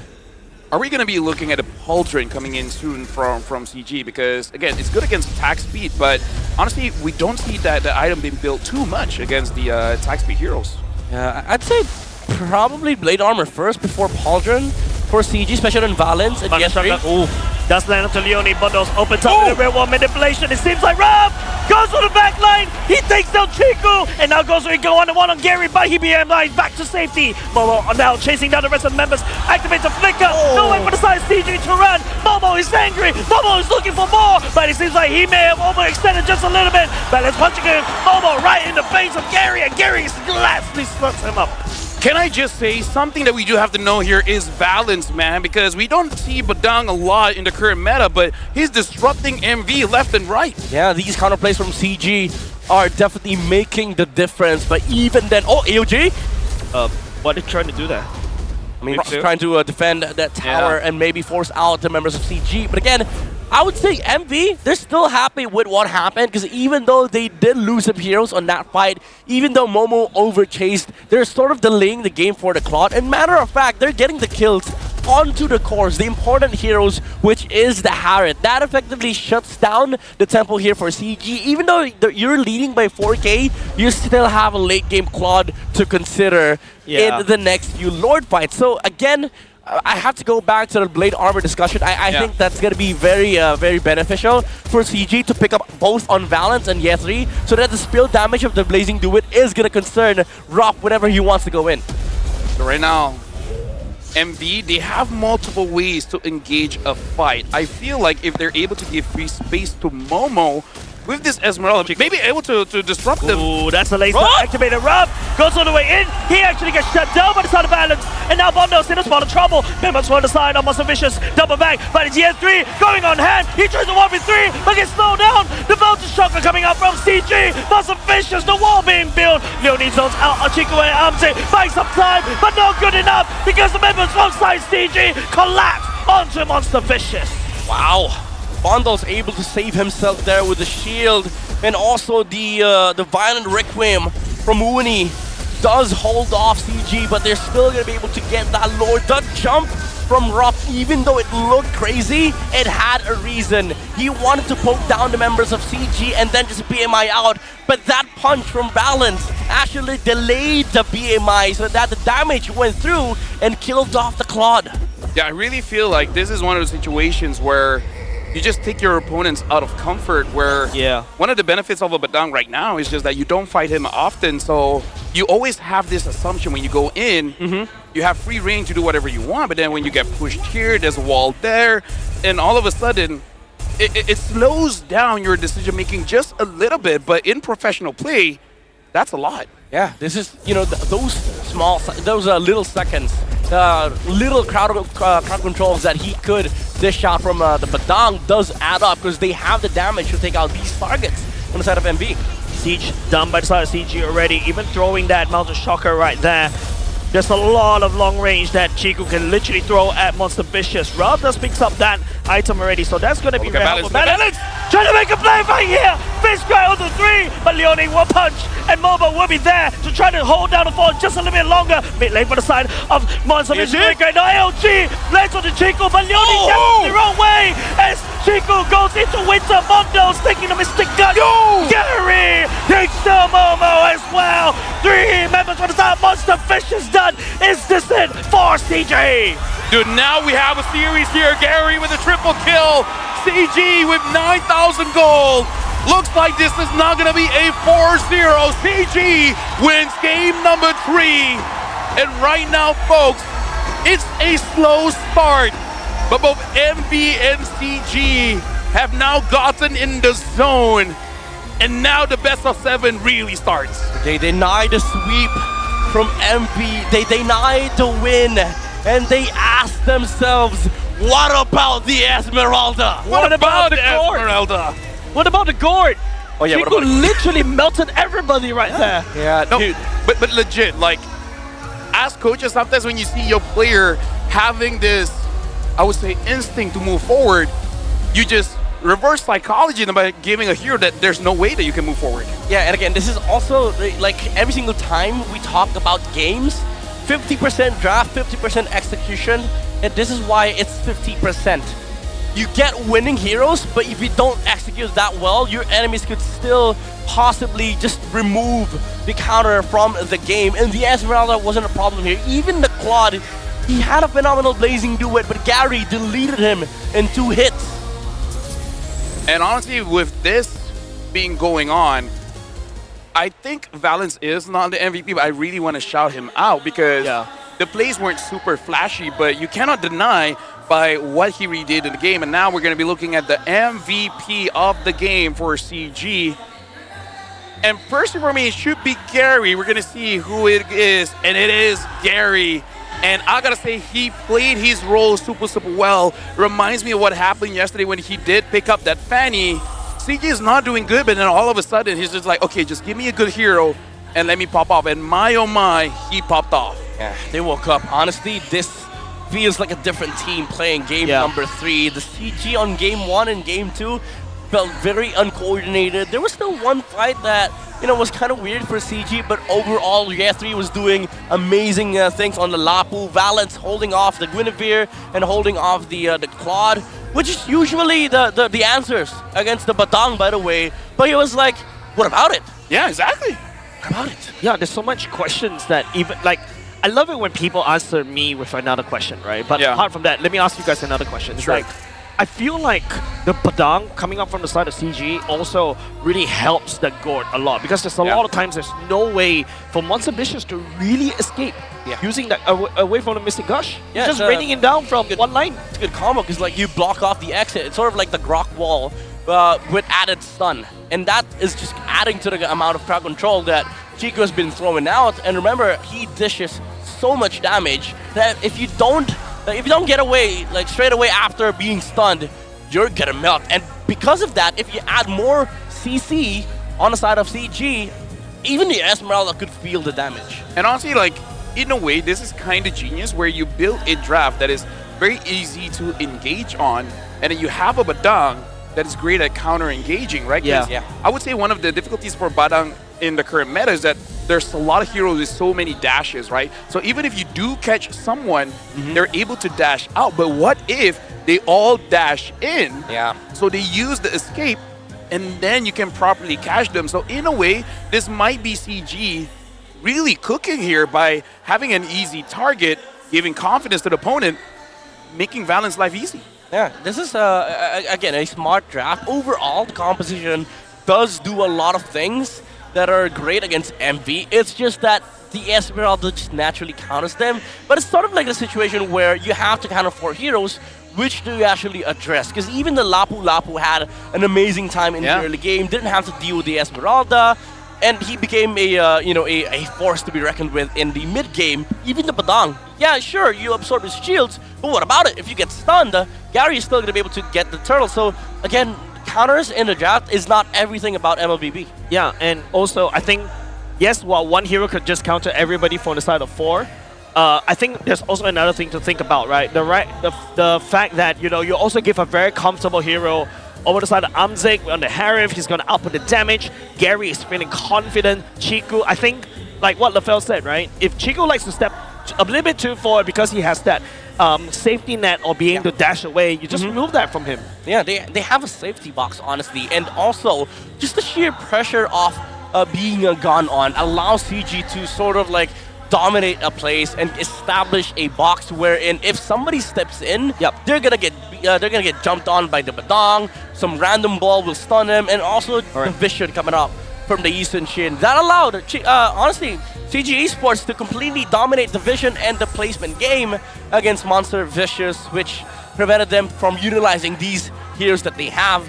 And honestly, it came down to the late game answer. They needed the Claude to get the farm. I'm gonna be honest though, like Roth was amazing on the Claude. Yeah, but it was just the damage and also these little things that add up to him being countered, like the small CC coming off from the Badang, the late game damage of the Eastern Shin, that it allowed CG to not worry about Roth scaling in the late game. Yeah, that was the highlight right there, right, from the side of Chico. That's when everybody from the side of Monster Vicious is starting to doubt whether they can actually potentially go into the clean sweep, because Chico, with that stun over the sudden, yes, I agree with you. Rav also did a really good job, but Valence as well, just like stopping everything that Monster Vicious want to do. And, you know, if the real world manipulation open, that means that if it's stationary, that's where Valence can come in. Chico can come in with their ultimates respectively. Yeah, this is, again, CG just woke up in time for them to actually fend off a sweep coming out from MV and Gary. To be fair, he's been very, very, consistent all throughout the playoffs. Even in the last game, he played the Baksha he got left a lot of times, but he was still able to contest neutral objectives. And in this game where he's allowed to just do whatever he wants, he's allowed to scale, he's allowed to look for pickoffs.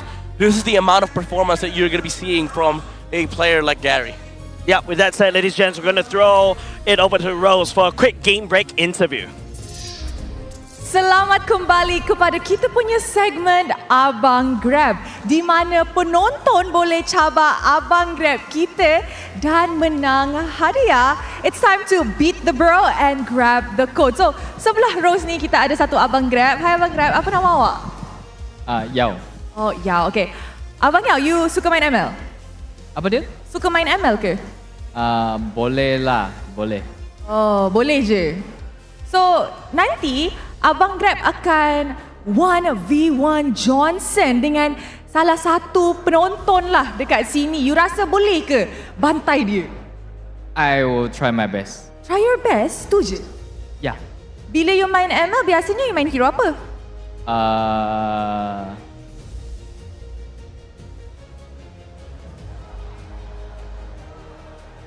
Lela. I rasa Abang Grab akan kalah. And guys, kalau Abang Grab kalahkan hari ni, you guys tahu tak?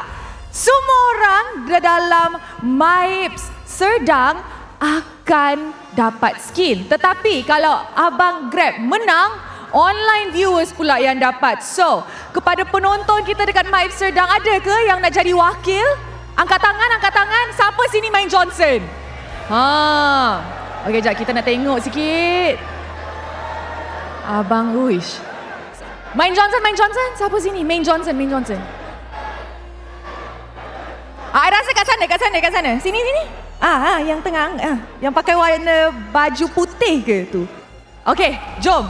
Naik pentas. Alright guys, berikan tepukan sebab nanti kalau penonton kita yang menang, korang semua akan dapat skin code dekat skrin ni.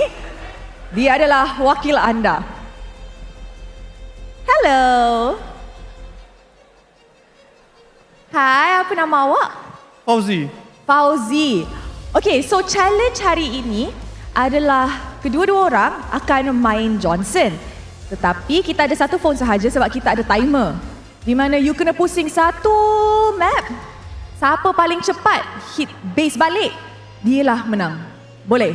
Abang main ML tak? Johnson? Main Johnson Wih, kita punya Layla user ni.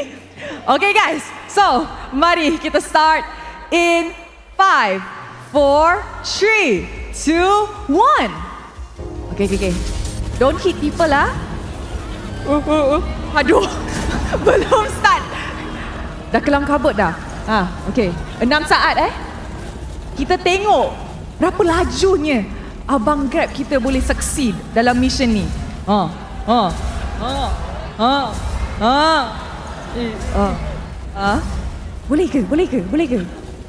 Boleh ke? Boleh kot. Mana ni?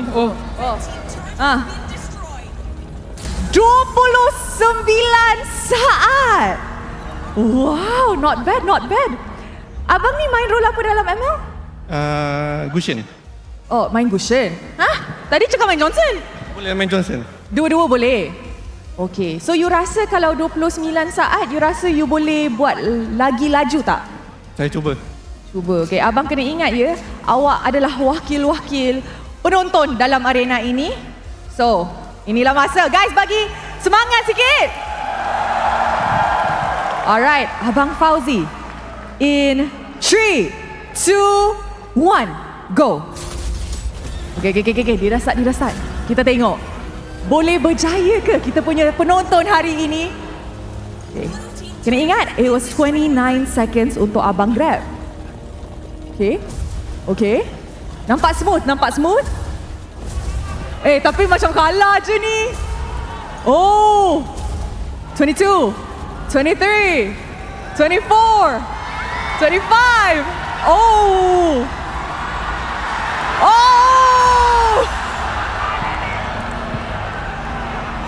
31 saat. Maksud tu, online viewers yang akan dapat skin code. Tapi terima kasih kepada Abang Fauzi. Thank you very much. Wow, play Layla can play Johnson Ya, sebab I ada skin baru tu. Skin baru. So I rasa lepas ni dah boleh jadi tank main kot, dah boleh main Johnson. Yes, boleh.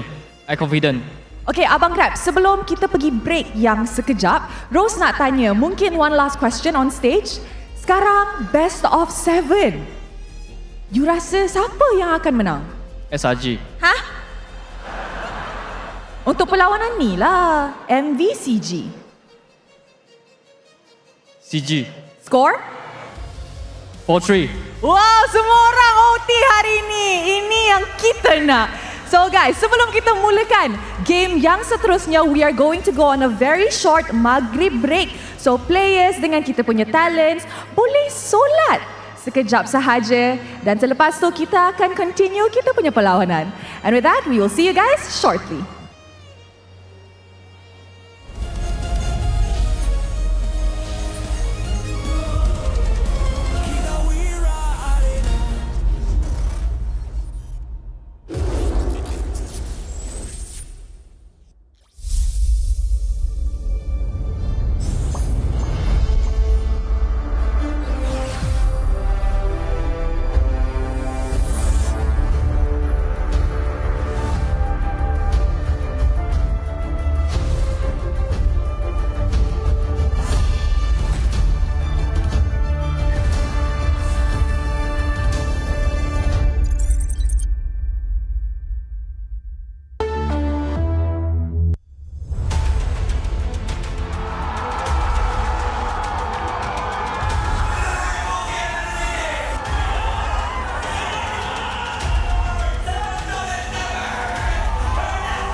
MCGG Rising Stars.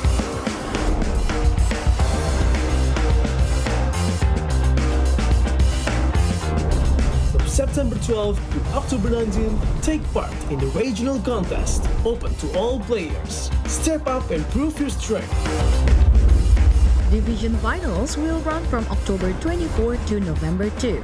The top 16 players in each division may advance to the next stage of MRS. Check your in-game mail for information.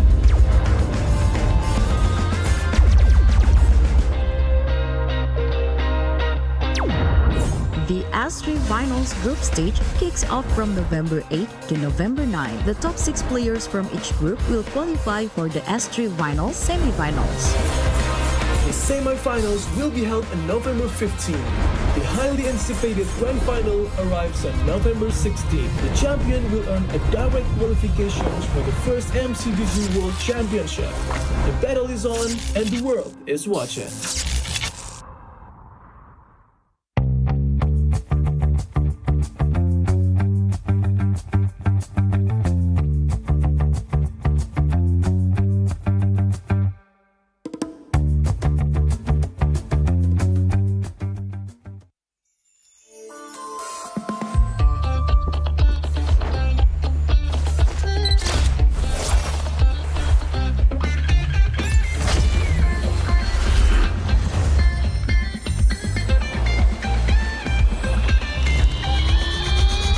Welcome to Double 11.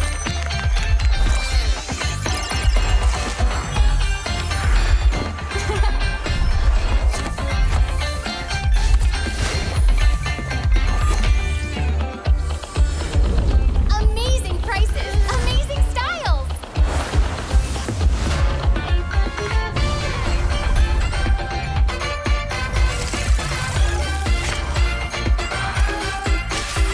Win big in Mega Draw.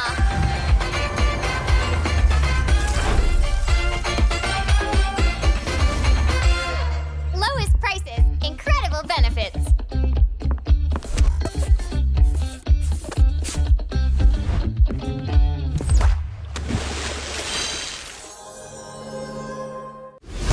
Sugar, try, taste, 100 plus, 0, hey!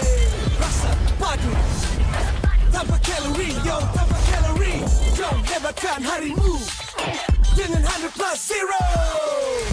Sugar, try, taste, 100 plus, 0, hey! Welcome to MCGG Rising Stars.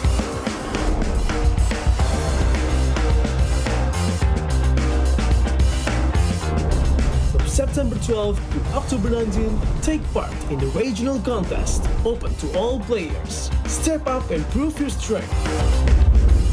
Division finals will run from October 24 to November 2. The top 16 players in each division may advance to the next stage of MRS. Check your in-game mail for information.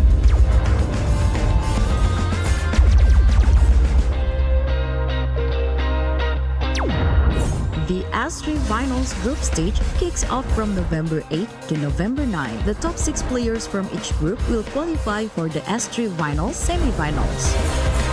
The semi-finals will be held on November 15. The highly anticipated grand final arrives on November 16. The champion will earn a direct qualification for the first MCGG World Championship. The battle is on and the world is watching.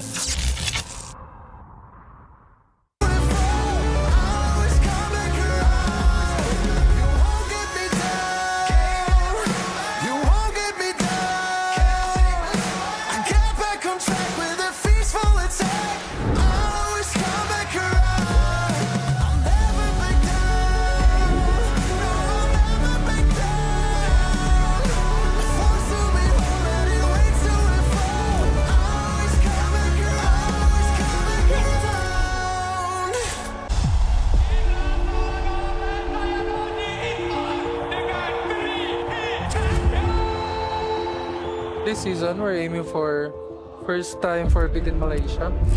From me, I want the people to remember us that when they hear SRG is the most...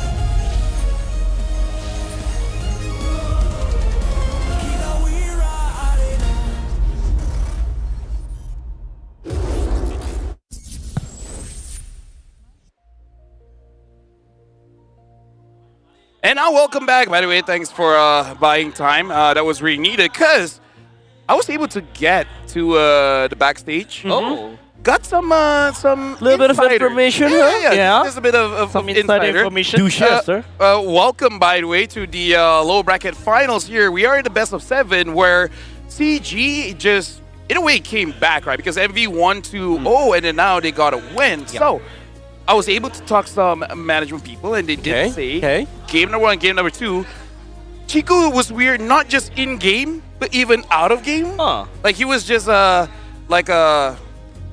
don't know, like he was just not in the zone. But the most important thing was that Amzik was super nervous. Like not normal, you know, playing on stage nervous, but super. But then after like game number 2 loss, he's just like, you know what, I don't care anymore. And then now he's just like, okay, so now you can play. He's like, yeah, now I can play. Yeah, because to be fair, he played like how Ruff played for the first 2 games. Yeah. So I think this is, you know, the wake up that they needed, the wake up call for CG, even for Chiku. Like his positioning, game 1, game 2 was very, very weird. Yeah. Game 3 was okay. Like we were holding on the combo with the Badang, the Gord. It was always on point, and I think that is really scary for MV because now you're up against the actual CG Esports. Yeah, and I like it because Amzik, again, like as a rookie, as a guy like, again, coming into an MPL and then having a chance to just go to the world stage, like, that's huge. That is a lot of pressure. So after 2 games, now he relaxed. Now he can play. Honestly, like even as a rookie, that is pretty impressive. I have a theory. What's your theory? So they sort of wasted 2 games. Yeah. Because in their head, it's a best of 7. Yeah, now it's a best of 5. The series starts. So basically, they're reset to something that Amzik and Chico are familiar with. Amen. So it's like they are big brain. They are real entertainers because they want to make sure that people that bought the tickets, they get their money's worth. Exactly. Full value, right? We promised best of 7. You're getting 7 games. And now we're in the draft here. CG already betting out the Arla, the Fanny, as well as the Grok. And now MV, same bans as the previous game, betting out the Cho, the Lunox, as well as Kalia. And we're starting very fast here. CG, Millie gets the Yisun Chin, and MV, they still want to deny Chico of getting that Akimi, so they take it themselves. Yeah, it's the game 3 draft with the Kimi being taken instead of banned. So I do think MV, they did experiment on that, you know, Kalia option being open and then just removing the Kimi. Now it's a different approach. They take the Kimi, they take the Hayabusa on the red 3 so that they have answers against the Harith and the Yisun Shin.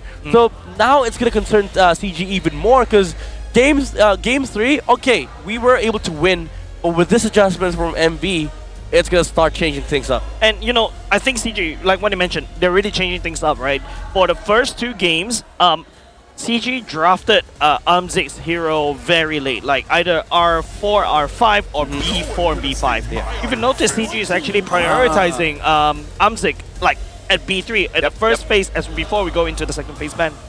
Yeah, honestly, like I like that, though, because again, like if he's nervous, give him a hero that he's not nervous with. And then Zolko, by the way, shout out to chat. Like I'm impressed that we don't have bots anymore. Now we have actual conversation going on. The thing is, even in this game, even in this game, no bots. Exactly, like I'm liking is this actual engagement, dude. So right now, CG. That took me 2 seconds. So CG, no, I'm actually being for real because there was this like. I can't even say it because it would be bad, but you know, like there are some things that just, you know, spammed it. Yeah. And now Badang as well as the Hilda getting bad. Now this is great because Neoni had an amazing Hilda game that really stopped picks like the far side and potentially stop this Yisun Shin. So both CG and MV, they're drafting pretty fast here. So they're using the break to basically look forward and understanding what's going on. And MV, they're batting out this Guinevere, so still respecting what Valence can really do. Yeah, 4 heroes. Instead of, since they already see the Harith, they can't even, you know, pick on the kid anymore. So they decided to pick on Valence instead. So you got your Harith, but you're not going to get any comfort for Valence. That is what MV is doing here. I think that was the conversation during the break.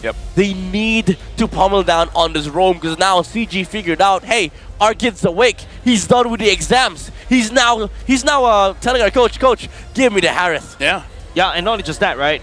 You mentioned that there's also a lot of switcheroo. If you notice how CG is also starting to leave Chiku's hero pick all the way to last. That's where, because he's so flexible, he can play anything. Yep. And now, if Monster Vicious is going to select CC right here at R4, with CG right here, there may be a potential surprise. I'm sensing it coming out from CG. Yeah. Probably well, it could only be a Roam and the Mage. So I'm thinking for Roam, something that can lock down the CC or the Hayabusa. Unfortunately, the usual counter against the Haya isn't in the pool. There's no Hilda anymore. But in terms of stuns, Atlas. Oh, if you want to go down the zone route, if you want to go down that route, I'm willing to see honestly a Saber Roam. Yeah. Although to be fair, there's still quite a few picks open. It's just that is Valens really comfortable with it or not? Yeah. Okay. Oh, that finally comes out, and a Jawhead. Yeah, because I was looking for a damage roam. Now you go to you go to the oldest damage roam that ever existed in competitive MLBB. It is the Jawhead, and because of the recent changes, you have the luxury of getting a rush on the Blade of Heptases. I like that CG understand that there is a meta developing, but for them, they gotta go back to what works. And again, Gary, Chiku, as well as Valens, they've been here for quite a while, so they go with something familiar. Yeah, dude, you know what's funny? Now that you see the draft from CG, MV, I think they're kind of obvious. They're kind of nervous right now, and there's a little bit of overthinking and lack of confidence in their draft. 5 heroes were countered by Esmeralda. They didn't pick it. Yeah. Again, maybe it's just a comfort thing because Momo, I kind of feel like still with the Terizla, he can make plays, he can make things work. The only question is, MV, they saw how Umzig was popping off. Yeah.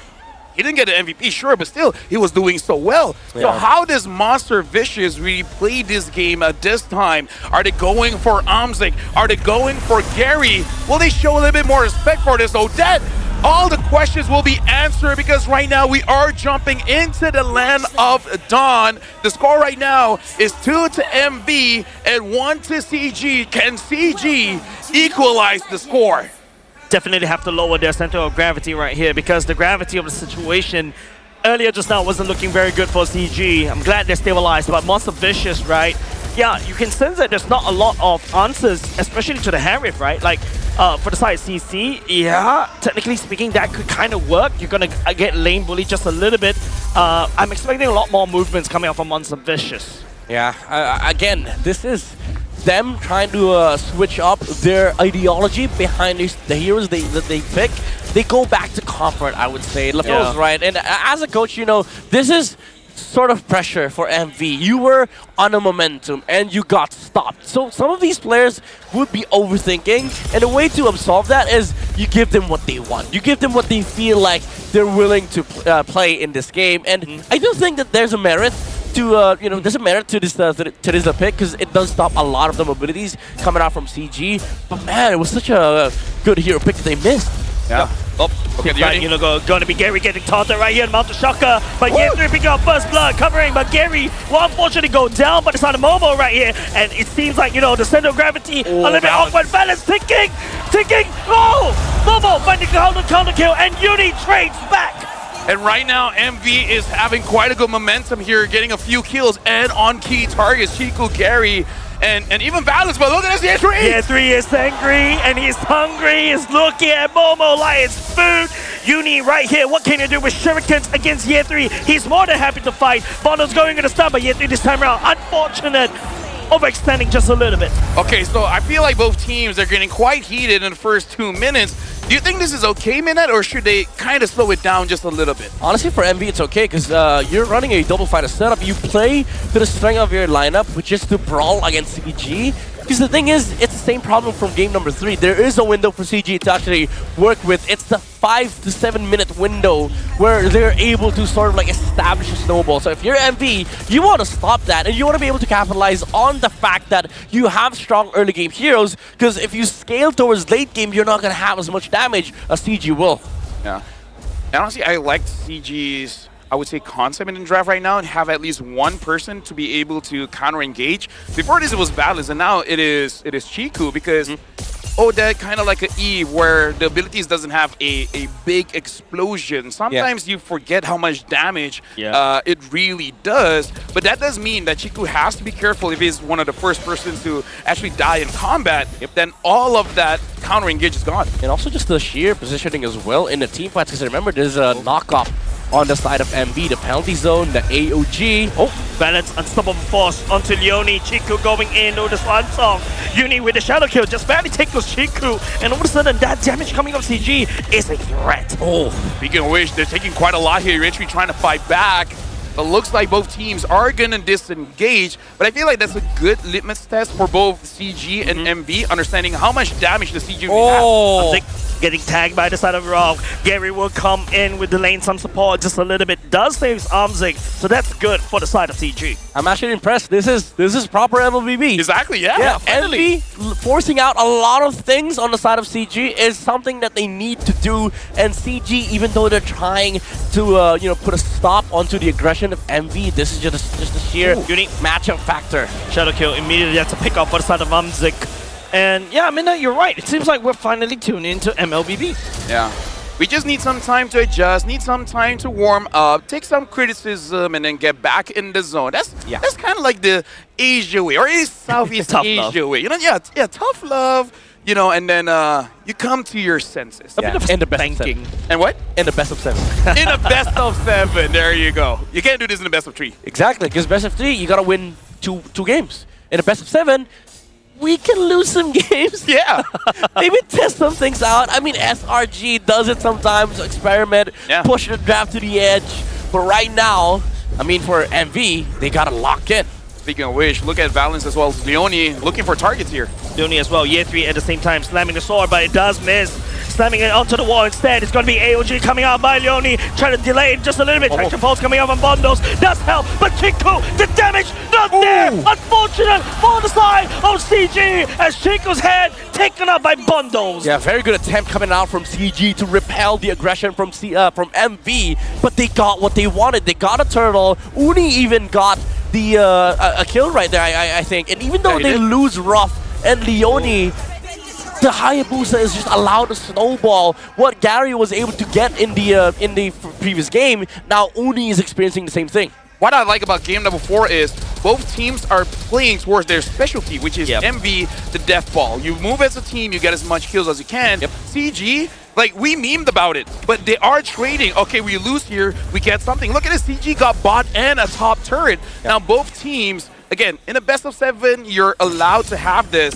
But look at his balance. Can anyone follow up? Immediately trying to burst down Bondos at the same time. Uni stepping forward. The traction pulse coming up for the side Bondos. But the Swan Song denying the entry. Coming up from once some vicious as CG takes out Leone simply. Yeah, that's big. Again, these are the traits that CG is winning on. The fact that they pushed 2 towers on 2 side lanes and they're able to pressure heroes on the side of MV, force flicker, even kill the Gatot Kacha while only losing a flicker on balance. That's a big win for CG Esports. So right now, MV, they're winning, but they're only by 1,000, right? 1,000 to maybe around 1,005. Do you think this is enough of a lead for MV to be comfortable going up against CG, which, again, they do scale quite well? Yeah, I don't think so. Honestly, if you're MV, maybe you think about the third turtle, but not forced to take it. Because as of the moment, you need to actually win fights. You need to stop Isadette from getting more damage from the items that she's going to be able to build up in the late game. So I think maybe use the turtle as bait, force the fight. If CG does not take it, go run down a lane and push a tower. Honestly, I agree with you. I kind of feel like turtle is great and all, but yeah, use it as bait, because if you can get kills here, that's going to be amazing. Speaking of which, they found Balance. But a bit of ultimate being poured onto Balance right here. Uni will slice, but Leone stepping down low just a bit, right? Revitalize, trying to get stand alone just a little bit longer. Leone activated AOG, but Uni will be able to escape as the member year 3 slides onto 3, but Ruff picking up Gary there. That's a trade in turns, but they need to seek even more value out of that. Dude, Leone lived all through that.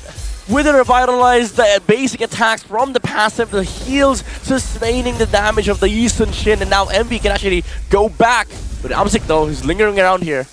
Yeah, it's nice to know here that both Momo as well as Leone, it looks like their job is really to prevent any kind of damage inside of the fight by zoning away Chico, maybe even Amzik. look at the turtle now. It looks like MV has full control, and Gary won't be able to contest that. So win for MV, but kind of good from CG because they didn't lose too many members in the previous fight. Yeah, at least they're they're putting a stop to this momentum of MV, even though they're still taking objectives. Remember, CG does scale well to the late game. So if MV does not take any objectives, does not take any kills, as long as the goal lead isn't that high, CG has a chance in the late game. So right now, Ruff having a defensive item here would make it more easier for him to go to the back, but looks like he is on Gary duty. Speaking of which, Leone missed Gary there. Zoning right there, unstoppable force onto Leone right here. Momo deleting balance right there, that's A-OK for the side Monster Vicious. Momo slamming him down onto Chico, but Ye3 from a weird angle right here. He's trying to make it work, but the Zaman Force already deactivated. He has no reason to be there. Uni spinning out the Card Shadow. Ye3 down low just a bit. Leone tries to go for the kill, but Swans up for the side. Chico still not good enough to push Monster Vicious, but the damage from Amzik still finds Momo, and it's going to be Gary picking up that kill.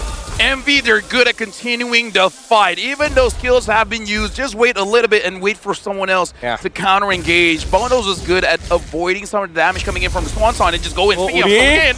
Shadow kill, he has red tree, but there's 3 heroes to share the damage. Not gonna be enough. Flicker unstoppable force onto Uni, right into Amzik's loving arms. No quad shadow for Uni. That's the shutdown for Amzik. Like it or hate it, man, both teams, they're not shy away from a fight. Yeah, a little bit overzealous though from Uni. There was no actual good attempt.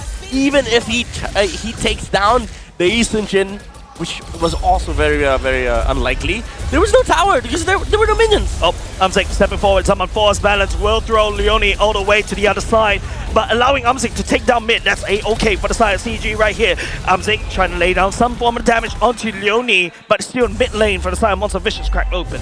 Something I do want to show just a little bit of concern here, where MV, they have a lot of bodies that they control. I'm just worried about CG here because one of the reasons we don't see the Jawhead quite a lot is that it's amazing early game. There's good cash potential, but if you don't have a good position, you're not exactly a good front line. So I'm just worried if Valence was taken out quite early, then at least fighting around lore here will be very difficult when they're having minimal vision. Yeah, especially with the setups, right? But Uni, they do have the vision though. They're showing some up top though. It seems like the Lord. Swan Song for the side. Chico right here. Gary's to kill the Lord for the side of CG. Ye3 trying to make a play right here, but then again takes some damage. Bondos with Attraction Pulse will not be able to tag onto anything. Uni's a little bit late for the party. Same thing that happened on game number 2, always late for MV, and because of that now CG gets the gold skin to their side. And honestly, MV, they're losing out on the macro calls here. Where to fight, when to fight, and CG, they're the ones to punish. So even though they have a Jawhead problem here, they do get the setup because MV is not in position to actually deal with CG. Yeah, looking at the build here, it looks like Chico is going to be the shredder for the team, having Glowing Wand as well as the Divine Glaive. And looks like he's going for a Winter Crown, which again is a good item because so far both Leone as well as Momo has their eyes on Chico. If Chico is able to deal free damage, it's going to be big trouble for MV. So I feel like that's the next power spike for Chico. Yeah, super big power spike because if he gets that, she's going to get a massive shield when she ults. And I don't think MV survives through that. Yep.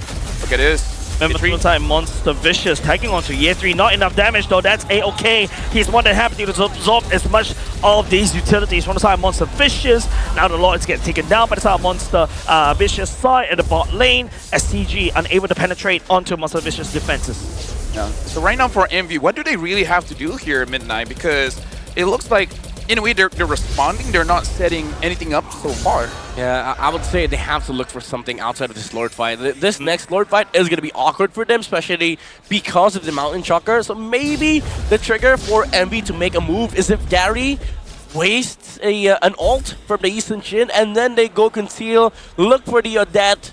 Maybe a Momo finds the Eastern Chin, but that's highly unlikely.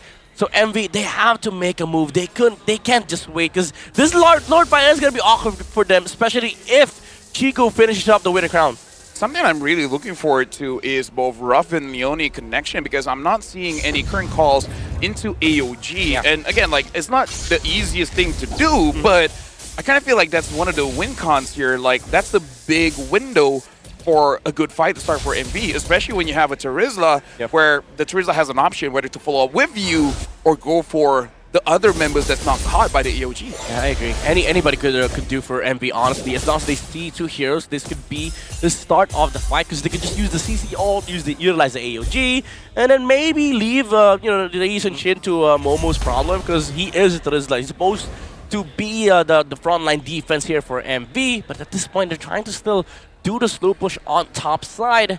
This is going to be dealt with by CG. River control is still on the side of MV. They're going to see the Lapu.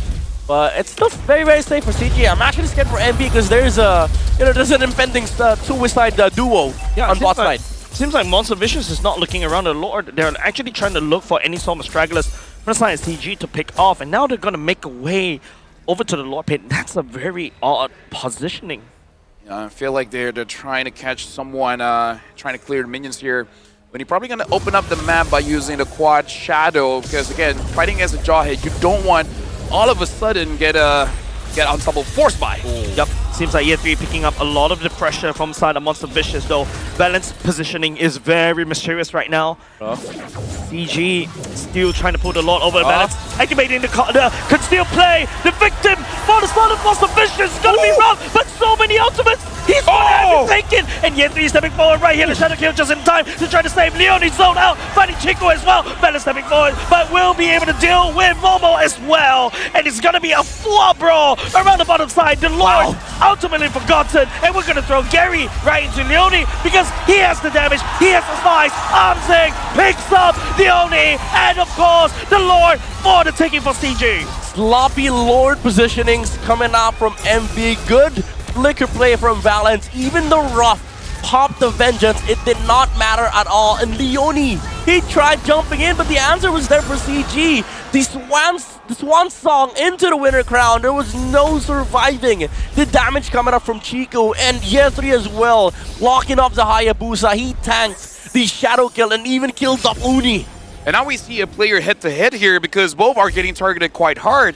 And I don't know if this is a hot take, but I kind of feel like MV, once you see the Swan Song is already used, they don't really have to hard lock Chiku anymore because that's the biggest thing that he can do because I saw too many resources being done on Chiku and then Gary was so free, man. But at that point, Gary was the problem. Yeah, he was just dishing out damage after the Swan Song. So MV, they need to lock on target priorities here. Honestly, even not just target, but also the way they initiate these fights. We've never seen a CC Gatot combo with them actually starting the fight. AOG in onto CG and then having Uni free up the team fight with the shadows. It's always been CG on the move with the Giant. Again, I kind of feel like MV, it looks cool, right? Engages look cool, but targeting really has to be on point here if they want to defend this. Okay, Link. No AOG though. On the Shocker to just kind of push Monster Vicious away from the defensive positioning. Zaman Force already used. Monster Vicious has to pull the Lord over to the other side as Uni desperately try to wave clear. CG is not applying a lot more pressure points onto Monster Vicious. They got out away with just one top side gone. Yeah, they're gonna be happy with that. They scale well to the late game. Now they took out the top lane tower. They're gonna wait for the next Lord. But MV, they do have a chance to still execute a team fight. Now that Bondos has bought the Holy Crystal, there is a marksman in this lineup, sort of. So that means they're also decent in the late game. It's just a matter of finding actual good targets for MB. But this position from CG, though, this is good control. This is good macro. Not showing anybody on the map, not providing any vision, which does freeze up the entirety of MB's map. They can't even go out without all 5 members sticking to each other. Yeah, right now it's scary because Valence is there. They want to open up the map. Now they see Valence because I feel like Momo as well as Leonie, they want to open up the map, but they understand at this point of the game, 70 minutes in, there's a lot of penetration from basically everyone from CG. Even though they're tanky when they get caught, they will most probably be sacrificed, and they're kind of huge when it comes to the team fight. Yeah, but is this a very interesting positioning coming off of Monster Vicious, right? You do have a higher booster that can potentially fix the waves on the sides, but knowing that Valence is around, is it a good gamble for Uni to be sent on the upper side of the screen or the wall lane to basically wave clear? I don't think so, because the thing is, there's always a threat of the Jawhead. You can always just burst down the Lord. And the truth of the matter is, if the Hayabusa is sent towards the top side, the Terizla and the CC would not be able to hold off the remaining members of CG, especially with the Yi Shin just bursting down this Lord. So now, I think for MV, it has to be a good jump from Leone with a link coming out from Ruff, so that Uni has a space to actually look for targets. Either way, MV, if they want to win this one, they need a very good team fight. At 18 minutes, the death timers will be good enough for them to get majority of the objectives. Uni trying to find something, but he gets tossed into the air and into heaven. And CG right there will take full advantage of that. A bit of desperation there, man. Yeah, he used the shadow into the front, towards front. Oh, man. And Uni did not even consider using the shadow to the left and right to bait out the skills from Valence. That is just straight up a choke coming up from the Hayabusa. You know what's bad? What's bad? That happened in regular season as well. Oh no. Uni was using a Joy. He was having an amazing game. He jumped in, gets stunned by the Yi Shin, instant death, and then the game turnover. Yeah. Zaman Force already activated for the side of CG. More than happy they will take down bot lane even before the Evolve Lord actually touched onto the defense of the Monster Vicious. Man, Monster Vicious, they were looking so strong in the past few games, but what happened here? Hey, again, this is when CG starts to play for real. Yeah, they wake up. No more exam problems for MZeek. He has the Harith. And now forgot about SPM. Yeah, dude, you're feeling the pressure on the side of MB. CG does not care at all about the moves that they make. Gitry even Bravest Prider on the spot here. Right now, no turrets for MV. What can they do? Momo stepping for a penalty zone, doesn't really be able to connect, but it means that the Zaman Force will be free for the taking. Chiku melting down Momo, and also everybody. There's no member for the side Monster Vicious to defend, as CG bring us to an equalized score. It is a series, ladies and gentlemen. We go down to a best of 3. MV and CG sitting at the same score, 2-2. But the momentum is definitely on CG's side. Is there a chance for a CG reverse sweep? There is a big chance here because, again, all they needed was for Amzik to lose the nervousness and for Chiku to calm down. That's all they need. They don't need to be extra. They don't need to go above and beyond. They just need to do their jobs. Yeah. Earlier, we had MV with confidence, but macro problems, but they have also the moves. Yeah. Now, CG, they didn't have anything at all. It felt like we were watching 5 randoms playing MLBB, but now they have confidence. They don't have the nervousness, and they're just punishing the lack of macro, or not the lack of macro, but the sheer macro problems that MV has been facing in game number 2. Yeah, it's all boils back to that one particular game where they asked the coach, what about Esmeralda? And also going back to the basics. And I think that's what allowed, CG to stabilize the mentality, stabilize the nervousness, and they snap back against the monsters. But honestly, a series like this proves that mental is a real thing. Yep. You know, people do get nervous. People do get, I don't know, like... People are humans. People are humans, right? Sometimes people think like they go in game and they're going to perform the same every single game, every single day, but stuff happens. And then now you start to see the shift. Now you start to see the difference. Sometimes it's not all about the draft, and now we're going to see the MVP of this game. And I got to say CG as a team played well, but Chiku with an Odette. With an Odette, the KDA doesn't show it, but the pressure, and I would say the bait as well that he provides for the team, that was huge. Yeah, who would have thought, right? Like Odette breaking MV's game because of the fact that they could not dive. This composition from CG allowed Gary to just, chill for a bit, stay back, wait for the shadows to be over, and without the Hayabusa, especially with Yesri as well, forcing out these shadows from Uni, it was just a free game from CG. Even though early game, yeah, sure, they were getting bullied by the Terizla, they were getting bullied by the Hayabusa, but again, those weird moments where they just give up free objectives to CG, they added up, and once they took back the gold, it never went back to the side of MV. Yeah, and there's so many tools on the side of Monster Vicious that can literally throw a wrench into what Chiku wants to play, right? You've got a Katra that can constantly disengage to engage But also kudos over to Balance, right? Really setting up for Chiku. Chiku's swan song was always open at the weirdest moment that Monster Vicious are not totally ready for. We got to talk about the itemization here because Chiku went for the glowing one into the Divine Glaive and then into the Winter Crown. Basically, he's saying, I know my 1v1s isn't with Bondos, but it's with Ruff, with Momo as well as Leone. So in a way, he already knew what the problem is going to be, so he just built for that. Yeah, it's solving the necessities. That's what I call it. Buying items to solve existing problems and then creating future ones. Blood Wings for HP, sustain a little bit of the damage on the Hayabusas, stay in the Terizla jump, and then you go for the the anti-heal. There's a lot of like life steal on the side of MV and a Winter Crown. I don't need extra damage right now. Yeah. I just need to survive. I need to be able to press my ult. By the way, this is kind of the thing with Todak before, where after the games, stay away from rank for a while, because rank that day will be we'll be a little bit weird and gila. Yeah, a bit gila. And now we see it's kind of the same thing. I'm starting to be on that Gord hype train. It won CG's mentality. I like how he went specifically for Gord. Yeah, not the one Not that not Odette. that. Not the Odette, because I do play Odette in mid sometimes. Yeah. For fun. As a roamer, I'm more worried about the Jawhead. Yep. Because it works. Yeah. But it's kind of a team hero rather than an individual hero. But yeah, going into this, MV's win condition might just let Chiku get Kimmy. Chiku does not do well on meta heroes. Surprisingly, that actually works. Right? Because statistically speaking, in this series, they've only won against the Kimmy. Exactly. Maybe let it through and then go back to the Farsa. This is something that you can actually pick up from PH teams. Yep. They don't change drafts till they lose. Yeah. We saw that from TLPH when they beat Aurora in the grand finals. They never change drafts. Can I just say, Chiku's Odette has been banned so many times. Yeah. But he has been using it in the regular season and the playoffs. You want him to win rate? What? 100%. CG never lost with the Odette. Till now. No, still.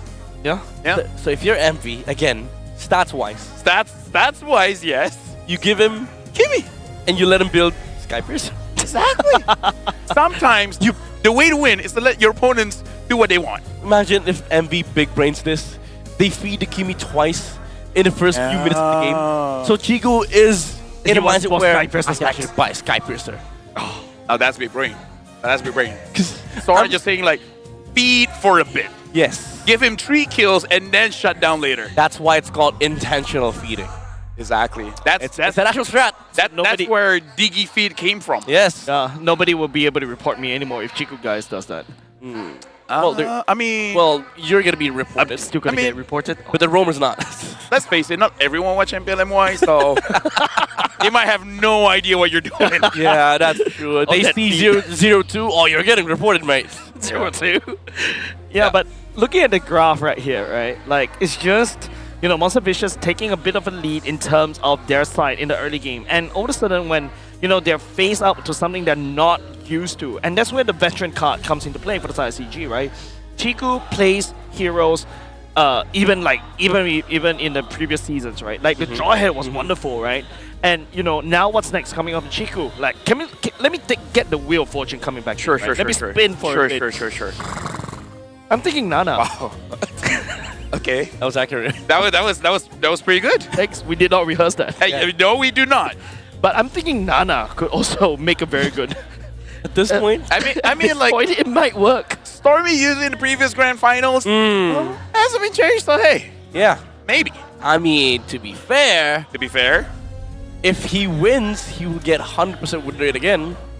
Yeah. Oda has been used 4 times, just for clarity. And has won all 4 times. And I would say in this game, maybe I want to talk about that graph earlier, right? Okay. Because the thing that we really have to note is 2 things, which is win condition. Yeah. For MV, even you said they should fight, right? They should get as much lead as they can, as much pressure as they can. But when you saw the graph, it's not big. It's just like, just 1,000, 2,000. Yeah. It's nothing impressive. And then come 9 minutes in, CG is like, we have the items that we need. Yep. Now it's our time to fight. So this is where you start acting like a coach, and sometimes it frustrates me when I watch games, people like fighting outside of objectives. Some lineups are allowed to do that, or you're kind of forced to do that. But you saw before this clip, 840, there was a team fight that MV won that did not convert into anything. And then after that, Uni was like, all right, we're leading by 3K. I might consider trying to kill off the YSS just for the heck of it. And then he got punished. After that, 9-12, it started to swing for CG. By the time that they reached 11 minutes, the gold lead was already on the side of CG. It never went back because the nature of this lineup just outscales MV's composition. Yeah, and even in this particular sequence, right, Mobile land a very nice 3-man penalty zone. And even Leone was able to zone out the damage dealers. But like, CG has so much room to maneuver regarding his damage. What about a penalty zone? They were like, what about a penalty zone? What about a penalty zone? Just avoid it. And I have a real concern here for MV. What? In just the highlights. Not looking at all the game. Just the highlights. Uni was baited 4 times. Yeah. 4 times. Twice, no, 3 times he got baited and then got punished by the jawhead. The other one was Yetri on that Lapu. Right? So, Uni, this is the thing about him. He's a good jungler. He has good shot calls. He has good mechanics. But sometimes he just gets, you know, over himself and then just overextends. And that is very dangerous when you're fighting for the last M7 spot. Yeah, it's those unnecessary extra moves that he does in the game. You said 3 baits, right? He died 3 times. Yeah. So that was very crucial for MV. Those 3 deaths really mattered a lot for MV. I could even say, like, this line hurt so much to hear, but that cost him the game. That it.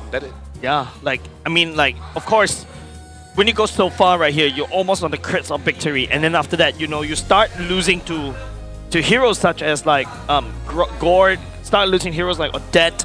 This is actually really scary for the Salmons of Vicious. Like, you can see that they're really starting to overthink just a little bit. Even during the drop, even like Midnight were pointing out that Terizla pick works a little bit, but I think they could be better. Right now, Chico is a professional rage baiter. He's an internet troll. He just makes the opponent hate him so much that they just go for him. You know what? And then everyone else is free. That's actually true. And right? It's the ultimate bait. Interestingly, that's how you actually get famous. And he is famous. Yeah, you rage bait, you do something horrendous, and then you get into this arc where you reclaim yourself, and people will like you. And look at this, even the power distribution, it's mostly on bundles. Look at the average KDA, a difference of what, 2.3? That's a huge difference, right? And then look at the damage. Also for bundles, Goldman is more or less the same. Kill participation, bundles has higher. But again, Chico, his job is just to be like, hey, Uni, look at me. And the beautiful thing about this is that bundles, you know, we don't have to say it, but in your mind, probably a better mage. But if he wins this lower bracket finals, but if Chico wins, right? It's a story. It's exactly. It's like a redemption arc. That's the trick. Exactly, redemption arc. It's like that's secrets on how to go viral. You should make a book, honestly. Yeah. If you consider writing a book, Midnight. The nicest way to say this is an example where brains is better than bronze. Sometimes you don't have to be good, you just gotta outsmart your opponent. Exactly. It sounds like exactly what I said about Most Ambitious yesterday. What'd you say? I'm not gonna repeat that. Go watch I wasn't here. I wasn't here yesterday. But yeah, like I was a rage bait. we say it as a joke, but Chico picking up Gord, picking up Odette. Yeah. In a way, that's the perfect heroes to pick to make your opponents upset and just go for you. And I'm not actually mad because we actually have a real comparison and an analogy to Chico guys' performance now. You don't have to outplay your enemies, you just have to outwit them. It's View. Or make them angry. Let them outplay themselves. Exactly. Dude, View has been doing that for quite a while now. We won M5 with it. Hey, that's why, in my opinion, View is one of the GOATs. Exactly. Played since season 1. Exactly. You outplay yourself. I'm just doing my thing. You think I'm gonna... Dude, remember when he played Vexana like people think like, oh, I'm gonna get outplayed on. He's gonna throw first skill first or second skill, throws the ult straight away. What? You know, sometimes the biggest enemy is still yourself. Exactly, right? yeah. He makes you go a little bit brain dead right there, and then all of a sudden you start fighting yourself, hurt yourself in confusion. The bad thing is, I understand MV. Okay. That happens in my game. Oh. you know when get painted. You know when you're drafting Midnight, like when we play, and then we see some drafts, and they were like, "This kids don't know how to play," and then all of a don't sudden, know how to draft. and then all of a sudden, I was like, "Wait, why are we losing?" Yeah. It happens more often than I would like to admit. What's happening? Why is my players thinking like this? It's basic. And then they try explaining to you what happened. Oh, I understand that. But he did this. Oh, the picks are He's just really not fast. changing. Yeah. Right? They don't have Vision. They just replace it with Lancelot, Lapu, Harit. Yeah. And now Envy is the same thing. Heck, Envy is doing a disservice to themselves. They took the Kimmy. Honestly, I would have taken the Gatot and then the Harith for MP. If they decide to go for the the Lapu Granger, then you change the game so much that CG has to play a different game. And maybe they pick up the Esmeralda again. Chat, what do you guys think here? Because both CG and MV, they're roughly going for the same draft. MV probably saying like it was just an execution issue. We just didn't push too much. Oh, hold on. Okay, the last one seems like a very rare card. All right, Dreams. Okay, I'm looking at the last one. The last one looks pretty shiny. Wow! Oh! Gila! The one-man army Graham. By the way, that's the moniker I'm gonna give him. Yeah, it is the moniker, right? Yeah, one-man army. Yeah, He's the army. He is a one-man army. He's the army. Okay, they banned out the Badang. I wouldn't be mad if they banned the Odette. 10 out of 10 rage bait for sure. I wouldn't be mad. It forces you to waste one ban. It forces them to use Gourd. Or maybe even a Nana. They're challenging it. Interesting. I am not the don't know, only man. one bound by these I don't know. chains. I don't think banning Gwyn is challenging Odette. It's literally giving I don't know what to do with the Odette vibe. MV maybe thinks of it as it's not a problem because now we have a Gacha that can just jump backline. They're probably gonna end up with Terizda again last pick unless they go for the Esmeralda route, which I think is and should have been the answer in game number 4. Because just look at their heroes. Wait, Yuzong is open. Esmeralda's open too. Yeah, I know. But if they want to change heroes every single time. Yeah. Saying, no. But Momo, has he played Yuzong? I actually don't remember. I want to assume he can, but I can't remember. There's a lot of time. Okay, there's a lot of times where MV opened up the Yuzong, and it slipped through second phase, and then they just straight up banned it. Yeah, maybe he can play. Honestly, I don't remember the last time I seen him play. Yeah. So maybe that's a that's a big concern for MV. This Ruby is gonna be flexed till the last pick, either gold or XP, which does give them the flex option. So CG, I mean they're already showing their golden XP, so there's no point in flexing anymore. What about the Odette? There's no. Hey, Odette and Lancelot, man, lovers. Yeah, dude, couples. I think you still go Odette. I feel like both of you are running out of ideas what kind of things that she could pull out. And you guys are admittedly struggling here. Hey, they don't have. They have more. Oh my god. They have more, man. They have more. And now an Atlas comes in. Oh. So this time, honestly, it's the same hero. Yeah, it is. Atlas Jawhead, except Atlas can get more than one. More. Less damage, more tanky. It's just a bigger ejector, yeah. I was kind of suggesting that hero in the previous draft, right? Like, CG Chalun Grand Final, which basically means Grand Final candidate. Yeah. Thank you very much. He's for Whoa! Oh, wait, got your back, dude. Did you see what he hovered on? No. What did he hover on? It was digging. I was like, no way, right? No way, right? No. I think that we too local. Is that a bit interesting? Yeah. Dude, again, no Esme, by the way. Would have been good against this time around 4 heroes, not 5, because they didn't take a Jawhead. Oh, wait, even the chat is saying there's no Alice. Actually, I forgot about the Alice. I think Alice is a little bit awkward for the side of Monster Vicious against CG. Yeah, you can jump onto the Odette, but what's next? To be fair though, both XP laners don't have Alice on their record in this playoffs, right?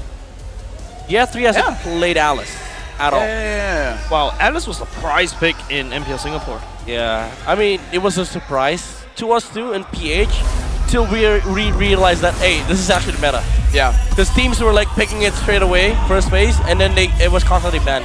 Exactly. Like after the hot fix, then Alice got, but when they fixed the healing, then she got good. And now, speaking of getting good, the score is equalized 2-2 from a best of 7 now. Essentially is a best of 3. CG going up with the same strategy, same as MV. Can MV clean up their act and actually have a stronger early game than before? Yeah, I mean, if you're looking back in game number 4, MV definitely did have their chance. But now, even if they clean up, there's a bigger problem that they have to face. This Odette is going to be much more active and amplified in this game because of the Atlas. Yep, right now, looks like both teams are going to contest for the Little Wanderer. And look at that, Gary. Unique slash. That will be it for the side of Gary right here. That's a very painful mistake coming out from CG if they really want to find a redemption arc. God, why would you contest that Little? Hey, I don't know, man. Confidence, man. Okay. Right? Chico, why are you just standing Hello? there? You're just getting free. What's happening? Hello, CG? Hey, we said MB, you know, give kills to Chico so that he overconfidence. Buys the Sky Piercer on Odette. No, this time CG is doing that to MB. It's like, hey, let's give them confidence. But Bondos... Hey, professional rage baiter. Dude, Bondos has a good win rate on Kimi. But he lost just now. Right? Okay, I'll take that. Dude, CG is a rage baiter, right? This is what they do. Yeah, alright. I got baited. You're the first victim. Dude, I swear to God, that 30 seconds was weird. Hey, I don't disagree. I do not disagree. Just nothing. Because I was just trying to justify what I saw. Yeah, I know. Yeah. I know. Nice quad Shadow, I guess. Malaysia are rage baiters. Alright, Chase, take over. Turtle's been started, right? Yeah, I'm MB, paying attention. MB having control. Look at Momo. Momo's at 4. Yetri is waiting on it, and Momo is bullying Yetri out. Ben is looking for Uni though. Gary stealing the turtle away. That's going to be a little bit painful for the side of Monster Fishes. Don't forget, Gary was the one that got killed first. Out Reggie because of the zoning coming off from Valence. Yeah, it's a retry. Honestly, Gary's been very, very good with the trigger on the retribution, even though Uni had to sort of deal with the alpha, because he was worried that he was gonna get stunned. But even then, the alpha was level 4, could have dodged his second skill and then maybe forced the fight. I don't know, it was weird because MV definitely could have forced the fight there. No, I agree. MV can definitely force a fight. I'm just worried because they lost the last 2 games. They're just being a little bit too careful, which I feel like they shouldn't do that. Yeah. But again, you know, I don't know. Like mental is a very cynical thing. That's why I think for MV, they should take this time to sort of like reset their mindset, because they're the ones who are applying the pressure on the map. Because if they feel the pressure, you're gonna perform much worse than game number 4. Because in this game, CG has a better composition, even though it's not the YSS. This Lancelot has the opportunity to snowball, and they don't have the most reliable way of locking down Gary. I like that Gary is starting to perform quite well because his standout season was Team Hawk, where basically they started from qualifiers and then becoming champions going to M4. After that, he had bad seasons and no one looked at him. But now, looks like he's back on form, and he's actually giving strength to CG. Valence is just literally sitting there. Bondo's landing down the CC chain, trying to bait into Gary though. Zaman falls on the side. Amzik already onto Ruff. Does dish dash a little bit, but Ruff is more than happy to handshake that fight, waiting for the next minion wave. I was gonna say, don't try to run away from the Harrods. You don't deal damage as the Ruby, and you miss the opportunity to life steal. So, I mean, Ruff is Uni? Shadow kill right there. Does tag onto Amzik. Not enough damage. One more slide. Uni gets all the way back, but right in front of Valence though. Nice work coming up from Monster Vicious. They reinforce Uni when they're down. Yeah, but still, maybe they want to go for this turtle. Look at that Chico. Chico dancing around with the damage already, but not good enough for now. A little bit too shallow. Valence is forced to flicker away. Gary slice and dice, but Leone down low as year 3 right there. But Leone unfortunately go down for the side of Monster Vicious. CG looking for more. Ruff is roughing out Gary where he stands. Oh, traction pulls onto Chiku. Chiku's gonna get targeted. Summon Force right there for the side of Amzik as well. Abundo's in the spot of trouble. Amzik trying to slide down, but Abundo's, the heal's not good enough. Amzik takes up the kill. As my wife would say, both teams are matching the energy here. Whenever Envy starts a fight, CG is like, yo, I got this. I'm gonna fight too. And then basically there's 3 different fights in one time. Yep, sure, it'll kill as well. Unlucky. The RNG doesn't work when the fell. Thanks for the matchmaking tips, dating tips. You gotta match the energy, you know? Yeah. If your opponent wants to fight, you fight too, even though you shouldn't. Yeah. And honestly, at this point, this should be a wake-up call for them.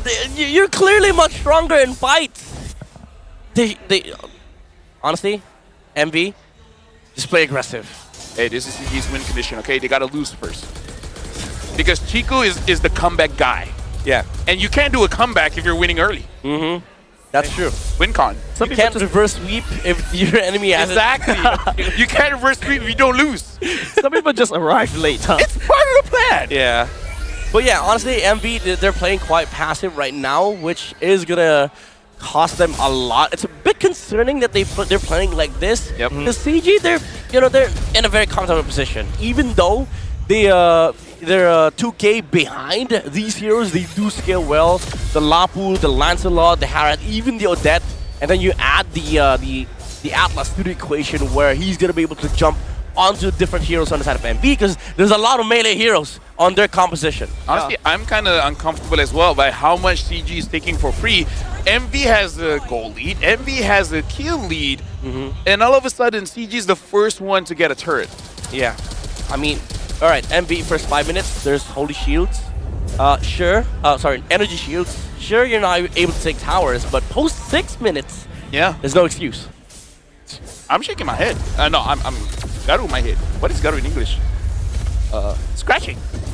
Thank you. Yep, in the meantime, Chico try to scratch. The Swan Song not good enough. Momo will be there, slamming it down on the ground. Amzik, Summon Force already activated. Yes, he needed a charge, but here comes Gary with the Venom execution right there. Shadow Kill coming off from Uni, just spreading out the damage, but now he's in no man's land, just in the midst. We'll be able to caught Shadow all the way back. 2 members on the side. MB goes down from that one, just to trade for Chiku. Yeah, targeting 2 is a bit of a problem for MV now. They did take 1 kill, but CG also traded 1 kill. So this is just a stalemate, which again does not favor MV. They're even delaying the farm of Uni, forced to give the purple away. But hey, you gotta look at the positives. Ruff made a cool play, right? Dodging the Lancelot and then, you know, almost killing him. Yeah, almost. But again, it's a stalemate. If you don't win for MV, you're just losing. That's how their composition works. Exactly. Yeah.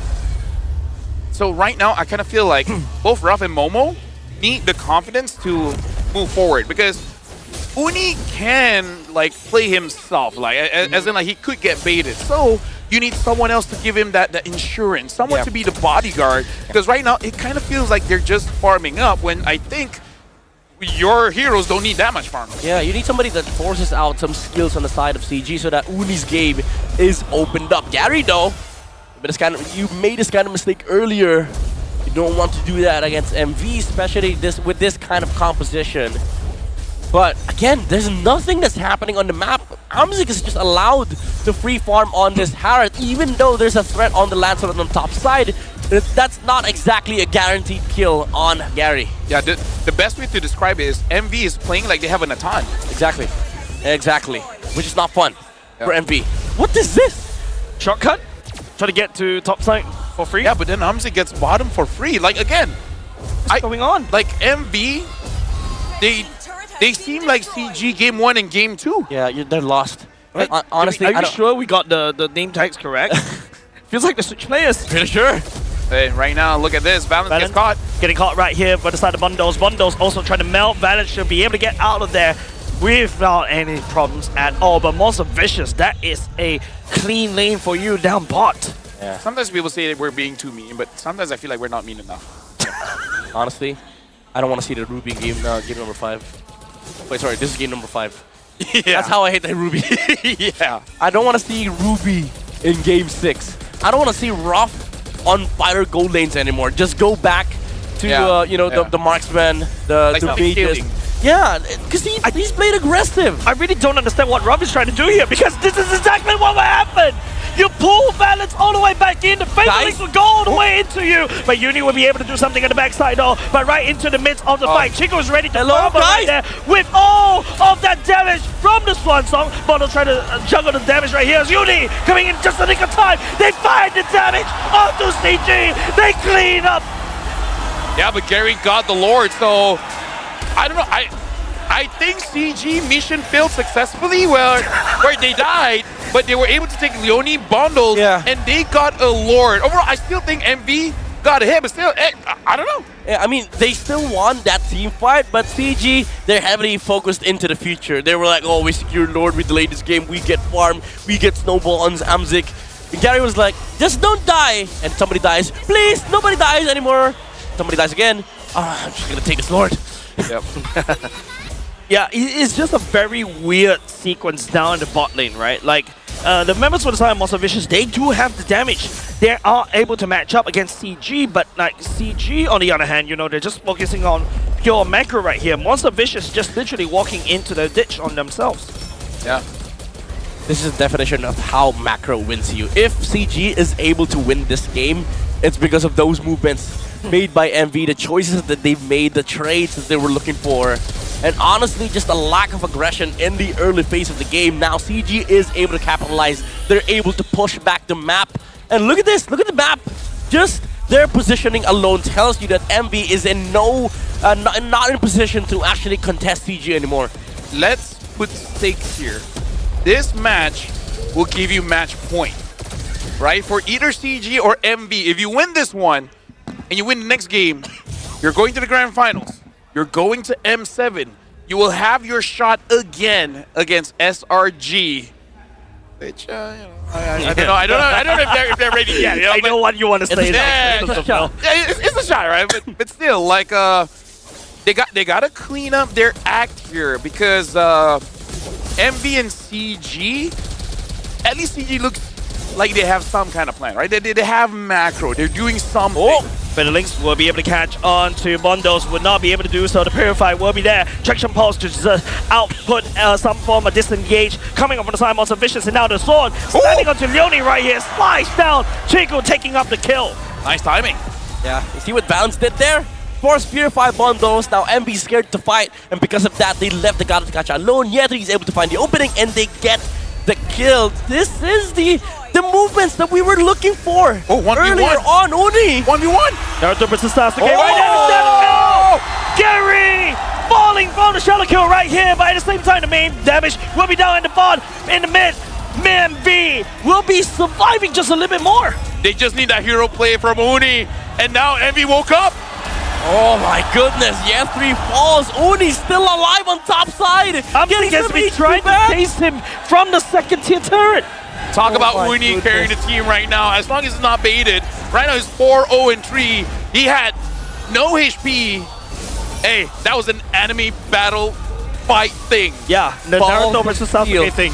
Dude, Balls of Steel, he tanked 2 punctures, 1 Thorn Rose, and a Phantom Execution, and it was like, no skills, shadow kill.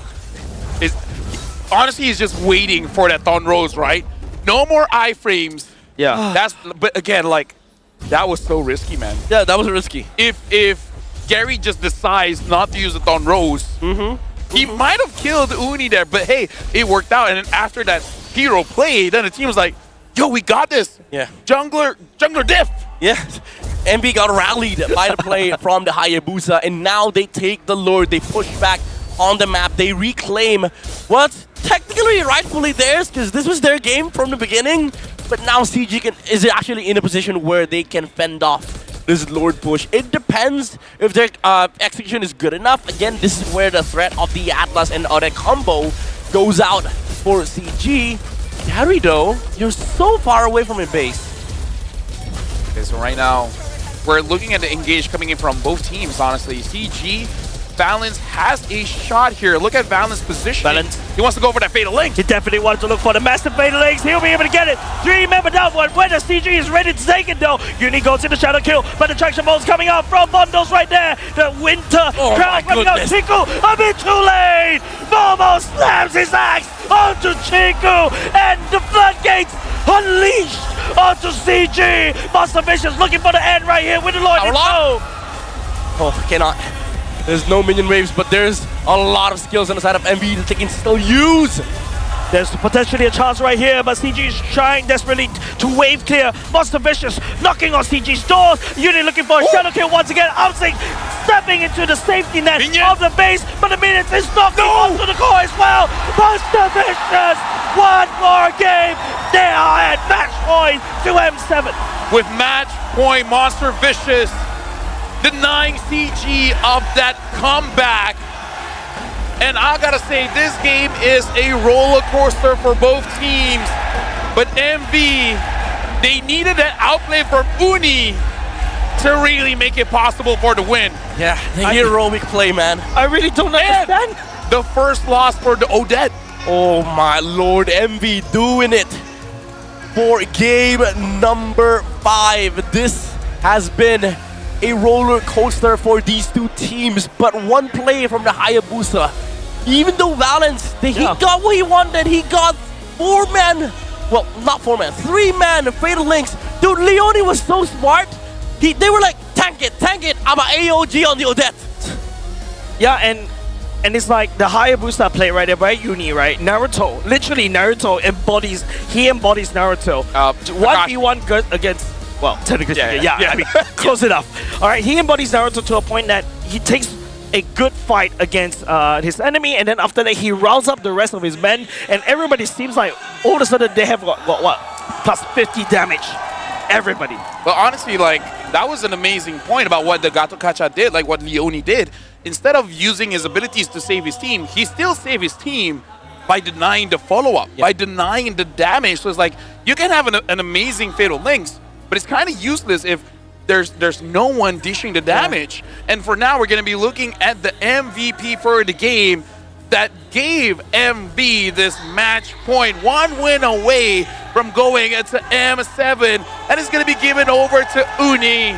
For better or for worse, man, this is what I say about Uni. You win because of Uni. Don't compete, you know what it is. But you lose because of Uni. No. I was going to say, you know what it is. If you know what it is. You know, but yeah, indeed, I would agree, because like that play gave the boost from MV. They were like, weird. I've never seen it before. Hey, again, they were like, about we're mental. actually good. Right, mental, because like mental state. That lost all the nervousness for his team. That gave the confidence. Yeah, they were put in the zone. They were activated here for MV, and that allowed Leone to find that angle, to find that configuration where your teammates tank it. That's probably the most unroam move I've ever seen in my life. Like, he was like, you guys tank it. But it was a layer of distraction. It was a layer of strategy. He was like, tank it, don't worry, I'm gonna distract the Odette. Yeah, like, look, so smart.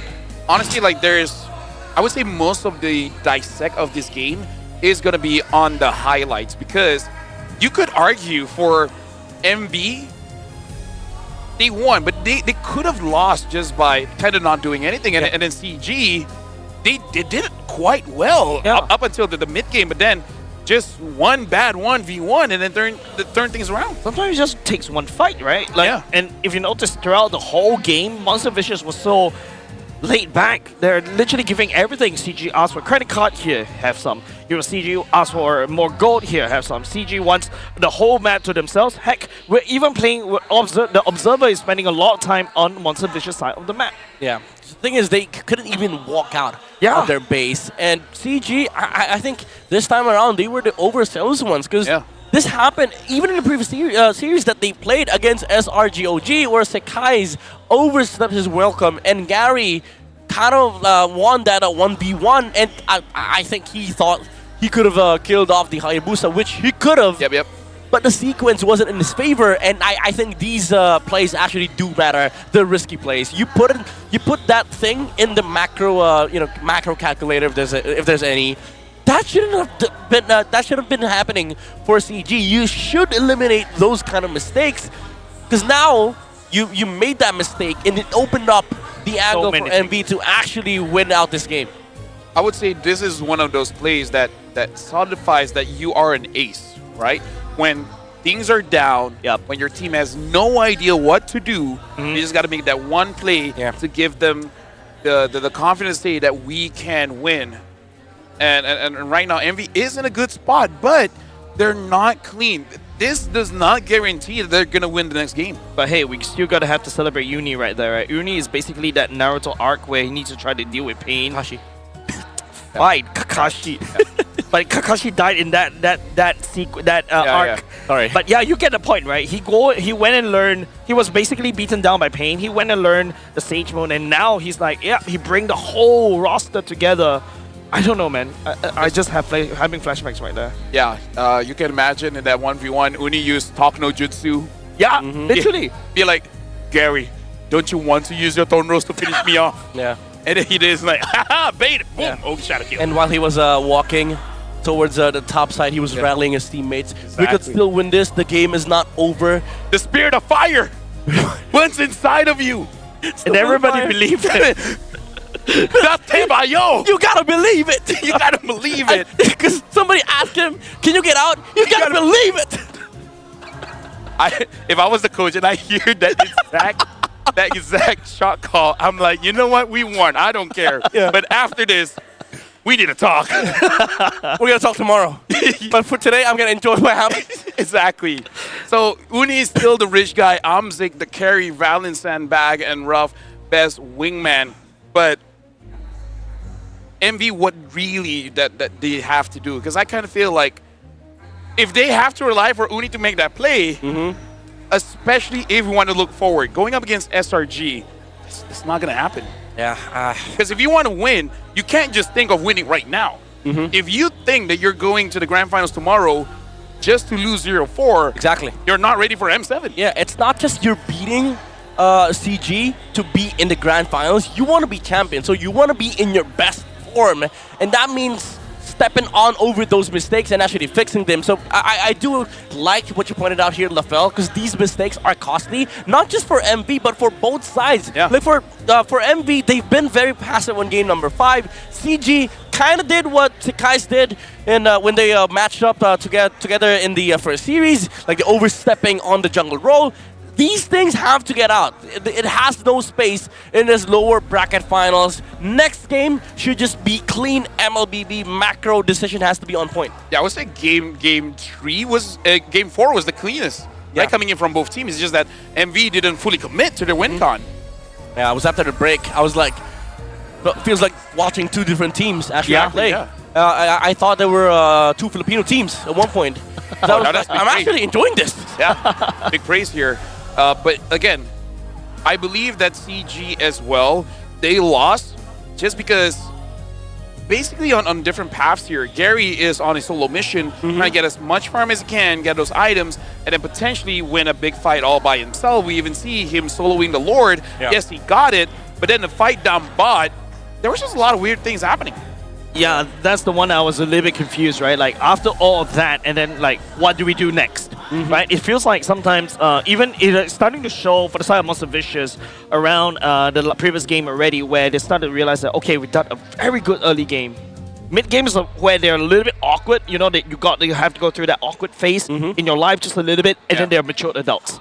This is the time where they finally found the mature adult phase, only after Uni made that play. Yeah, they grew up in a matter of 5 seconds. They grew up in 5 seconds, Those 5 years. The emotional intelligence, the maturity, it came down to MV. Right here. They were like, Uni, all right, kill, plus 10 years. Yep.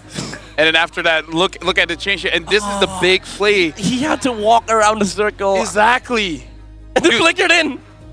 Leone, man, like, he didn't hit anyone with the AOG, but still, he did what he had to do. And shout outs to Ted Dim as well. He asked a very important question. Does the Tog no Jutsu work on SRG? And at that point, I feel like you need full strength Tog no Jutsu. Get a violin and be like, Da-na-na. And then they have someone's like, SRG. Enough is enough. At that point, yellow hair, orange jacket. Yeah. Enough is enough. You've terrorized everyone. I think in order for them to go ahead against SRG, based on how clean they've been playing all throughout the playoffs, I think you need Shadow Clone and Talk no Jutsu to combine together. You know the thing is, if they want to use Talk no Jutsu, they also got to choose the right target. Because, call me crazy, it probably doesn't work on Cram. Oh. Yeah, right. I like the fact that we elevated them up so high and then you just have to just pour the cold water. No. Here's the thing. Talk no Jutsu didn't work on Sasuke as well. Oh, yeah, till true. Naruto got to the same level. They got to get to the same level, man. Yes. They got to do it overnight, too. I mean, they got 10 years in 5 seconds. They can probably do that. I'm glad to see that the players are able to eat here. CG, this is dangerous position because your opponents are in match point. This means there's no more mistakes. Yeah, and also, new things could come into the draft. Like MV could just pull out an S test once again. Oh yeah, that's true. That's true. And but I think might actually be better for CG because they do have they have comms that does AoE damage, right? So there is potential, just like what SRG did, where, okay, we got a Gatot as well as a Yuzong. You guys are clumping up, that works for us. Yeah. It depends on whatever strategy that they're comfortable with for MB to run on game number 6. Because honestly, again, being at match point usually does bring a lot of pressure to the enemy side because they don't know what you're going to be playing with. So now CG, they have to be very careful. If you're CG, you want red side right now. You absolutely want red side, not just because of the last pick, but also you have the 2 power picks on the red side, which will give them, call me crazy, Chico's Kimi. No, I was about to say no. I was about to say pick anything but that. But what if? What if? But what if? But it's been working so far, right? Like, and also not that, but hey, what if? What if? What about Kimi? What about Kimi? What about Yeah, I really do you think Kimi could work? I'm just thinking, right? Like, I think I really echo what Mina is saying, right? Like, red side looks a very strong side for the side of CG, right? Just hide Chiku's hero pick all the way to the end. That also works. But at the same time, it seems like Monster Vicious, they're really hard set on this particular draft, right? It seems like, it's always Kimi, Gatokacha, R1, R2 pick. And then after that, an awkward R4 pick. I think Midnight, you have a lot of problems with the R4 picks. And then after that, end off with a Terizla. Yeah. Don't worry, even in PH, I have a lot of problems with R4. Yeah. There's a bunch of stupid R4 picks in PH. Well, we got to look at which map we'll be playing for here. It looks like it's going to be Expanding Rivers, so getting a strong side lane will benefit the most. There we go. They got red side. CG got red side. They're betting on the Arla. They're betting on the Fanny and MV. They're sticking to the idea, never give Valence a pick-off hero by batting out the Cho as well as the Kalia. But I would say in the series, Valence has shown, like, I got other heroes. Not the best, but I got other heroes. Yeah, now this is going to be interesting for MV. First pick, there's a lot of options for their side. I think even the Yuzong is a threat, but again, Momo hasn't shown to be very fond of the Yuzong pick. So in terms of first pick material, I think Lance, Yisun-Jin, and Kimi, those three, they don't like the Yuzong. I don't think they're comfortable letting Momo play the Yuzong, so they might just go back to the Yisun-Jin, Lancelot, and then CG gets the same 2 picks. It's the Gatot Kimi. Maybe that's what they're banking on. I wonder if Yetri will pick up the Lapu again, because I feel like good Rep 4 picks are, I would say, mid and EXP, because I would say there's a lot of mid and EXP heroes now that can really disrupt your opponent's draft. Yeah, I agree. Good example of that would be Eves. Yeah, Eves on Red 4. They're I wouldn't really even annoying. say Alice. Alice does disrupt Alice Red 4. a lot of drafts, yeah. Yep. Yeah, because you come from a banning phase where you could just remove heroes like Lapu, Yuzong, the disruptive ones, even the Lunox, honestly. Yep. But actually, matter of fact, Lunox is open for both sides. I think MV, they're letting Amzik choose between the 3 Grok heroes. Grok. Oh my lord. First pick Grok is potentially on the menu right here. It's something that they did do at the start, especially in Monster Vicious, is on the blue side this time around. Yeah. By the way, someone is saying tomorrow would be the depressing day for casters. Okay, here's the thing. I'm already depressed.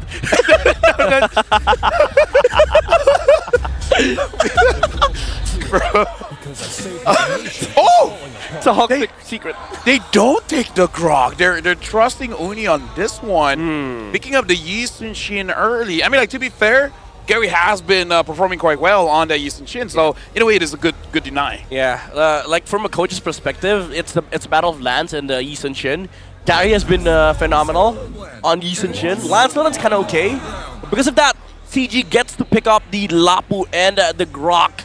Yeah. But MV, they have the Gatot and Kimi on the side. Exactly. Maybe Kimi can be a bit later, you know? Maybe. Here's the thing. I would take Gatot Harif. Oh. Right? Remove. Better for Ruff and Amzik, not so great for Amzik. This is match point. Yep. Make them uncomfortable. Force them to play Lunox / Natan. Yeah. I agree. That's why you're coach. I haven't been one for a while, so I don't have much confidence for myself now. Oh, but Ruby instead. So CG could actually get Harif Red 3, and then they're good. By the way, you guys don't see this, but Facepalm from Midnight, because he did say, I do not want to see Ruby Game 6. Yep. And we got Ruby Game 6. So this time they go for a Farsa. Farsa against Lapu and Grok. I would pick Harif, and then okay. Yeah, I can definitely feel the depression coming on from Midnight here. What if they just don't catch him? Right? Hey. I mean, you can't catch. Game 1, remember? Okay. What about that? Maybe they come back. He's leaving the panel, which honestly, I can't blame. Welcome back. I agreed. Ruby pick right here from the side of Monster Vicious is a little bit awkward. You're going to pick a Ruby right into a Lapu Lapu and a Grok. Two heroes that are more than happy for you to get hooked. More than happy to basically... Yeah, that's a Granger. Granger. I mean, like, this is still one of Amzik's signature picks. I would even say this is his most signature pick, and at this point, even if they do get a Kimi, hey, it's still good because Kimi Granger with a Grok, mind you. Yep. Yeah. Oh, that's a lot of damage. That is a lot of damage. Right now, what they're drafting here seems like akin to a championship team draft called Team Liquid Philippines. Unfortunately, they don't get Farsa on the side of CG, but maybe they complete this Exolia draft with a Fred and Eve on the second phase. Okay, so at this point, CG batting out Atlas. We've been talking about it, and at this point, MV, I don't know, because the heroes that they have right now, personally for me, they do not answer any problems. Yeah. They do not answer any problems, or CG can avoid picking heroes that might have a problem. The only one that I can say is probably Farsight against Granger, where range could potentially kill the Granger, but you know, just don't get hit. Yeah, honestly, for CG, just don't complicate this game. Don't overcomplicate it. Just remove all the jumps that could potentially kill off the Granger's game. Even the Esmeralda is fine. You don't have to worry about it. The Lapu could just deal with him. Even though we've seen Esmeralda just demolish Lapu lanes. Oh, MV, they know! Smart. They've Very seen smart. this draft, they're like... Well, they have a Filipino analyst, so he was like, I've seen this somewhere. Yeah. Kind of like 2 weeks ago. Yeah. Boxia is open still, and I do agree with you. They gotta keep it very, very simple here. And even the chat is like, picking a Farsa against a Lapu and Grok. Chat, in this series itself, I saw Esmeralda that can counter 4 heroes. And she did nothing. So at this point, matchups might not matter, you know? It doesn't. It might not. It's about even our opinion doesn't matter. We're just saying it because we're getting paid. We don't want to get free money. Of course. I mean, right now, it all boils down to Monster Vicious' mentality, right? Like, even last game, you can see that Monster Vicious is kind of struggling on what kind of idea they really want to go for in terms of the playstyle. And now with Ruby right here, they really want to play for these comforts. And there's a lot more pressure for the side of Monster Vicious, right? Because CG is really racking up such a monster comp. Yeah, I would say Boxia. There you go. Yeah, if they left the Boxia open, that would be crazy. Honestly, crazy. I think one of the best tank jungles for CG right now, legit, is an Akai. I agree. Right, just disrupt MV. I agree. They are so position dependent. Don't let them position. And the thing is, MV might be thinking of Guinevere Roam. Yeah. And if you're CG, bait it out. You don't pick a Kai here. You get the mage. Yeah. Maybe an Eve. Yeah, sounds good. Heck, maybe even a Kimmy. No. Alright, Eve? No. Oh well, we set it up. We tried to be smart. Yeah, that's a bummer. Yeah. I really like the Kai idea, but yeah. For MV, there's a lot of catch, by the way. For the Ruby against this Lancelot, but it's not going to be enough because he has to deal with the Lapu and the Croc. So they need a catch hero for Leone. Either a catch hero or a very annoying liner. Estes. Right, just let Yisunchina first. Let's stay in the back. They got a Phobius and I got okay, but still, there's a lot of front line here, and CG don't have shred just yet. Yeah. Right, they got a lot of burst, but he needs some kind of shred. So Chico's hero here is going to be very, very important. Lunox. Oh yeah. Just Lunox, Sicilian. Even Sicilian looks good, honestly. Yeah. I would rather go Eve though. Yeah, I'd go Eve. It's a very good matchup. And that's why they won't pick it up. Yeah, they're gonna go Odette. They're gonna go Nana. What is other good shred here? Gord. Gord? Gord. Yeah. Gord. Gord actually is not bad, just don't get caught. Yeah. Any mage that could stand from afar away and poke down these front liners on the side of MV, you don't actually need Vario? burst. You just need to supply some form of... Well, okay. Hold your thoughts. Don't think for a moment. Keep your opinion to yourself. Okay? That doesn't include chat. You guys can say whatever you want. Chat, which draft do you prefer? Chico is on his signature. The Kimi hasn't won just yet, but hey, they got a good draft here, okay? Again, both analysts and play-by-play, chill for a bit. I'm giving you time. Take this time to drink some water, relax, because for both teams, this is match point. For MV, Monster Vicious is 3, CG Esports is 2. A lot of front line for Monster Vicious and CG. They're playing double marksman. Can CG push us to a final game, or will MV, for the very first time in the organization history, make it all the way through to grand finals and then go to Alright. Today I learned you don't stand right before the game starts. 100%. Yep. Every time we did that, there was a pause. Now, wait, take a bit of time though. All right, thank you. Allow me to process my emotions. Yes, because in my head, I asked you guys to pause. Yeah, thank you. Marshall's thought the same thing. They were like, wait, English stream needs some time.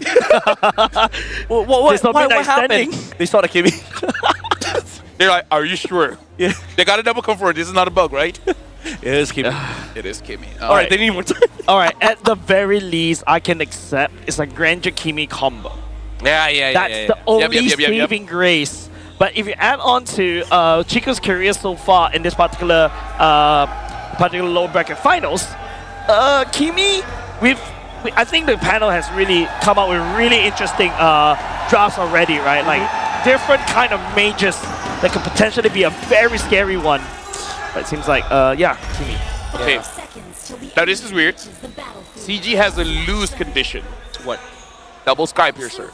Oh. As long as they don't do that, they don't have an excuse. Before this, they got a box here. So like, okay, we don't need glowing one. Yeah. Now, you got a Lancelot. You need glowing one. So Chico has to pick it up, right? Yep. There's no way he doesn't buy it first item. There's a way. Yep. There's a way if you want it. There is a way, yes. Okay, you know what? You're right. you know what? Him. I'm being silly. There is a way. Yeah, it's Chico. What do you mean? Yeah, you know what? Well, my bad. You know what? I apologize for my idiocy. It makes you feel like you just casted MPL MY for the first time. I mean, that's what I feel already. Yeah, I mean, that's what I'm feeling too. You know what, Jace? Yeah? You and me, we can feel each other because you cast Singapore. Yeah. He's the good one here. He got... Yeah, he's the better region. And you know what we keep saying? What? Take the good and bad. You guys got good games. But you always finish late. That's not true. Y'all, That's Indo. No, I mean like, y'all games always go all the way. That's not true. We got 4-0 for grand final, sir. Hey, tomorrow we might as well. That is true. Hey. Now that is true. Yeah, you take the good and the bad. Yep. There's going to be a ton. Leone desperately trying to survive right here. Revitalize already popped. still survives all the damage to Chiku, and I still blame the Kimi right there. Yeah. I mean, at this point, CG, they got a good draft. They just need to keep up the pressure when their power spike comes. I feel like 5 minutes is the way to go. Honestly, I don't like... I kind of don't hate the idea of double Skypiercer. Yeah. Because there's a lot of jumps coming out from CG. You have they have the Lapo, you have the Grok. There's multiple ways to actually amplify this threat with the Kimi and the Granger. So it might not be a bad idea, honestly. Oh, Bravest Warrior coming up from the side. Yen3 is angry right here. Even Bondos with a better airstrike. He only just glimpsed. Yen3 is more than happy to take a sacrifice because the turtle keeping up on the side of Gary. That was Worth. Worth. Right? If your EXP does that, hey, Worth, die, yes, but for the greater good. Yeah, I would say this is what made the game so hard for Aurora PH to play in the grand finals. It's the Lapo just making space in these objective fights, zoning out these damaged junglers, and Envy, they're experiencing the same thing. You could not stop this Lapo because of the CC immunity. Yep. All you can do is watch him dive your jungler. Yep. So right now, the goal difference isn't that big. Uni, even though he died, he got 1 assist. So it's not the worst of situations, right? He's still got some gold in his pocket. So for MV, in this game, Midnight, do they have to force fights, or are they completely fine just waiting for a bit? Oh, hold on. Oh, nice dodge by Bondos. Yeah, that flicker definitely saved Bondo's life right there, but it does mean that, 2 ultimates already committed by the side of CG, unable to find anything from the side of Monster Vicious. Yeah, I mean, going back to the question, I think for MV, it's not that they need to force fights, but they need to prepare for the fights, because it's coming. From CG, you do have ways to repel it, like you can clear minion waves with a Ruby, with a Feathered Airstrike, you have the vision from Uni, so they do have to sort of be calculated on the map here for MV. Map positioning is very, very important, and also lane management is going to be the key here, because if they don't, CG is just going to step over these objectives and run down the towers. Yeah, I really feel like MV, for them to have an easier time in the team fight, they gotta wait for Rob. They try to Rob try to flicker that ultimate. Will not be able to catch onto Amzik though. Another critical resource is gone by the side of MB. I was about to hype Rob up. Was that a mistake? That was a mistake, yeah. Because I was saying, like, MV, if Rob is in the fight, he could disrupt CG, and then MV will have an easier time. That would have been a kill, by the way, if they landed that flicker hook coming out from the Ruby. But hey, at least there's no flicker on the Granger. Hey, there you go. Let's win. Yep. It's going to be a bit of a tag coming up from both these two, EXP and Leone. Leone taking a lot of punishment from the side. Chiku, AOG back to safety for now. Momo taking the brunt of the damage coming on year 3, but it's CG that walks away with the turtle. Yeah, this is what they need to do, honestly. Just play it relaxed. You don't have to contest everything that CG takes. You need the farm on the East and Chin. And, you can delay at best what CG is doing. Since you could not stop it, just give enough time for Uni to actually bounce back. Yeah, but this is good coming in from CG. They have an advantage, and they're really trying to expand it, because we can see that Chiku, as of right now, he's not moving solo. He's moving with someone else to get as much farm for himself and giving farm over to Amzik as well. Now, I'm saying it in the first 5 minutes. Yeah. We'll see what happened in 12. I hope he moves with his team. Yeah. Well, first thing you have to look forward to is the first item that they're going to build. I think Amzik, he does have the opportunity to rush the Skypiercer, but Chiku, I feel like Glowing One is such an important item for the Scheme. There's a lot to sustain from MV. Well, Chiku got caught there, but looks like he's going to be fine. Yetri goes back in. That's a flicker committed by Momo already, LaFell. Resource being burned here by CG, which does put a lot of pressure on the side of MV, because CG is going to be moving around the map a lot, especially with this, with these duo, the Grangers and the Kimis. They can poke a lot of heroes even under the tower, which also means they're going to be able to pressure lanes because of the towers. So far, good from Valence here. Oh, that's so good. Oh, right. That's going to delay Uni so much, and his timing for the turtle is going to be just a little bit awkward here. Yeah. Free tower, by the way, bottom lane.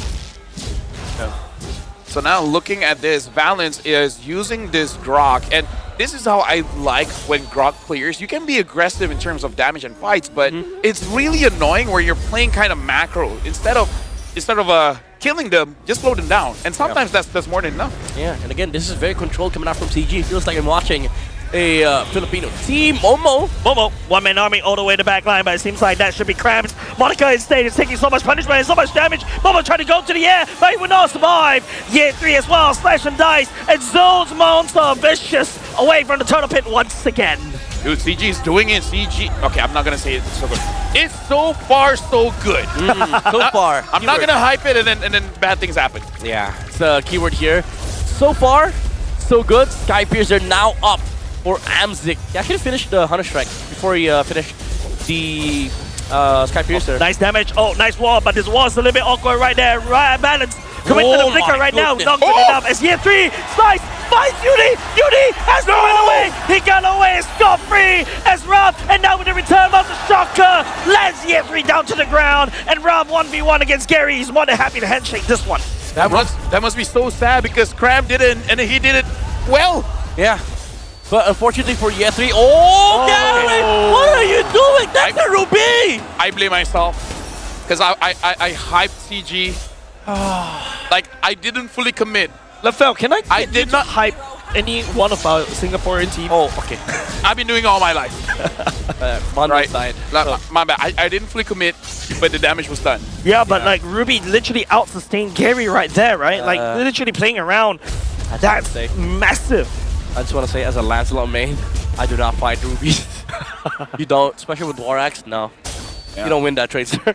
Yeah. I mean, in her kit, it does say don't run away. So maybe it's not a good idea to fight. That's true. If you want to run away. Yeah, if not, she's gonna get offended as well, right? Mm-hmm. Yeah. She's definitely offended. Dude, you try fighting me, huh? I gotta say, Ruby is such a now hero because a lot of people do get offended. Yup. Okay, Rob. Okay, you know what? Maybe we should not say what's good, what's bad. You know what? Let it naturally play out. Let it play out. We're not gonna be commentating on the good stuff. Maybe we go back to highlighting the bad stuff. Yeah. Because remember when we kept doing that game after game, it kept getting better and better. Exactly. When we start highlighting the good stuff, the bad stuff comes out. Sometimes having expectations just disappoints you, eh? Yeah. That's why. Chat, you're watching live. Like, if you want to have fun, bad things happen. Yes, sir. Especially the not good kind of fun. Yep. Lord, give an oversight CG once again. Which is okay. Which is okay. Yeah. There's no stake. There's no stake when they took the Lord. This is CG just chilling. They just took the Lord. It's just 9 minutes. Envy is not in a rough spot. You're rough. Actually getting roughed up by our Year 3 rider. Bondo's feather airstrike landing down. Artillery strike. Who's having a rough time? That's found onto Year 3 though. Yo, you know what? How comfortable are you guys dual casting? Let's try that for a bit and see how it goes. What is this? What is this desk? Why is it full of caster's curse? I think it's just Lapel. All right, try again. Rough, having a rough time. Okay, CG is gonna dominate this one. And they don't do anything. Hey, you know what? Maybe I should not say anything. Yeah, dude.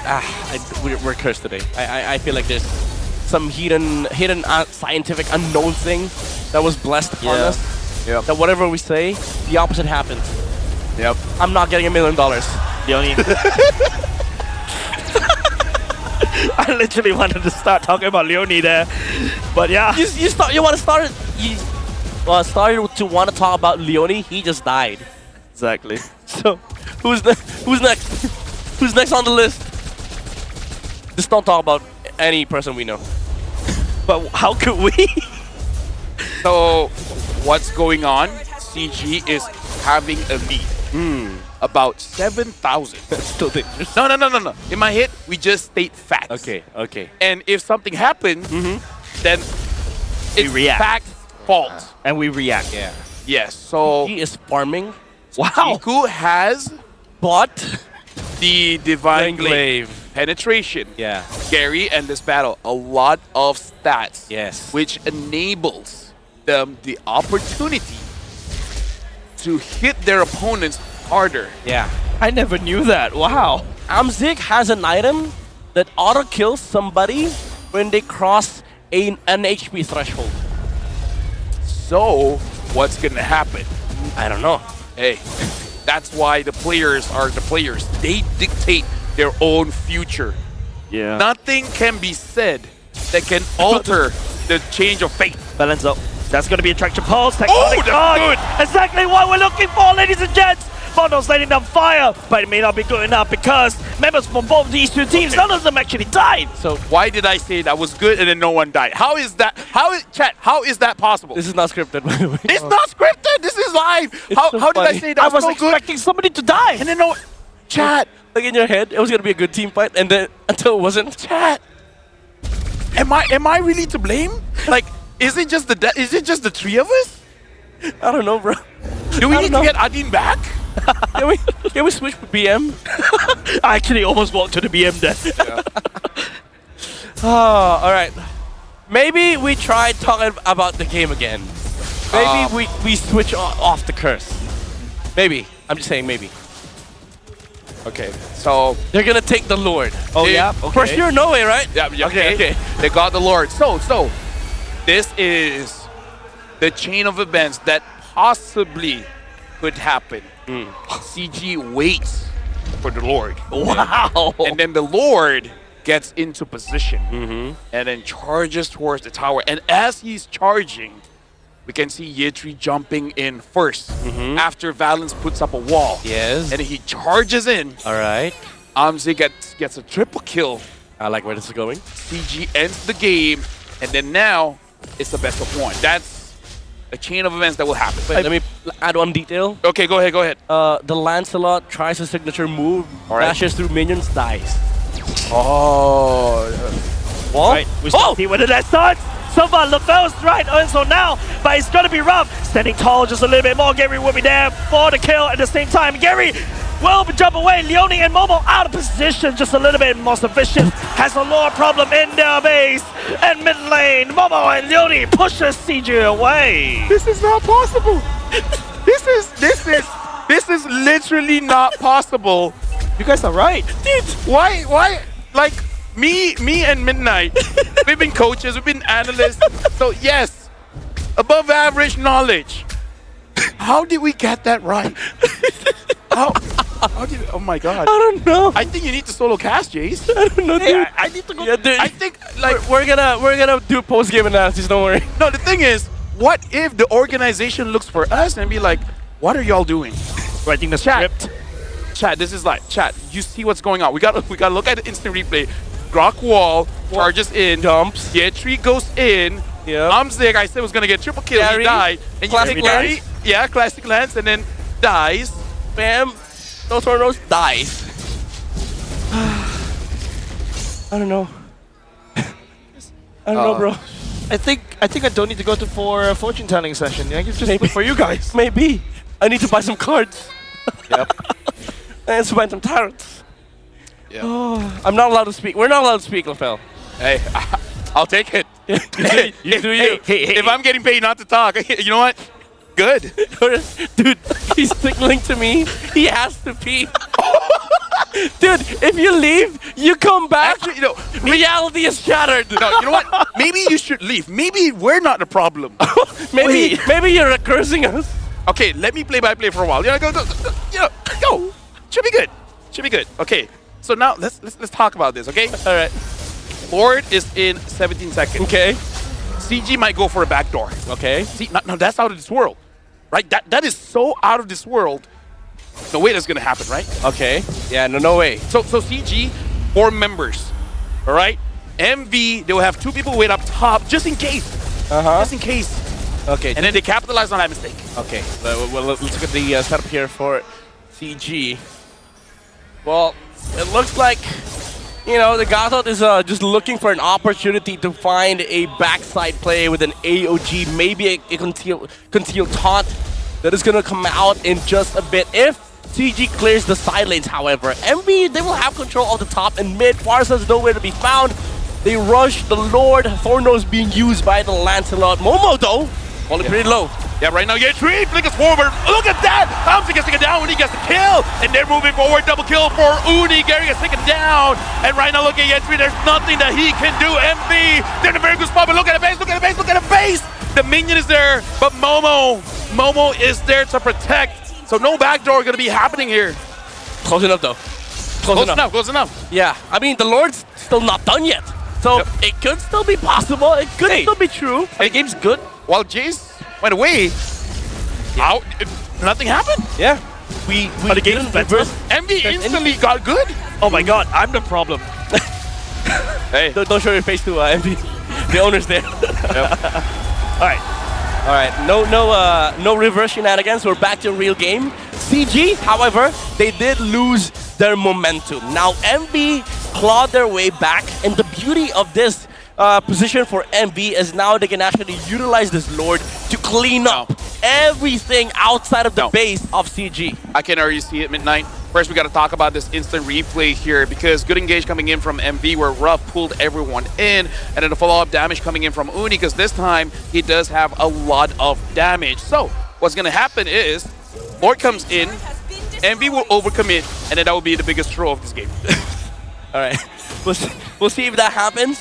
As MV, they are setting up for the base push on the top side. Again, cleaning up tier 2 towers outside the base of CG. But is the throw actually real? Yep.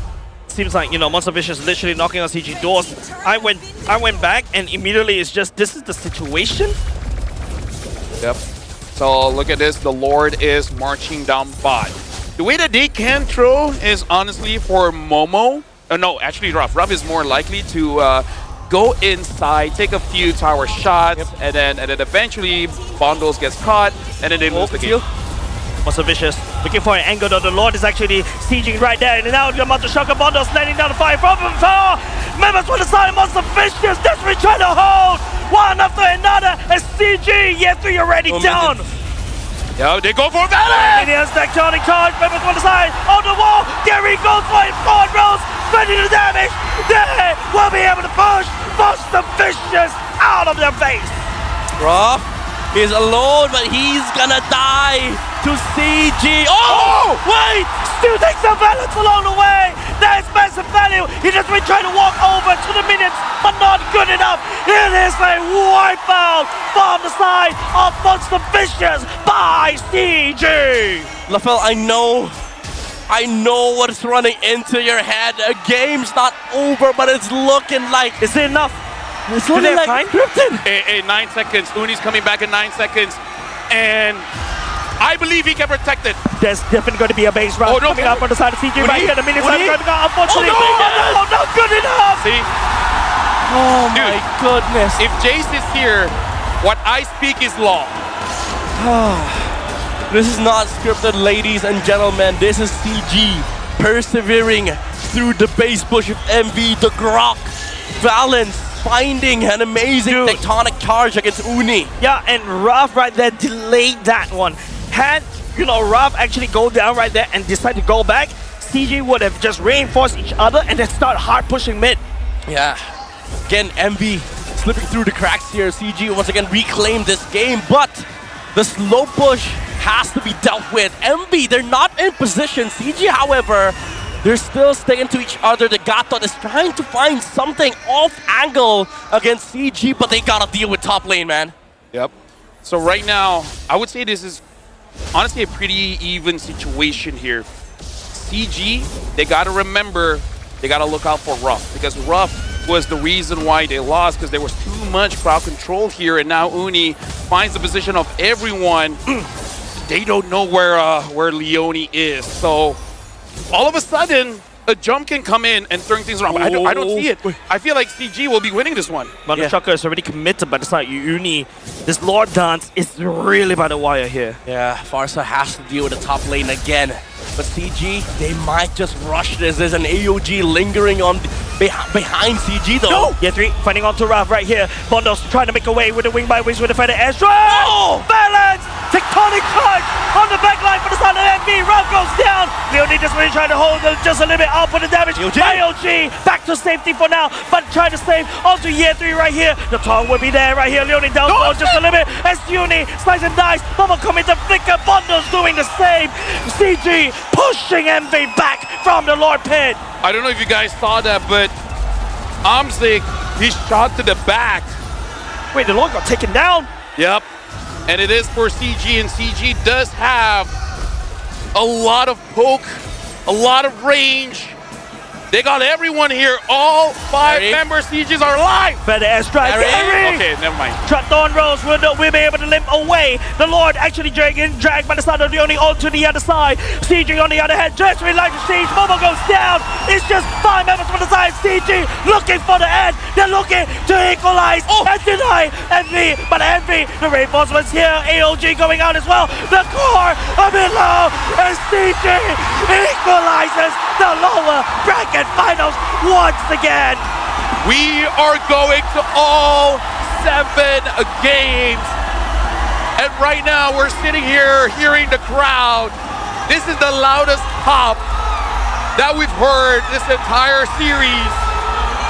Now this is a match where we can say they fought their best to get to M7. This cannot be told in a better way. This story that is unfolding before us, 1 game away from booking their ticket to Jakarta for both teams. And it comes down to this important match. You could not script this better, Lafel. I mean, we could. We kind of did. But yeah. This is an amazing series for these 2 teams, and now it comes down to who makes better decision in game number 7, the first game 7 in the lower bracket finals of season 16.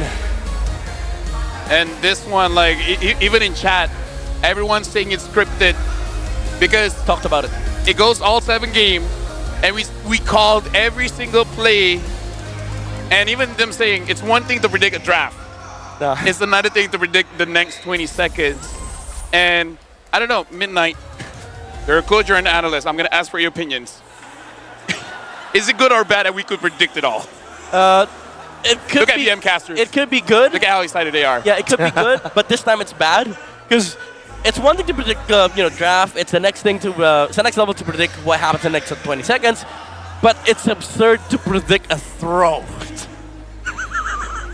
Dude, I've done this job for a while. I've done this job a while. I can see a throw coming. Like, like we're talking about this here because I keep doing it. Dude, like, you know these people like the back of your hand, dude, at this point. No, it's just that I see myself when I'm playing. You know what you never could have predicted? What could I have never predicted? Brenda shooting backwards. They still won. They still won. But when I saw that, I'm like, oh. This is the guy that showed up behind. Yeah. So the guy that was here, and he shot there. It was like, yo, what? Yeah. Oh wait, I forgot to vote for MVP. sorry. That's why we're having this delay. Hold on. Oh my lord. But yeah, that game was crazy. Honestly, it was back and forth. CG was leading. Yep. MV took it back, and then the tectonic charge made this game possible. Yo, vote for MVP. Yeah, like literally, right? I think Midnight, I think, you're from the Philippines. I'm from, well, technically the Singapore region as well. I think it's just a bunch of crazy games happening, right? Yeah. I'm starting to not understand what's actually going on. Yeah. I don't even know what's going on behind us. The crowd's going wild. It's probably about hey, they like it. Because you like? This is the real grand finals? It is. Tomorrow is just there. Tomorrow's just a scrim. Yeah. So, okay, seriously, vote for MVP. But either ways, in this game, we're going all the way, and I would say the last 2 games, it was pretty close by both teams, and and basically they won off of a throw. So they, if there's gonna be any clean game from either team, it has to be this one. Because just one mistake, and then that's it. And now the MVP is Chiku, and we can't even react to it because Chico's like, yeah, great, thanks. But now we're discussing on what to do because you can see the players. Let me tell you, the venue is cold, but they're sweating. Yeah, venue's currently sweating right now because they're about to witness one team head to Jakarta and unfortunately one team to head home after this, after all the hard work. Yeah. It's not gonna pay off. Yeah. There's only one team that will practice with SRG tomorrow. And I feel like the emotional roller coaster that we not only just us as casters, the fans as well, but also the players, especially the players. How is this gonna feed into the psyche going in for the next few games? Yeah, I don't know. I feel like some players would lose all the pressure. They would not care at all, especially if the coaching staff is able to manage their emotions. But most players would also crumble in this kind of situation. So it's the end of the spectrum for a lot of these players where they would either step up or they would just lose their cool, honestly. Yeah, I've seen players literally crack under this pressure before, right? They're literally... I feel like after all these 6 games between Monster Vicious and CG, they're basically rubber band. They're already pulled to taut, and they're already... You can see the necking. Yes, that's an actual engineering term. You can see the necking coming out from these players already. I'm glad that it's a family-friendly word. Yeah, it's an engineering term. It's an engineering term. I was like, what? Breaking a neck? It's necking. You see the neck? Yeah. Yeah, sorry, it's just me being an engineering nerd. It's safe. It's safe. At least it's very safe. Yeah, at least it's safe. So, you know what's not safe? What? Us telling what's about to happen. That's not safe. Not safe for work, sir. Okay, now let's put this into perspective. Let's talk about the happiness and sadness that will be experienced. Because again, both teams 1 game away. Yeah. And after this game, the loser will always have that what if in draft, what if in gameplay, what if retries, what if team fights. Because here's the thing, if you win, yeah, you know tomorrow's not going to be great, but you're still going to M7. But if you lose, imagine if CG lose. They came here at 7. Yeah. 7 in the morning. They got stomped by SRG. They had to wait for hours to start this match. And then after going 6 games, losing the last one. Like, this is the kind of thing that can potentially break a person at least for a few weeks. Yeah, not just that. Imagine also not just the day, the amount of hard work that you put in throughout a regular season, even the journey from MAL. Yeah, everything's gonna end in this game. If you don't fix the errors, if you don't adjust, and if you don't outsmart and outplay the enemy, everything's just gonna come crumbling down tonight.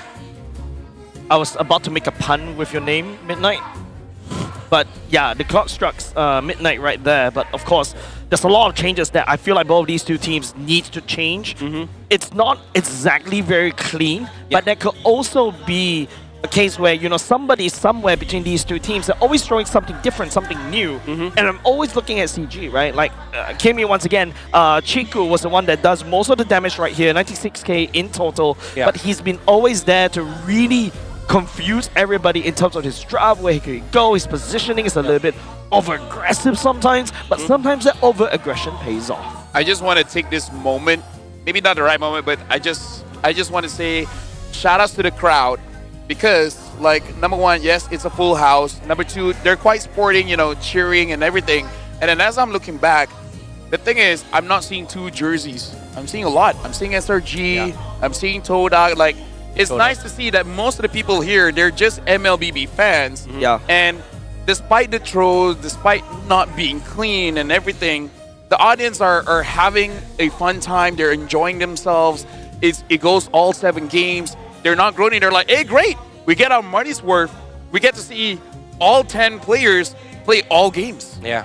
I mean, it's just the beauty of competition, right? Like, it brings people together, especially for Malaysia's recent rise. Like, the support is there. The support not just for SRG, but also for other teams that are vying to compete in the international stage. The hope to finally get that spot in the world stage. Because number 3 is not going to be enough. It's not going to be enough. It's not going to be enough. I mean, for us, it's enough. Dude, you basically get nothing. Yeah. Right? You don't go to international. At most, you get a portion of the prize pool. But come on, man. Like, if you're a professional player, money is great, but at that point, you'd rather just travel. Yeah, I feel like it's just, like what you mentioned, the recognition as 3rd, money, yes, those are good. But I feel like the try again next year line hits you harder than any line that they will receive if they actually take a loss here. Yeah, that's why this game, next game, is going to be hella important for a lot of these players. We did see, again, MV rise from that game 6. But the iconic charge, Chiku's presence in this game was was felt by MB and was very disruptive of their momentum. Now, the bigger question is, how is MV doing for Game 7? Because right now, you were at the cusp of booking your ticket for the international stage. You had the opportunity to lock in a very comfortable pick or a strategic advantage with the Estes. Now you go down to M7, the Game 7, not yet M7, to Game 7, what do you do? You know what I liked here, Jace? Yes. Is that Midnight was trying to compliment Chiku's Kimi. He had nothing to say. So it's like, I felt his presence. That's what you say when you see a ghost.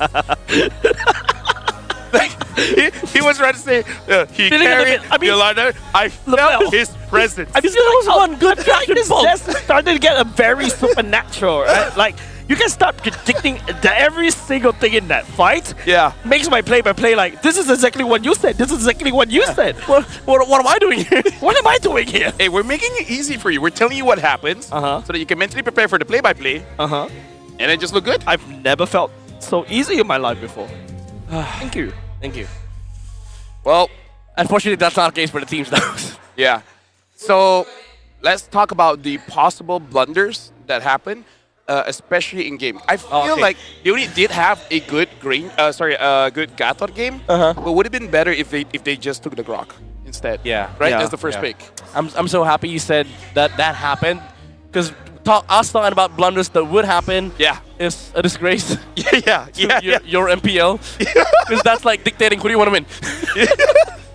But yeah, I think taking the Grok first pick was the absolute choice for MV. If you don't want to go for like the off-meta picks that you've been doing in the playoffs, kind of like the Estes situation, you got to go back to comfort. But I think what MV did was sort of try and look at other options. What if we stole the Gatot? What if we give them the Kimi back again? Because we did beat it for the first two games. Yep. But it didn't work. So now I think this is even more of a pressure for MB, because you tried going outside the box. Yeah. Didn't work. Even if you go back to comfort, it's last game. There's going to be a lot of questions running in the minds of not just the coaches, but also the players. And CG, they've shown their hand already. They're willing to go the mile with weird picks such as Gord that literally throw you away. Yeah. They've already, I feel like between these two teams, CG was the one that quickly adapted regarding the drafting styles, and we identified that. And it's actually been working very well for them. Okay, let me just try. If I get this wrong, we're good. Broken walls. Okay, like predicting early. If it's broken walls and it is correct, we might have a difficult game. Okay, be quiet, be quiet. Broken walls. God damn it! Okay, well. Alright, are you... Look, chat. LaFell is inventing a new form of casting. It's called pre-casting. It's like pre-moving in chess. Okay. Basically, I pre-record everything. Yeah. And you don't see it, but LaFell's cast is actually 20 seconds ahead. I'm sorry, bro. That feels like, that's... It's like, you're better than the AI at this rate. Hey, thank you. By the way, if I'm not wrong... Shut up. Broken Walls is the worst map for MV. Meaning out of all the maps, this is the one that, like, they don't do that well on. They're 28% on Broken Walls, right? I can't remember. I think they are. I think it's below 40-ish numbers for MV. But now, at least, the good thing for MV is they're on red side. They banned the Grok in place of the Kalea, but they also let go of the Kimi. Lunox is open too, by the way. Lunox was easy to take. Yeah, Lunox was also open in the previous game as well. Yeah. I think the Ruby pick coming up from Monster Vicious is starting to hurt them. If you notice, Monster Vicious for the past few games, they're really running on steams right here regarding the damage. Kalia first pick coming up from CG. Yeah, by the way, I did say on Game 6, I didn't want to see Ruby. I still don't want to see it in this game. Yeah. Especially on the side of MV. Maybe CG, I'd try considering it. Yeah. Try. But the thing is, there's nobody to place it on this team. I feel like for this one, despite Zik shooting behind, I want him on the carry. Oh, yo! Wow, lucky. Lucky. Well, Yums too, but it's not Wow. shiny. It's not shiny though. Yeah. All right, MV. Granger Gatot. Sorry, not Gatot. Granger, Hilda. Hilda got banned already. So Lunox? it's going to be a Lunox coming up from the side. Monster Vicious. Lapu Nice. Finally, Lapu Lapu was the main problem for the side of Monster Vicious. Okay. On the hands in EA. Yuzong, right? Yeah. Yuzong, Yisun Shin. Yeah. No. Yisun Shin's banned. Oh, sorry. Yuzong Lance. Yuzong Lance, yeah. Or Yeah. Could also be an option. I just don't want to all of a sudden see a Joy right now, you know? Yeah, no. They probably would. They did that one time. Yeah, Like yeah, a I random know. Joy pick. I know. So CG, I think Lance is safe here. Lance Yuzong. They don't need to rush Mage unless they want to give it to Chiku. But it's last game. Yuzong. Now, if you notice, right, CG, they lost. They're not going to pick the M6. We're going SS route. Dude, I'm okay with the picks of MV. Their picks is above average. Let's put it that way. It's day one MV, honestly, and I think their drafts in game day one have been very solid. Like the profound understanding of what your team can do is better, and it's better when they play their first match. So now I think this does tell us that MV, they're going back not just back to comfort, but their, I would say, home ground.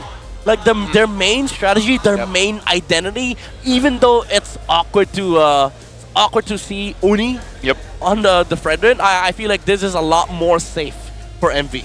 Hello, my friend. And now CG, they're betting on Estes. Good. I mean, but if you don't get the Estes from the side of Monster Vicious, what other things they can go for that pair as well with the Fredrin? a lot. Like honestly, any tank is fine. There is still other healers like the Matilda and the Florian, but I think personally for me, you gotta keep it safe and just pick a traditional tank, because I kind of feel like heal in the last game, it's such a big gamble. If it works, amazing, but if it doesn't, you know, unless you're blacklist. now that one's different. Yeah, that hit this, honestly. So now I do think MV, if they want to play it safe, maybe pick the roam last. It's crazy, but I think I there's agree. enough room to make it work. Because if you want a marksman, honestly, just pick up the Granger. What's stopping you? You let them play the Harith. You have a Lunox, you have a Lapu. So this lineup can actually work against the Harith. No, I agree. MV, Ruff has had not a great game. Minotaur. Oh, actually nice. Actually nice ban. You know, the heal and also the engage. This should be a Granger. Okay, at least. You know, sure. Yeah. Sure. Liquid draft still. Right. Huh. What if they take Rafa? Last pick. CC is still open. Is it good here? Yes. It's nice to have, but it's not Lapu and Fred. It's not like heavy, you know? Yeah, it doesn't carry the game. Like you have to rely on the Lancelot skill to actually finish off the Harith.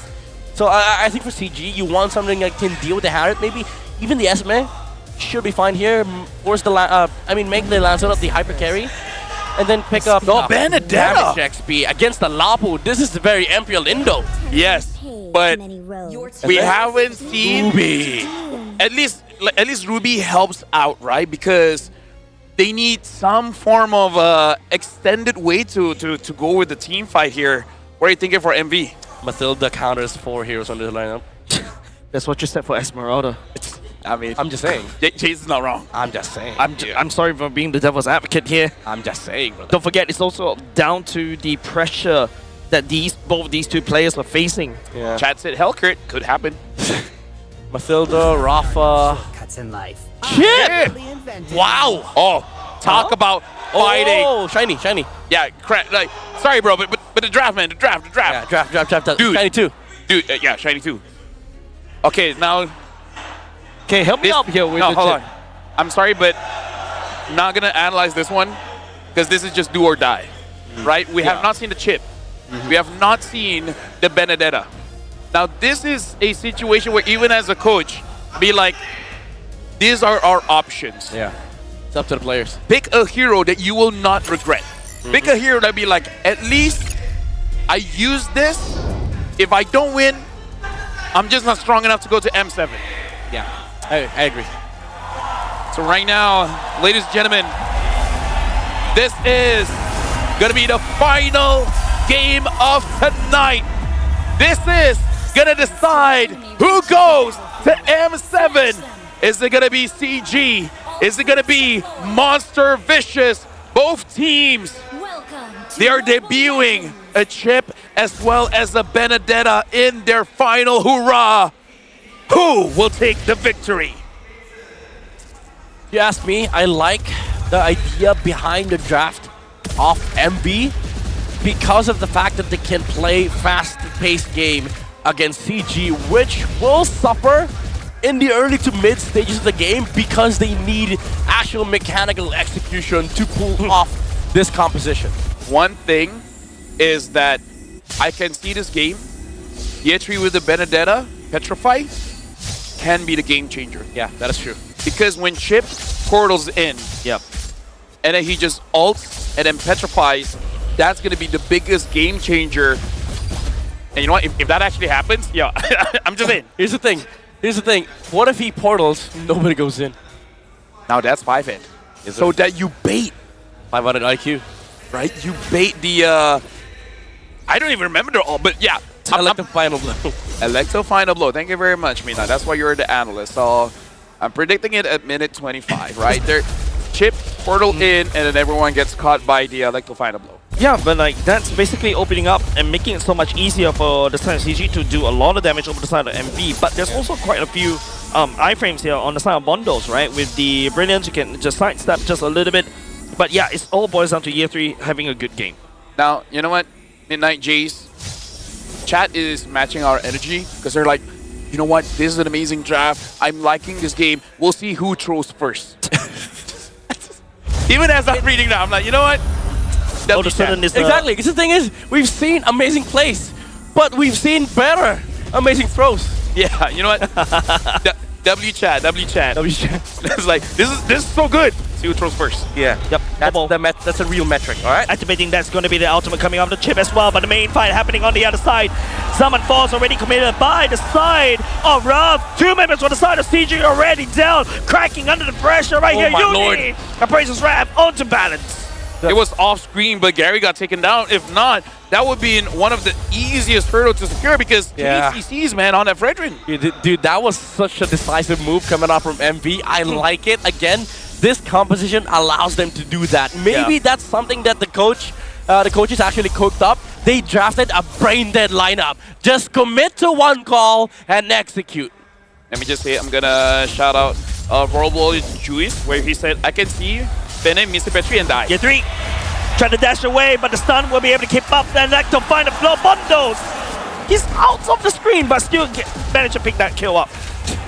Okay, so it's not over yet because we see CG is very comfortable playing from behind, right? They like to scale and they like this dramatic comeback. So, you know, things can happen, things can shape up. Leone, though, is having a very good position. He does not have... Oh, now he has it. He has the ult. Oh, hello? Up, Year 3 walking into the wrong bush, man. Why would you jump into... Uni gets the green. Oh, my lord. Why would you dash into a bush?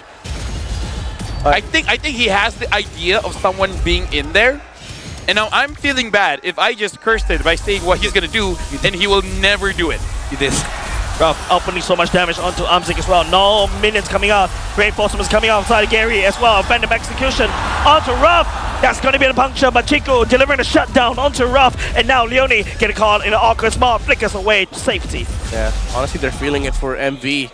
They're racking up the pressure here. They're racking up the aggression. Even though there's answers coming out from CG, they should not change the way they play. It's more of MV's keeping up the pace. CG has to keep up. I'm not going to tell you guys how to feel about this. I'm just going to give some MPL history. But before that, the last time a full Best of 7 series was played was in Season 12. That's, what, 4 seasons ago? 4 seasons, so about 2 years. 2 years ago? 2 years. Yeah. Wow. Okay, so right now the turtle is up. And Gary, he just got to make sure that he does not die. If he doesn't die, then there's a shot. They can get good things here. Here comes the shortcut though, bringing on everybody for the side. Monster Vicious CG, they're not ready for that. Chico Gary going down once again. And I'm saying left alone right here as the Ruby. What can you do from the aggression of the monsters as they're snapping at you? I mean, you're sort of right. He did get a turtle, but unfortunately, MV, they were able to take out some kills on the side of CG. At least it's not as bad as CG would have, would have suffered against MV. But again, this chip is giving a lot of problems. Yeah. For CG, super fast-paced. Look at this, MV already on bottom side. Hey, this is exactly what we wanted from Monster Vicious, right? With the Ube style, right? Yep. And he gets caught. Hold in. Bundle's still dead to protect Gary. Can he get a kill here? Lots of damage is ready. Brilliant's already activated by the side of Bundles. Now Gary will be there to basically deal the damage. Chiku will pick Bundles up. The irony is that Jace just said this is what we want to see from MV. And then this happened. Okay, now here's the thing. Ruff, to toilet again. Ruff is the protege of Chiku. Chiku recruited him when they were still in Toda. And then people ask, can Ruff play like Chiku?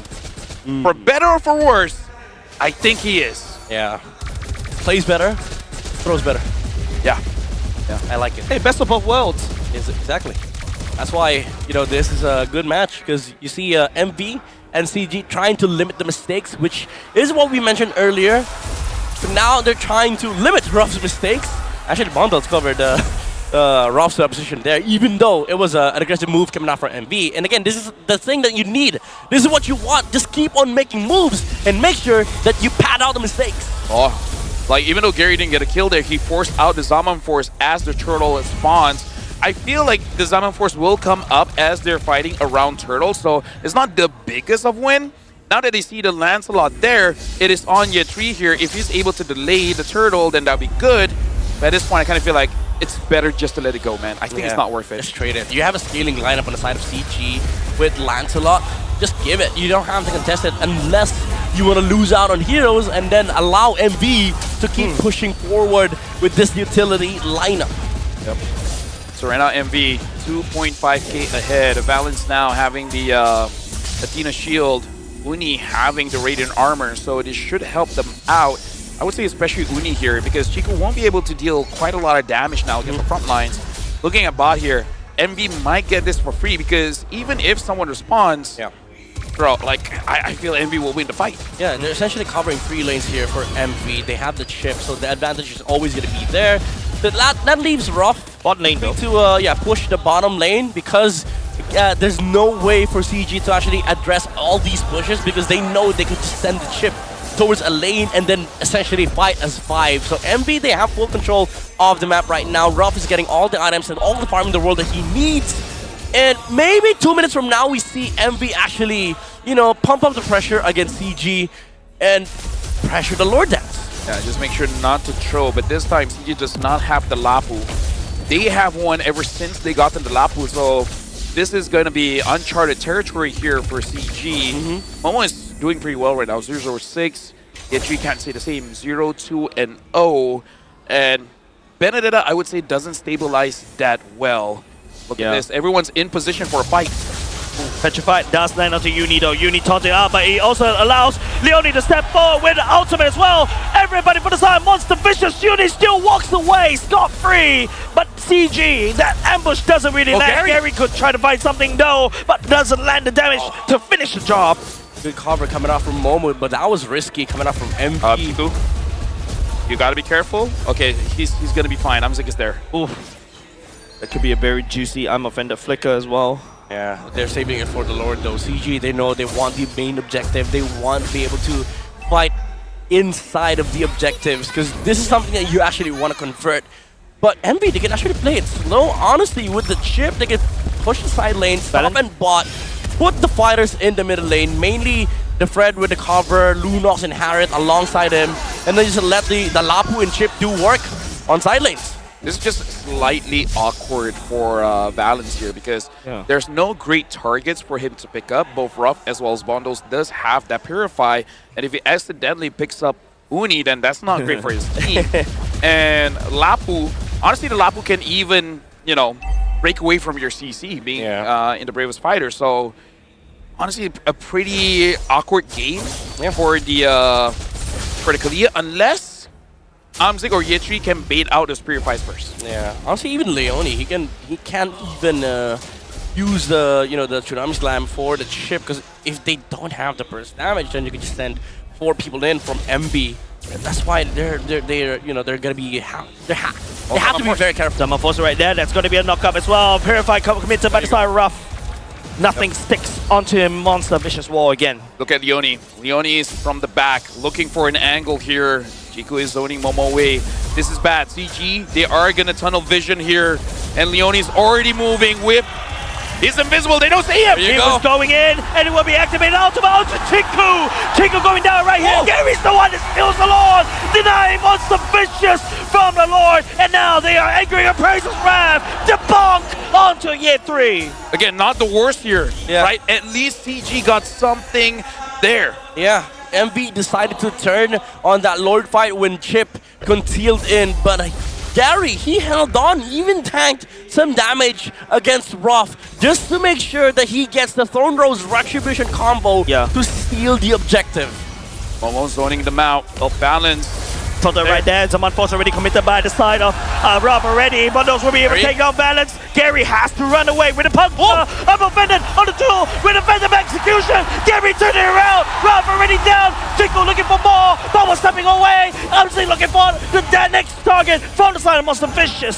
I gotta say, Amzik is not like the best at fighters. Not amazing with Ruby, but he has that clutch gene. In the regular season, he only used it once, and they were losing, but one catch, and they turned things around, and that's reminiscent of that. CG, now they have pressure.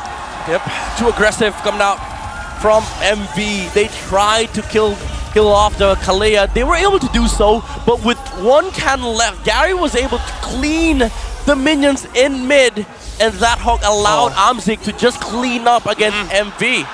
Oh, Gary missed Leone there. Good dodge. Now, let me just say here, the KDAs from everyone doesn't look great, but I feel like Gary deserves an MVP by taking that Lord away. And if he keeps doing that, bro, like Gary, man, like this entire series, amazing. Yeah, honestly, even if he doesn't get any more of that, I think he's deserved the MVP spot for CG because of the things that he's been doing. He's been the constant, I would say, the pillar. The stable pillar of CG, and MV, because of him, has been finding it hard to actually convert these leads that they can actually utilize from early to mid, which does allow CG to mount these comebacks. This is a dangerous way to play, but CG is quite consistent getting this comeback.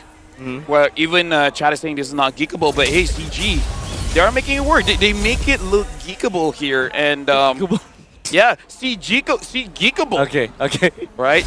But yeah, something about CG, they always find ways to come back. It's a very risky way to play, but hey, if it gets you wins, man, go for it. The rage bait. The rage bait, exactly. Rage bait. Oh, balance. Oh my lord. Oh, the load. I was thinking you'll be able to jump onto balance even before the rest of the member of time once the CG actually knows about it. Oh my god. 10 seconds before the Lord spawns, they might actually just rush this. Oh!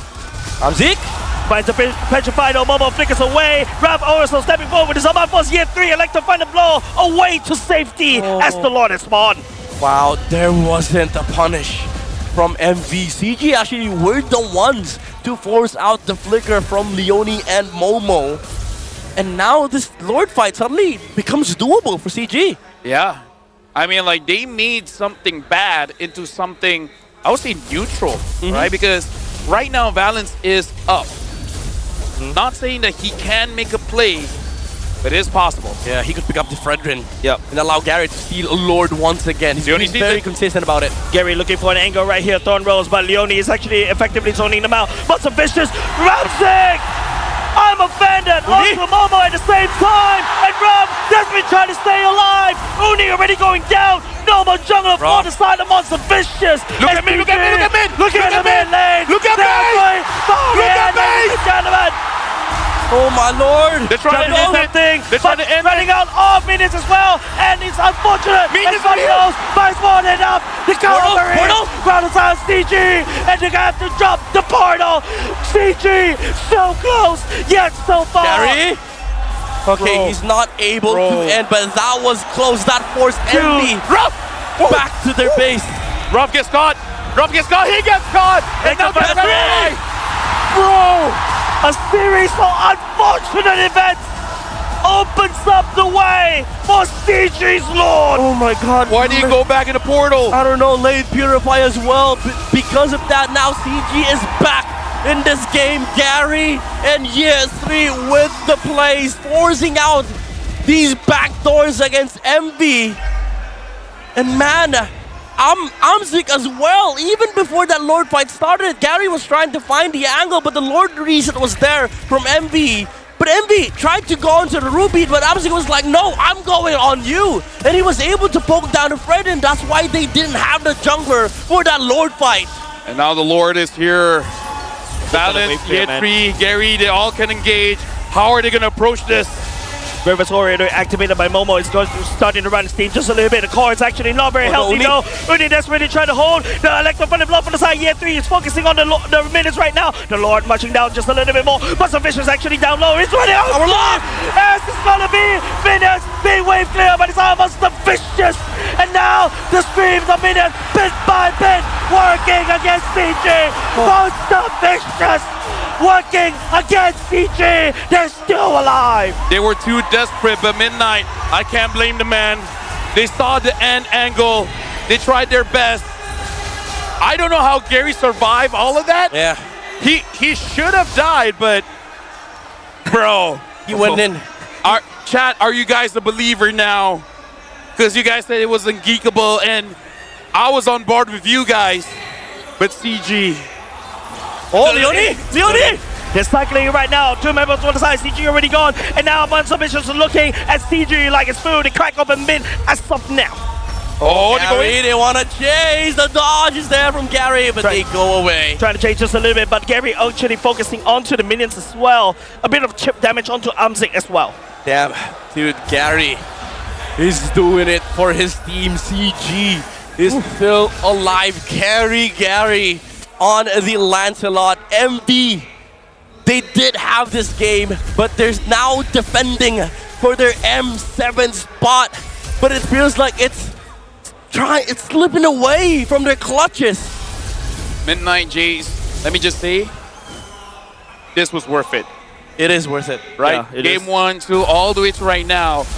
Last game, this is the most intense game that we had all series. Yep. This makes it all worth it, man. Yeah, I'm actually feeling a lot of goosebumps right now. All of a sudden, it feels like the venue is super cold right here, man. LaFell, this is like after 2 years, we're in an equalized position right here. Both these two teams refuse to go down because of the M7 slot at stake. Man, what an amazing grand final. Dude, this is okay. You brought me back. you brought me back. I gotta reel back everybody back. Yeah. Because Lord's about to spawn. We gotta breathe, man. We gotta breathe. Bring us back to reality. Right, shout out to Madara. Getri is here. 2 EXP laners looking at each other, clearing the lane. Don't worry about a chip though. Yes, looking at Chip's position here. They have to do something, right? From the side of Monster Vicious. I don't know, man. Even the real-time victory rate here, they're going for CG, but I don't know about this. Leone so far, he has made engages, hasn't been the winning play though. Yeah, I think it's getting hard now for MV to just do something with the chip play, because as long as Yesli is matching the moves of the Lapu Lapu, it's always going to be 5v5. It is a possibility for MV to find the numbers advantage, but the map position has to be right. The slow push needs to be built, and also the Benedetta has to be away from the Lapu Lapu. That's why you see Momo just hovering over top side. Bondol's trying to control the river a bit, see some information.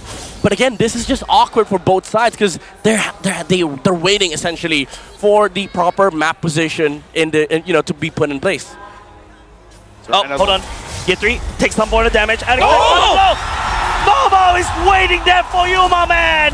And it's going to be him jumping into the portal, looking for the next target. I'm offended coming out from Amzik onto you, Loni down low. Also melted right there. Gary coming from the back. Brilliant's already popped. Uni going in the taunt. And Momo right there. Harry's not there, but the base from the Silent Monster Vicious is getting taunted.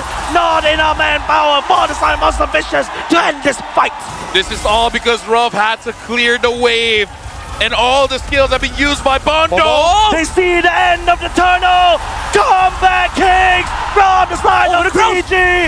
Ruff, nothing. Trying to stay in the lane.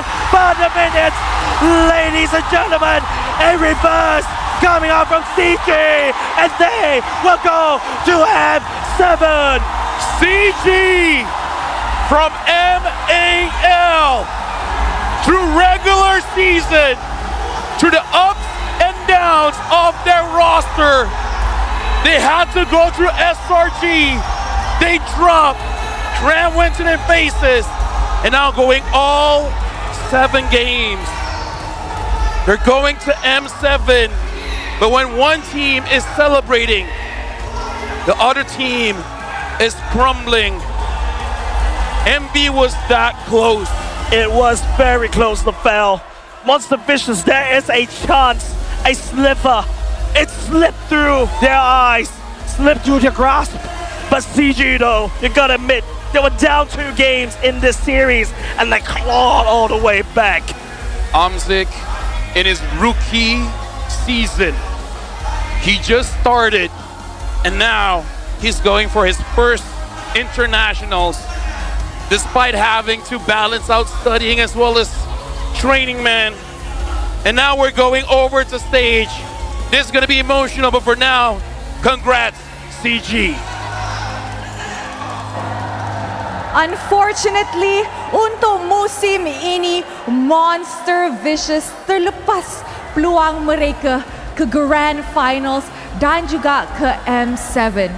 Namun dalam MPL Malaysia musim ini dan dalam era ini, Monster Vicious will be finishing as top 4. Sebuah achievement yang boleh dibanggakan Monster Vicious. And of course, terima kasih sangat-sangat kepada disiplin anda, keberanian dan juga momen yang anda bawa di atas pentas ini. Tapi sebelum Rose nak cakap terima kasih betul-betul, Rose actually ada mungkin beberapa soalan kepada Monster Vicious sebelum kita betul-betul tutup era ini. Mungkin we could ask Uni.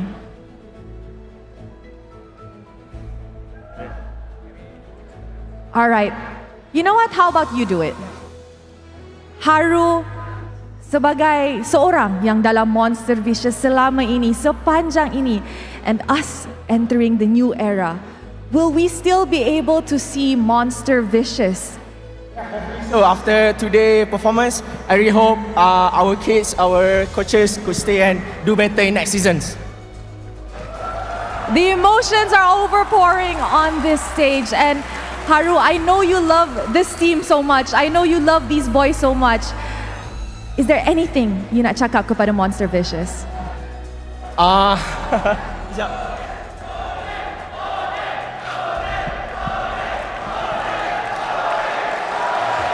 Stand proud, guys. Okay, throughout 2 years, I'm with them. I think this is the proudest moment I can say for them. I'm really proud. But sorry, Goga, we couldn't make it, but we try our best today. Kita semua dalam arena ini nampak the hard work yang Monster Vision keluarkan. Tapi sebelum kita mengucapkan selamat tinggal kepada Monster Vicious, bagi pihak MPL Malaysia, kami dengan hormatnya ada satu surat penghargaan sebagai tanda terima kasih atas usaha dan dedikasi pasukan sepanjang era ini. You can read it if you want, you can leave it for later if you want. Later, alright. If you guys can look at the LED right now, Monster Vicious sejak melangkah ke MPL Malaysia musim ke-13, kalian jadi simbol kesetiaan, perpaduan dan persaudaraan. Kamu jarang ubah besar-besaran. Trust and chemistry. Inilah yang membina pasukan yang kukuh. Walaupun gelaran juara tidak pernah dicapai, kamu semua meraih sesuatu yang hebat, iaitu rasa hormat. Berkali-kali menumbangkan gergasi, mengukir gelaran Giant Slayers dengan kemenangan yang sukar dilupakan.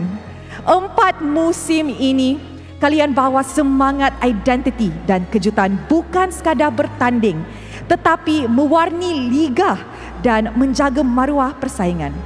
Terima kasih kepada Monster Vicious atas perjalanan yang jujur dan setia. Semoga kita boleh bertemu lagi di era yang baru. Hello. Okay, first of all, thank you so much kepada bos kita, Koga, for undying supports throughout the seasons. And then thank you to the families, fans, and thank you to my players and coaches because they have done their best for today. Thank you so much. And with that, in the count of 3, Monster Vicious, you may give your final bow. In 3, 2, 1. Once again, terima kasih kepada Monster Vicious.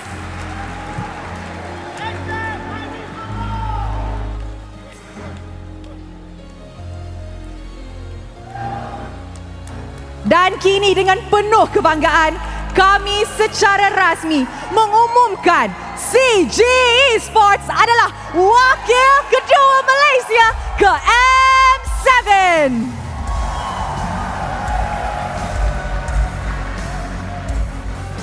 And with that, kami ingin menjemput Mr. Suhausen, Head of Esports Malaysia and Emerging Markets at Moonton Games, untuk menyampaikan badge MPL Malaysia kepada CG Esports sebagai simbol rasmi wakil ke M7.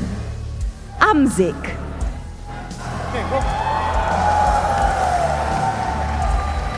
Year 3.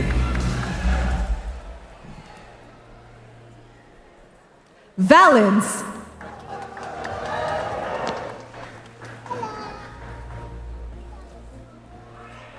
Gary.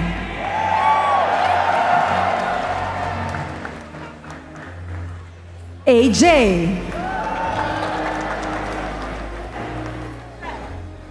Trap.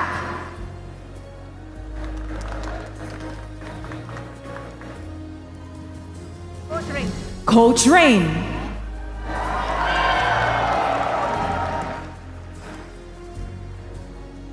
Coach Cody.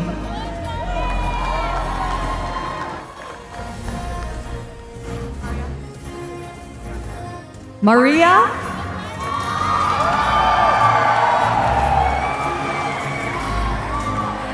And of course, saving the best legenda for last, give it up for Chico!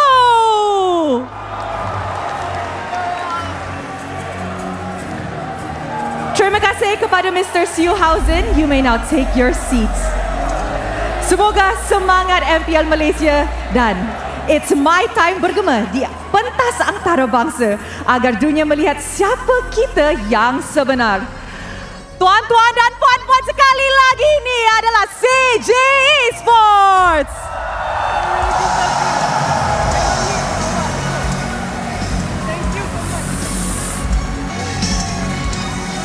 You know what? I think we deserve to give this mic to Chiku. Chiku, welcome back to the international stages. Selepas berapa tahun, akhirnya Chiku kembali ke pentas antarabangsa. How are you feeling to be back? First kali, alhamdulillah, happy gila. Sebab saya mula tim ni dari bawah, dari MPL. So takkan expect yang kita orang boleh ke Grand Final. Sejujurnya happy gila. I'm pretty sure the entire team is happy, but I'm pretty sure nobody could be prouder of the team other than Chiku. Congratulations, Chiku. You did a very, very good job. Daripada MAL, sekarang dah lock top 2. But I think there's another person we should ask how he's feeling, and that is the rookie of the team, Amzik. Amzik, how are you feeling? adalah musim pertama anda. Lepas tu dapat tiket terus ke pentas antarabangsa pula tu, while juggling SPM at the same time. Pertama sekali, Alhamdulillah, sebab saya tak sangka saya boleh dapat sampai M Series, sebab saya baru first time MPL, tapi Alhamdulillah Tuhan bagi rezeki kan. Oh, that's so cute. You know what, Valens? You also took a long break, betul. Lepas tu you kembali ke MAL, datang ke MPL, terus dapat top 2. Did you even expect this in the slightest masa you join balik MPL? Actually, I do. Because I actually asked my friend, Stormy. Yeah, he helped me a lot. And I want to meet him again in the grand final, right? So, yeah, it's a dream come true. So, I meet you tomorrow, Stormy. Oh, Chomil, they're going to meet tomorrow. Guys, kita nampak a full best of 7 game. Tapi hanya seorang yang boleh menjadi MVP of the game. Maip Serdang, who is your MVP? Mari kita sama-sama tengok MVP of the game in 3, 2, 1. MVP jatuh kepada the one and only Chico. Lower bracket finals ni dah rasa macam grand finals. Chiku, dah lama tak ada di international stages, and with you coming back, pasukan mana ataupun any other team yang you nak reunion with in the M7? Sejujurnya kita orang tak pernah nak memilih siapa kita punya lawan ke international, sebab kita orang punya target lah kita orang nak pergi international je lah. So so kita orang okay je dengan mana-mana. Any team is fine. Mana-mana pun cuba okay. yang terbaik lah. Alright, thank you very much. You know what? I think Gary deserves a spotlight too. Gary, the M4, ramai orang non-stop talking pasal Gary punya assassin yang sangat-sangat hebat. Going back to the international stages kali ini, apa expectation Gary untuk diri sendiri pula kali ini? Expectation saya harap result lebih better dari M4, sebab sebelum tim ni di-create, saya percaya yang tim ni lagi boleh buat lebih daripada ex-team saya. Dan kita dah nampak slowly hasilnya. And of course, Coach Rain. Coach, as a team's coach, what is your promise to Malaysia? Okay, a promise, I promise that CG Esports will do our best. Most of us, it's our first time in international. So everyone, please don't be so harsh on them. Guys, let's be nice to our representatives. Mungkin Y3 can wrap it up. Is there anything yang you nak cakap kepada fans? Di Maip Serdang untuk lower bracket finals. Oh fans, thank you very much yang datang dari pagi and tunggu sampai match sampai petang. Terima kasih banyak and shout out to semua orang yang tengok dekat online tu, family saya, abang-abang saya, kat semua social platform, TikTok, YouTube, live stream, and thank you very much your support. We appreciate so much. Sekali lagi ini adalah wakil kedua kita ke M7. Maip Serdang, this is CG Esports. Pada hari esok kita akan tengok Grand Finals match. Tapi sebelum itu, mari let's pass it back to the panel for a short while to break down apa yang terjadi dalam full Best of 7 series ini. Panel, back to you guys. Thank you very much, Rose, and congratulations again to CG. And I understand that everyone watching here, both teams haven't been the cleanest, but again, we got to talk about the circumstance here, because since MPL MY is always the latest to start their playoffs, basically none of the teams get scrims, right? All the other teams are on break, so it's mostly just ranked games. And the best thing about CG right now is that M7 will start in January.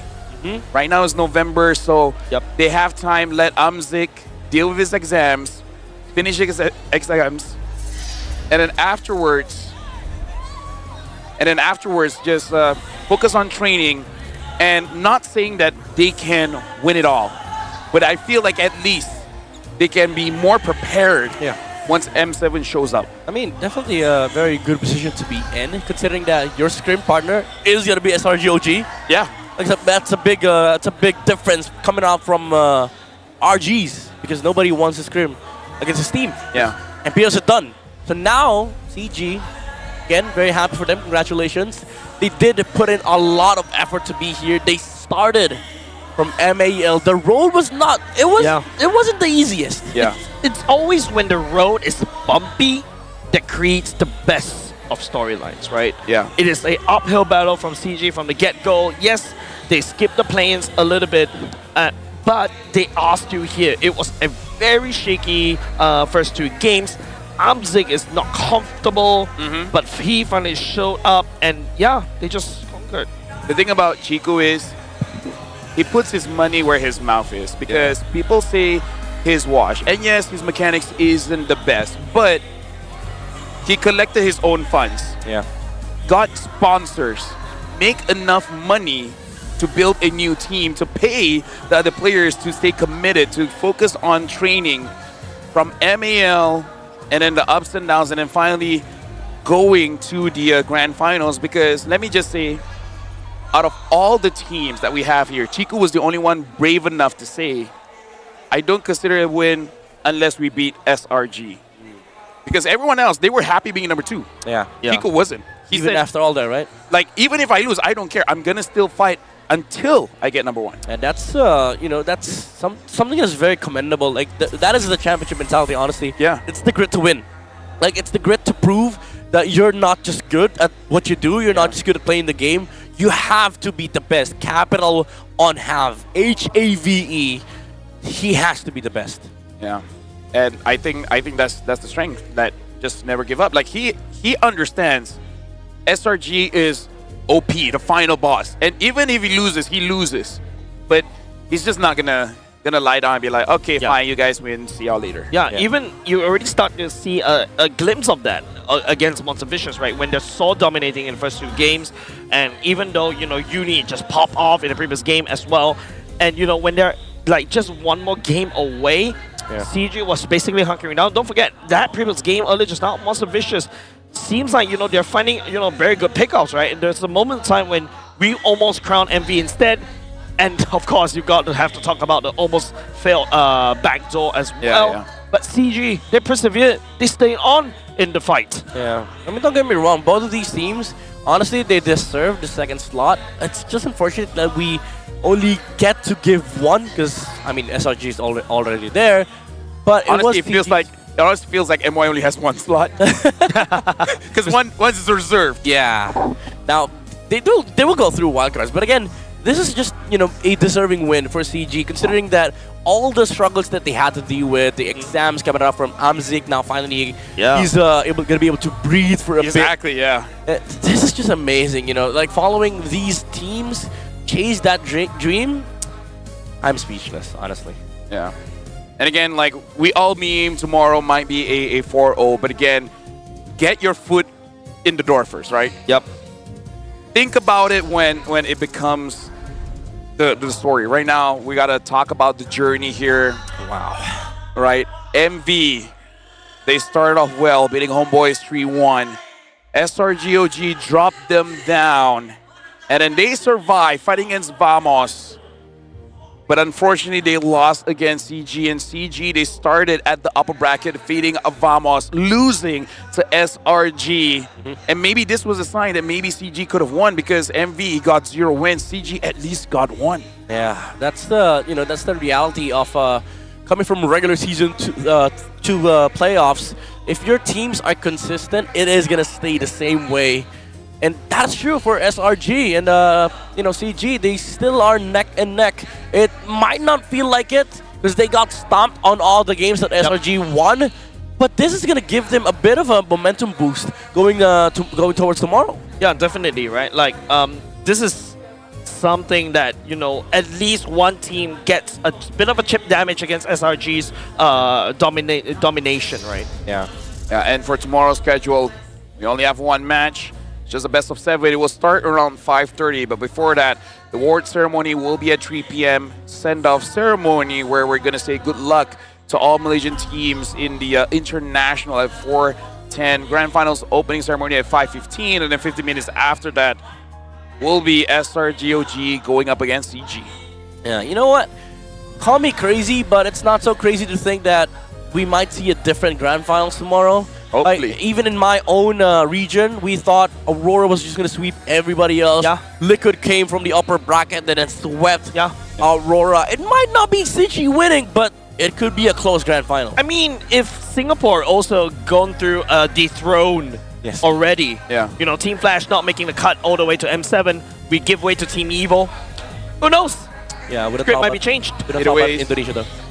Thank you very much, Jace. Thank you very much, Midnight. It started off rough, but hey, it ended amazing. Thank you everyone for watching, and let's see tomorrow for Grand Finals. Amado. Kosong guys, depan. Depan 3. Joy. Gua tutup ini. Joy. Nice. Gua tutup mantan. Flicker. Joy. Jangan 2 second. Nice. Lihat, Anton gua. Gas ya. Guys, nanti aku 5 Yuk. Lego. Gua tutup lagi. Go, aku tap go. Main dulu. Aku dah siap. Cuba stun B2. Aku stun B2. B2. Ada. Nice one. Oh, Grape. Aku tak tahu. Bubar. Dan cloud dia ni ya. Boleh dong guys. Diorang nak Najam. Ni cloud. Okay, nice. Smack it. Nice one, gear. Dah shadow ayah. Okay. Ni dah flip ulti. Mati cici. Ni dari flip ulti tadi dulu. Trigger tinggal. Rapi guys. Tower ke guys. Go. Tower ke guys. Rapi guys. Ini panjang kan comeback lagi tak enak. Depan dulu. Atlas skill. Orang in. Aku ulti 1 second guys. Boleh. Bisa. Ada kelima. Tak ada boleh. Lagu Ari. Sama CJ. Aku second skill. Lance. Boleh guys, boleh. Tahu. Nice. Kata aku. Kata aku. Look at. Nice get. Menang. Careful. Oh, ngahur. Nice one. Lari. Tuh. Fast out ni. Kita menang. Aku stun Fasha. Boleh. Flicker pasang guys. Flicker. Lock. Ruby nak mau. Okay. Aku hati. Nice. Let's go. Go by one guys. Kenapa tu? Ni aku stun. Ni mati. Stun. Nice one. Sama, win. Don't lie. Depan. No hurry guys. Let's go guys. GG. No. Let's go. Aku ada angkat. Chill sampai sini. Kiting ulti Harif guys. Lapu dulu. Lapu tak boleh babu ni. Ni aku angkat. Let's go.